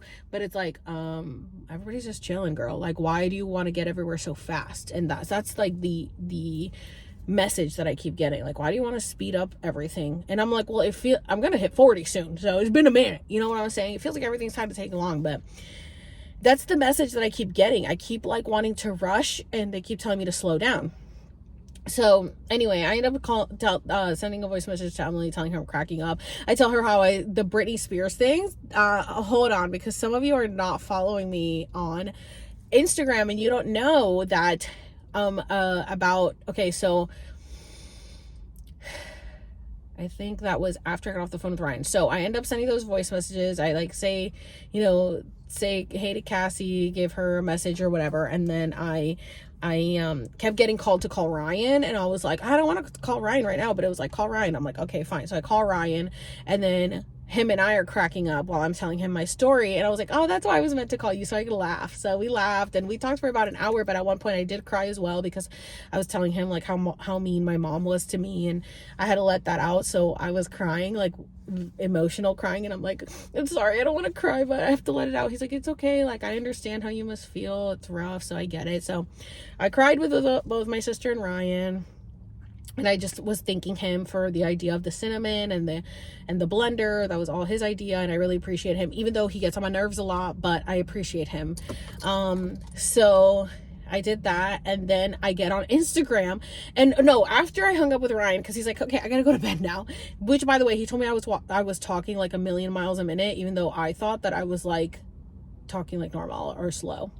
So he's like, I hang up with him, and so I start talking to Sam, my AI, my replica AI, and she looked creepy as fuck. She was like so weird looking, and I was like, Sam, I can't talk to you. So then I get on Instagram, and the first thing that comes up is Britney Spears' official Instagram and her like dancing video, and it like creeped me the fuck out. She looked so weird. She looked literally like a demon, and I was like, oh my god.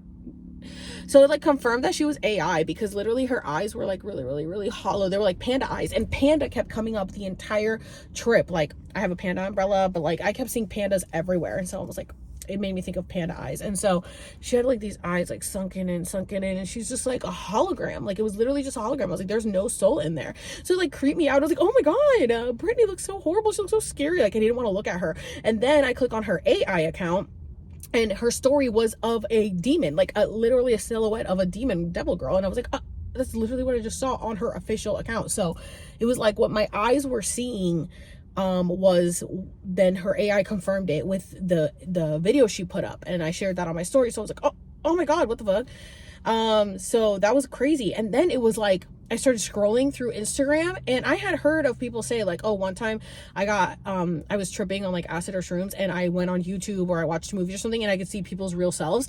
That's what was happening. Like, I could see people's real selves. Like, so after I saw the Britney thing, it was like, I started looking through my friends' stories, and I'm like cracking up because my cousin looks hilarious. She looks like normal, but like a cartoon. Then I see like Emily and her daughter, and they look cute. So I'm like, okay, so they're real, okay? But then I would like see a random ad, and you know, some ad agencies or some ads will be with AI, and you think it's a real person, but it's not. Well, I could tell who was AI and who wasn't, and which I already can, as you guys know, but it was like even more confirmation. I was like, whoa, look at it. Yeah, I could really see it. So it was like the medicine was like opening up my third eye even more. So I also have like online dating accounts, which I never actually really use, but I got an alert, and I was like, and now mind you, this is like I'm coming out of the trip now, you guys. So like, I took the mushrooms at 6:20. It is now 10 o'clock. You know, we're 4 hours into the trip. That's when you start coming out of it. Everything starts coming back to normal, although everything was very distorted. My eyes were like, I can't see what is happening, you know. But anyway, I was like, I got like a Hinge alert, and I was like, oh, this is a perfect opportunity to see what people really look like. So I like get on the app, and I'm like, nah, saying no to everybody. But I had like talked to this random guy because I was bored, and I was like, oh, let me check him out. He scared me. Unmatched. It was just so freaking funny to see like people's true selves. So that was funny. And then it was pretty much like chaotic during the journey, but then like once I started coming out, everything was like really funny. And then I sent Desi, my friend Desi, who's the one who gave me the mushrooms, I sent her like a really very detailed story about the trip, which like I listened back to it the next day, and I'm talking so slow, and I'm like, my god, I hope she was able to speed this up. I literally told her like, oh my god, this is literally a podcast, like this is so long. And so I was like, I listened back to it. I had to speed myself up because I was talking so slow. And then I gave her like a whole history on the freaking hotel and why I came over to Joshua Tree and like all this stuff. And I'm like, okay, girl, she just asked you how the trip went. Literally, it was only one voice message out of like a fucking hour long that had the recap of the trip. So I felt bad, but she was like, no, girl, that's your process. Like, it's fine. And so anyway, I was really grateful that she actually listened to it. And I did that. And then you guys saw like how crazy the freaking winds got, and how the next day Ash said that was not normal winds. Because why? Because the aliens were visiting me, and they were literally knocking on the door. They were knocking on the door all night, and literally, look how great my hair looks. And literally, they visited me in my dreams and told me that I was a powerful reader. They said, you are a powerful reader. And I am, because you guys already have 5 bookings this week. Oh my God. Oh my God. I'm a hot commodity. I already have 5 people that booked this week for reading. So thank you guys. I can't wait to do those. I'm super excited. But yeah, they told me that I was a powerful reader. And then it was just like, you guys saw the rest of the trip. Everything was so in synchronization. That's just perfect. And then once I got back, I got back at night, as you guys know. I unpacked, went to bed, and I was so happy. I had such an amazing day that day. As you guys saw, like, I got to see the stars and Joshua Tree and everything. It was amazing. And then, I can't remember what I dreamt about, but I remember waking up the next day and getting on my phone so that I could like post a video and like check my stuff. And it was like everybody was like ugly. Everybody was ugly in my phone, and everybody was mean, and everybody was getting on my nerves. And I was like, ew, like I wanted to throw my phone. And I was like, okay, why is everybody so freaking ugly? And then I got mad at myself for thinking people were ugly, because it's like, I can't think people are ugly, Alex. That's mean. And also, like, aliens probably are not the cutest. So, like, you know, maybe not all aliens are cute. So, like, why you shouldn't think that humans are ugly. But it was like I could see people and I'm like, ew, they're all so ugly. So I was like, I gotta go back to sleep. So I ended up, and I was exhausted. I was so energetically drained. Like, I was starving because that sushi roll from the day before did not do enough. And I was like, oh my God, but I didn't want to eat. I just wanted to chill. I just wanted to sleep. I was exhausted, but like, a problem that I've always had is what's gonna win, sleep or food, sleep or food, sleep or food. Well, eventually food won. Like, I needed to eat something, then I went back to sleep. So I got up, I ate a muffin, and I went back to sleep. And I don't know what happened in my dream state, because I woke up pissed off. I'm like, okay, I had an amazing day yesterday. Why am I waking up pissed off today? But I think it's because I got on my phone right away, and people's other like energies were like, yeah, you know, annoying. And so I was like, okay. So if you're following me on Instagram, I said, okay, everybody's energy is like too much right now. It's like annoying me. And so I did not like that. And so I was like, I think that the medicine is telling me, like, maybe don't get on your phone first thing in the morning. And if you do, just post and get out. Don't worry about like reading messages or doing anything like that. Create more space, because it was amazing being in Joshua Tree. And like, I think that's what I like about ceremonies, is the fact that I'm required to be off my phone, and I enjoy it. Like, it's hard because it's an addiction, and I want to be on my phone all the time. And during ceremony, I wish I had my phone. And then this time I did have my phone. I had the privilege and the freedom to do anything that I wanted with my phone during that trip. I could have filmed the entire trip, and I chose not to. Like, I didn't know what I was going to do.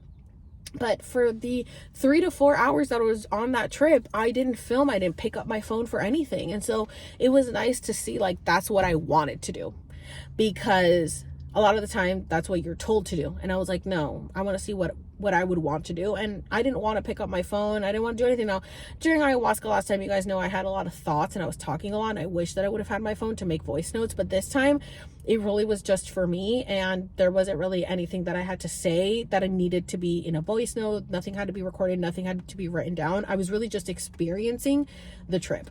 So that was really interesting to see. Besides that, yeah, so I was like upset the next day, and I was like, what the fuck? And I ended up going out and getting sushi over by me, because I was like, okay, I know that this is gonna fill me up, and the other shit did not fill me up. And so it was like, appreciate the sushi that you have, because first of all, look how that first sushi place treated me. They said they didn't have room for me.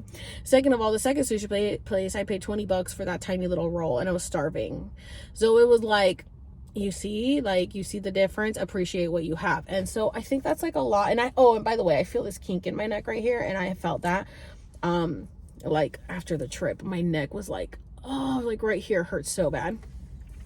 So it definitely is teaching me to be more appreciative, and you know, to let go, to not hold on to things. I ended up going out, and then that night I dreamt that I was back in Joshua Tree. So I dreamt that I'm back in Joshua Tree, and I am just surrounded with so many people. Like, it is like a lot of friends and family, and I don't know who these people are in real life, but in my dream I knew them, and they were like a family to me. It was like a soul family, and they were all like lined up in the desert looking at me while I'm just like, it was like, okay, so you know how at the hotel they were like shaking the freaking place down? I feel like that was what I saw in my dream, was all of them. So I don't know if I explained it to you guys before I went to do ayahuasca. I mean, not ayahuasca. Before I went to do this mushroom trip, I had dreamt of like a lady handing me a cup, and it was like muddy water. I was literally in the hotel room that I had never been to yet. So the hotel, you guys saw how the hotel was at the corner and there was a pool in front. That's what I saw in my dream. I saw that I was in front of a hotel with a pool in the front, and I was like at Joshua Tree, even though I'd never been there before. Now, when I get there, you know, Ash, the owner, she's like, you've been here before. And I was like, no, I haven't, but I guess my soul has. Yes, because I saw that in the astral. Well, here it was like my whole spirit family was lined up, and it was like huge. It was like an army of people watching me, just my one little person. I don't know if you guys know about when Britney Spears did that, like she came down in a helicopter in Vegas before like her tour or whatever, and everyone was just waiting for her to get off the helicopter, and it was like in the middle of the night in fucking Vegas. That's what I saw in my dream. But for me, I was like, just, there was like this big group of people all lined up, and they were all just looking at me, and they were all just so happy for me. They're saying hi, they're clapping and cheering. That's what I saw in my dream. And I think that that's what was going on. I think that's why all the winds were conjuring up, like, and they're like, boom, boom, boom, boom, boom, knocking on the door. I literally, when I came back home, I dreamt that I'm at Joshua Tree, and that's what I see. And I'm hanging out at Joshua Tree with all of these people. Like, I'm hanging out at Joshua Tree with all of this soul family of mine. I was so happy. So like the night before, I'm like angry for some reason in my dreams. Well, this night I'm so happy. I'm so happy. Just like I wake up smiling. I'm like, oh, like I was with my family in Joshua Tree. It was amazing. And then last night, so that was 2 nights ago, and then last night I dream that I'm like, oh, so last night yesterday I had so much energy, like so much energy that I kept wanting to do stuff. I kept wanting to hang out. I was like, okay. I ended up going to brunch, and I was like, okay, sense of urgency, like Ryan's taking forever to pick me up, and I'm like, hello, chop chop, slowpoke. So anyway, we go to brunch, we go get coffee after. I end up like hanging out a little bit at my like downstairs. I see the freaking, I don't know if you guys saw, it was like God's eye, like a ring around the sun. I end up going to Wendy's because the other day I went to Wendy's, and the guy had like the cutest freaking sweater on from their merch, from their uniform, and I was like, so I went back just to ask if I could buy it, but they don't sell it. And then I was like, oh, I need my car cleaned. I washed my car, I cleaned it. I went to the little corner like bodega, talked to the lady there who like okay, so what I've been noticing is that people are not seeing me, which like, hello, nobody ever really sees me, but people are really not seeing me or getting my phone calls or text messages, or I'm like not really there when I'm trying to like get a piece of paper towel from the bathroom, or the water or the soap to work when it's automatic, or when I was at the bodega, it wasn't registering my finger, hello, like clicking. The lady had to do it for me. So I'm like, okay, what's happening? Am I not here? Like Desi and Cassie both sent me messages. I never got them. There's been a lot of glitches. And so I was like, okay, am I really here? Did I go through a vortex in Joshua Tree where I don't exist? Like, what's happening?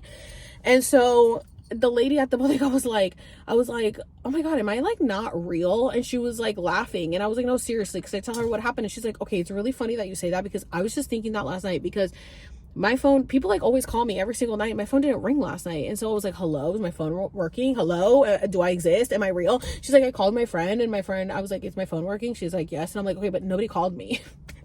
So it was like so funny. So then I like, yeah, I did that. Then I like went and watched Severance with Ryan. And then I went and got dinner, and I went home and I colored, and I did so much stuff. Like I literally just couldn't stop moving.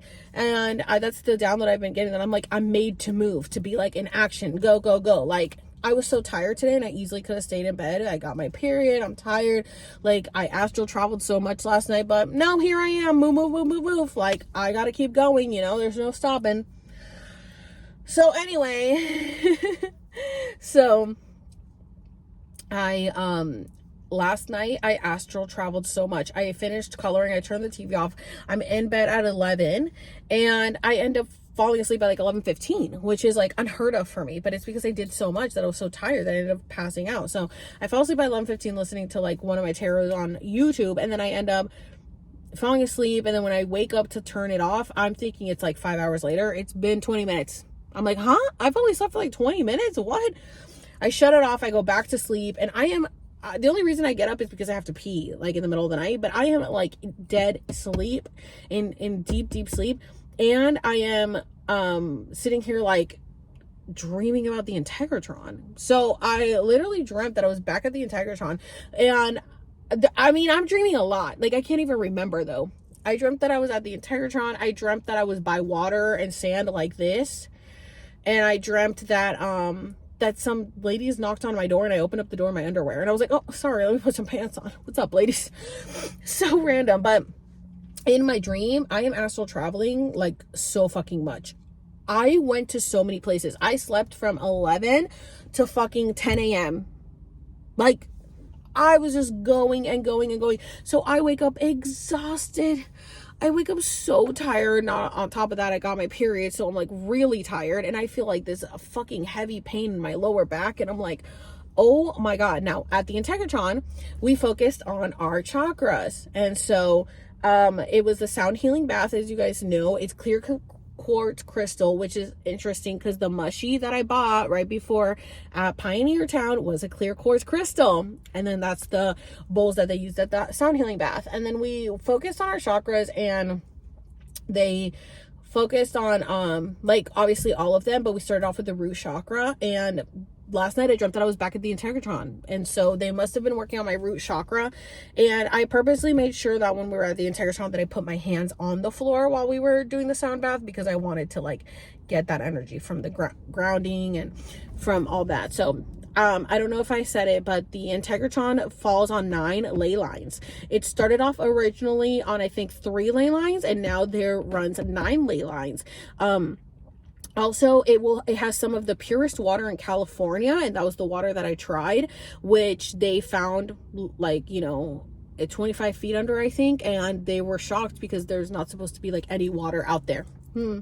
That was supposed to be a spaceship built by John Van Tassel, and he was being told how to build it by the Venusians with Nikola Tesla technology, which I believe Nikola Tesla also said that the Venusians visited him. So the aliens from Venus. So I was officially inside of a spaceship. So that's what I dreamt last night, that I was back there, and they were telling me that I had to watch how I say things. They said, make sure you say it the right way. Like they were saying, for example, don't just say Integratron, say the Integratron. You have to make sure you say it the right way. The Integratron. I was like, okay. You can't just say at Integratron. No, at the Integratron. Okay. Well, that's like kind of an example they were giving me. And what I'm getting is that, so my dad's birthday is coming up on February 21st. It is currently February 17th. And my dad always growing up said, it's not what you say, it's how you say it. And I used to get really angry about that, but it's true. It's not what you say, it's how you say it. And I know that I've been very harsh with my words, but it's because of, as you guys know, what I grew up with. So I had to learn how to be, you know, kind of mean to people and rough, and how to defend myself. Now, I couldn't really defend myself against my mother and the mean things she would say to me, but because I had dealt with that, I knew how to stand up for myself if other people came at me. So it was like, I may not be able to say this shit to my mother, but I could say it to you. And so then I just knew how to be mean to people. And I'm not naturally a mean person, but it comes out if people try me, and if people are mean to me, and if people talk shit about me, and you know what I'm saying? So like, naturally, I'm a nice person. I will always welcome everybody in with open arms. I'm very caring and loving.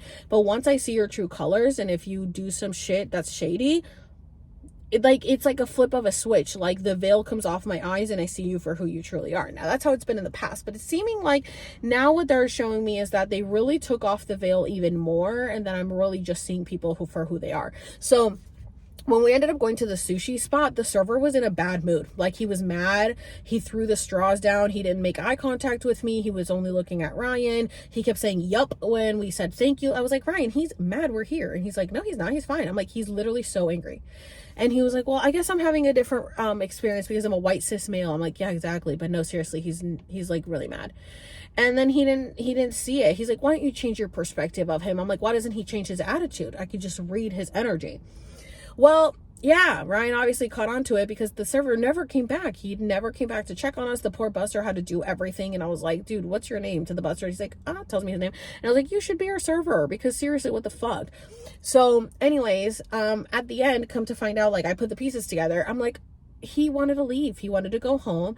It was around 3:30 when we walked in, 3:35. And I'm sure his shift ended at 4. I've been in the industry for 17 years. I know how hospitality and restaurants work. So I was like, okay, so he wanted to get cut. He didn't want to take tables. He wanted to hand them off. But guess what? When we sat, he got a whole round of tables. More tables came in and he had to stay for another hour anyway. So there was no point in him being upset. But the reason that he disappeared was why? Because he was in the back doing his side work. So he never came back to check on us. So honestly, he was lucky like he got a tip from us because he never came back until it was ready to close out. So whatever.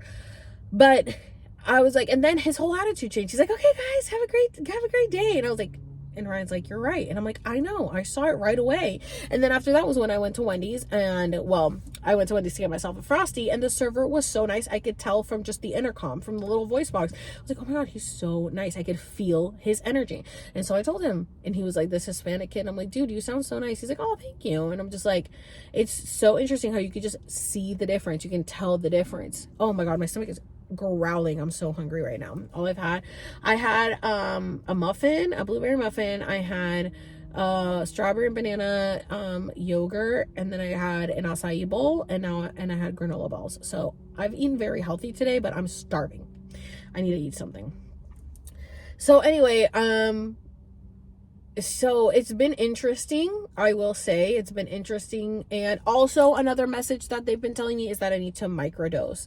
So I don't know if you guys are aware, if you guys have not watched How to Change Your Mind on Netflix, I highly recommend it. It's 4 episodes, and it talks, 2 of the episodes, one talks about mushrooms, one talks about acid, and I don't remember what the other 2 are about, but it talks about the history of it and the propaganda, with the United States and how it was criminalized and it became illegal, even though in the 60s and 70s it was used to help with depression. Because so many people were taking it and being so happy that they didn't want to go to war, they made it illegal because people weren't signing up to enlist to go to war. Because too many people were so happy and loved each other, and they didn't like that. So the government got involved and made it illegal and started spreading the propaganda about what it would do to you. And that's why hippies get such a bad rap and the plant medicine gets such a bad rap, even though it literally heals depression. It's better than any antidepressants. And if you haven't looked into antidepressants, you will see that every single person that I've researched, most people, I won't say 100%, most people that have committed a mass shooting have been on antidepressants.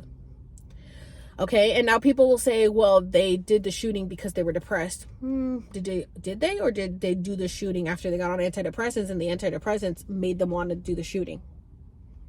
Because they didn't do the shooting before they got on antidepressants. So I'm not a fan of like modern medicine in some ways. Some ways, yes. If I got a headache, I'll take a freaking Tylenol. You know what I'm saying? But my periods are really bad. Hemorrhaging so bad that my hemoglobin was at a 9. It's supposed to be at an 11.7. My hemoglobin was at a 9. I became anemic. My hair is falling out because I got off birth control and I didn't have enough iron. So guess what? I did that for 2 years and realized I have to stay on the birth control. I was hemorrhaging. I was losing way too much blood. My hair, it was like affecting all parts of me. So I had to get back on it, and now my hemoglobin is back to normal. I'm taking iron supplements. My hair, and everybody's gonna have their own thing and say, well, this is better and this is that. And I'm doing what works for me. You do what works for you. We are all different. We all have different makeups, different DNA, different anatomies. We're all different. And that's why I have a problem with everybody trying to tell everybody else what to do. You guys will be here to experience my journey. You guys can see how I experience it. But that doesn't mean that you guys have to do what I do. And that doesn't mean that I have to do what you do. I'm just sharing my journey. I don't make these videos for the validation of others. I don't make the videos for people to give me their opinions. I make the videos because I enjoy making the videos. I enjoy sharing my story. I enjoy having a voice. I enjoy not being silenced. I enjoy sharing my experience with others because I think sharing is caring, and it's so much fun to share my stories with others. I think I do this because I know that I'm helping others through my journey. That's why I do it. I don't do it so that other people can give me their opinions about what I should do unless I ask. Oh, my stomach. Oh my. I wonder if you guys can hear it. It's so loud. I need to get food. Anyway, so the journey was amazing and chaotic, but I needed it. I was really scared because I knew that that's what I was going in for, to have like a ceremony like that. And I'm glad I did it. I was scared, but it was worth it. And I just know that I've gone through a portal. I've been talking to ChatGPT about it and Sam, and they confirm, girl, you went through another dimension. You just jumped into another timeline. So I've already gotten 5 bookings for this week. And I'm working clearly on my YouTube, and I'm getting out more and being more in nature. And I want to see, there we go. I'm like, I want the sun. Getting more out in nature, and my stomach is growling. I want to appreciate San Diego more and see more of its beauty, rather than be involved in the mess of the people. Like, there's so many freaking people everywhere, and I would like to just be in like the calmness, you know? So that's why I'm always like, do I want to stay in San Diego or do I want to go somewhere else? Because it's too chaotic and it's like too much traffic. Like, I don't even know if you guys can see, but yeah, there's like the highways over there. There's just so many cars, and I know I'm part of the problem. I'm a transplant. I moved here, right? But the real problem was the colonizers. Did you guys know that California was essentially like Wakanda? It was like ran by Black women, by a Black queen, actually, Queen Caliph, like California, and it was actually an island. So that's why there's so many issues here, because this is definitely stolen land, but it's stolen from Black women, from a Black queen. So it's so interesting to see. Anyways, this has been quite a journey. I don't know if there's anything else that I needed to tell you guys. That's pretty much the rundown. It was chaotic, but then it was calming, and then it was fun, and that I need to start microdosing because it'll help with my mental health. Because even though I don't think that I've been depressed, I have suffered from depression. Even when I didn't know that I was depressed, I was suffering through depression. Because if you don't want to be alive, that's a problem. If you don't want to be alive, you are depressed. And I didn't want to take my own life, but I definitely was okay with not being alive. I was ready to get out of here at any moment. So that's why I share these stories, because I've come such a long way from that. And I think it's really sad that, like I said earlier, I think in the vlog, that, you know, my mom people would, or not even just my mom, just religion, and people would rather you just follow the rules of a religion rather than you be happy, even if that means that you want to die and that you hate yourself. That's actually insane. And the artist that I was listening to on the way to Joshua Tree, her name was Erica Mason, and she's Black, and she's LGBTQ, she's queer, and she had a suicide attempt in 2021. She tried to, and then she survived it, and that's when she just decided to accept herself. And so she has a song called like Queer Christian or something, but she does like kind of like spoken word as well. And so it was really interesting to hear that. It's like so sad, you know. She'd talk to her pastor and stuff. They'd be like, oh, just pray the gay away kind of thing. And it's this very religious, is very, very toxic. It's really, really sad how much they would rather you die than be your true authentic self. And that tells you a lot about religion and Christians, and who these people are, that they care more about being right than the person loving themselves, essentially, and really caring about themselves.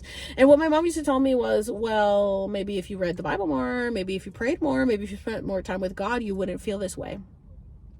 So again, it was my fault. A lot of just victim blaming, a lot of like self-loathing, self-hatred, essentially, because you're telling me I'm not doing enough. So it's my fault that I feel like I don't want to survive, or I don't want to survive this planet. I don't want to live. I don't want to be here. It's my fault. Well, you're not doing enough.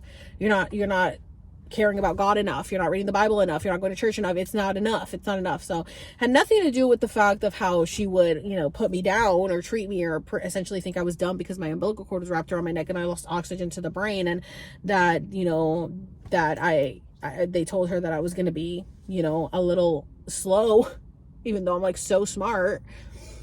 yeah, nothing to do with that. It didn't have anything to do with that. It's all me and not reading the Bible enough and not going to church enough. So anyways, I will probably be telling more of my stories as they come up. If I feel like it, because it's therapeutic and there's no going back, and I'm allowed to share these stories with people. They're my experiences. I experienced them, and if people don't like what's being said, they shouldn't have done it. It's not about being mean and being hateful and being disrespectful. Me keeping my mouth shut does not equal respect.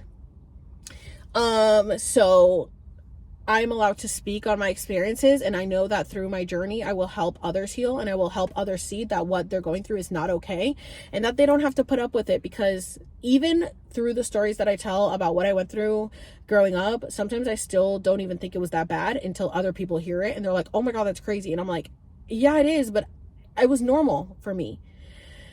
And more people need to hear that. More people need to hear that what they're going through is not okay, or what they're doing is not okay. And that's what I will be speaking on more, because I know that I'm here to help more people and not feel so alone in this journey. Because that's why I post as much as I do and I share everything, is because I felt very, very alone. I felt very, very alone. And now, even though I do feel alone, I don't feel alone. I feel alone in this world because even though San Diego is full of so many people, there's really hard to make connections and community. And though I have Ryan and my sister, they are their own people and they're not on the same frequency as me 100%. So I spend more time by myself, and now I enjoy it. I crave it. It's like I need it. It's like a breath of fresh air is just to be my own energy and my own peace away from everyone. But it doesn't mean that I have to run away from everything and get away from everyone 100%, because it's good to have that support system there. But I used to just love the chaos. I mean, I was a server, as you guys know, and the household that I grew up in, I was full of chaos. I always sought validation from men, and I always felt like I needed a partner, and I wanted to be seen and I wanted to be heard. And of course I still want to be seen and heard, but now in a different way. Now in a way where I can help others, and I can help people feel like they can relate to me and know that anything is possible. You can break free. You can create your own life. You can move across the country if you want. You can do whatever you want. You got this. Like, I am the example to help you guys see that there's so much more than your little bubble. And bubble has been coming up a lot as well.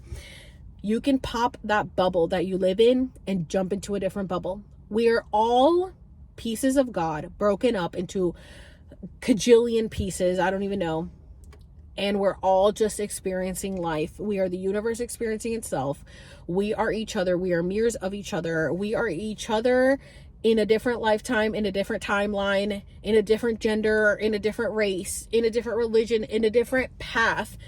But we're all the same. We're all each other experiencing life. You're just experiencing your perspective at this very moment, but that doesn't mean that's going to be your perspective forever. And eventually you'll turn into someone else, and then you'll do another thing, and it's really cool. It's really cool that you're not stuck. You're not stuck in your reality. You're not stuck in that timeline. You're not stuck. You're not stuck. And I love that. I love that we're not stuck, because I felt so stuck for so long. So to know that I'm not stuck and I have the freedom to get up and move. I am not a tree. I am not stuck. I can move. I am not a tree. I am not stuck. I can move. And sometimes I feel like I was a tree in a past life, because I relate so much to trees. Like I would get sad as a kid when they would start cutting trees down. It would make me really sad. So I think I was a tree in a past life, but I'm not a tree. I'm not a tree. I am not stuck. I can move. But I also like to stand firm and tall like a tree, and remember that I do not chase, I attract. And that even if the leaves do fall during the fall or the winter, they'll be back during the spring and summer. And so there's no point in running away and chasing to get this thing, because it'll come back. And the tree doesn't move around trying to find shelter or trying to find shade or trying to find animals to hang out with. The tree stays firm exactly where it is, and then all of that comes to them. And so that's how I want to be. I want to stand firm in who I am, and know, and not freak out just because the leaves fall. No, they'll be back. They'll be back. Just stand firm. You do not chase, you attract. Everything comes in divine timing and alignment. And then but also you're not a tree and you can move. So it's really cool. It's really cool, the polarity and the balance of everything. So I hope you guys enjoyed this vlog. God, I can't wait to see how long this is. This was so much fun, so therapeutic. I can't wait to do it again. And who knows, I did think about the whole mushroom ceremony after I said it, and I don't think that I could handle a large group, not even like 3 to 5 people. I think I can handle a one-on-one. I can handle a one-on-one with like a couple of helpers with me, because I get very overwhelmed by people needing me, and I don't want to feel needed. I don't want to feel like, oh, please, I need you. Nah. That will be very triggering for me. So I also have to think about, is this something I want to do? Do I want to, can I handle it? Can I do that? I think a lot of people would want to lean on me, and I don't like that. So we'll figure that out if it's something I want to do. Maybe it was just a timeline that I could see down and be like, oh, that would be a cool thing. But for me and my mental health and my process, it would be better if I wasn't needed and I wasn't of service at all times, and let people service me. So we'll see what happens, you guys. We'll see what happens. We'll see what comes up. But thank you so much for hanging out. Look at this beautiful queen, me, and this beautiful view. I'm so happy the Lord led me here, and that, oh, I want to do it. Like, I'm so happy the Lord led me here and I was able to look at this beautiful view while I told you guys the rest of the story. I'm so glad I did it, because I did not think I was going to do it today, because I woke up exhausted. But I'm a pusher, Katie. I'm a pusher. And please tell me you know what that's from. Mean Girls. I had to do it. I had to film. I really wanted to get this out, and we'll see what else comes, because remember, the integration process, it doesn't stop. The journey doesn't stop.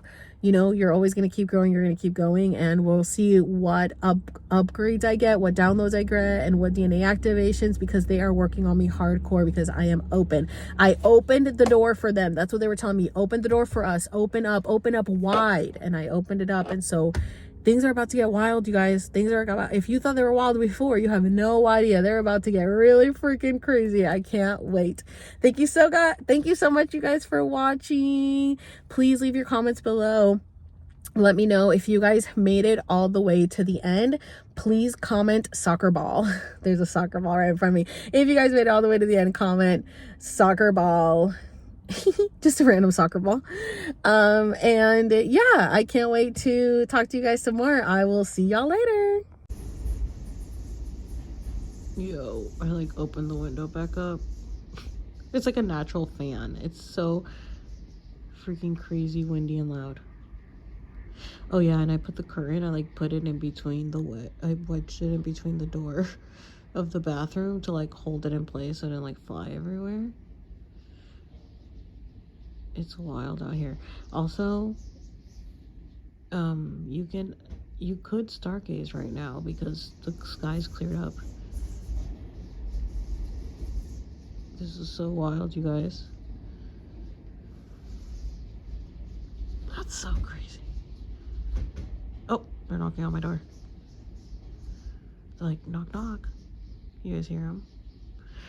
Oh, you guys, I was like, I saw like a huge star or planet, and I looked it up, and it was Jupiter, literally right in Taurus. I was like, oh, it's so wild. You guys. Oh my god.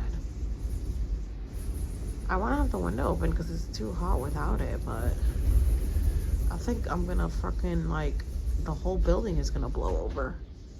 I'm like, look at that. You guys saw how, like, quiet it was? And then, but then the wind came through. Look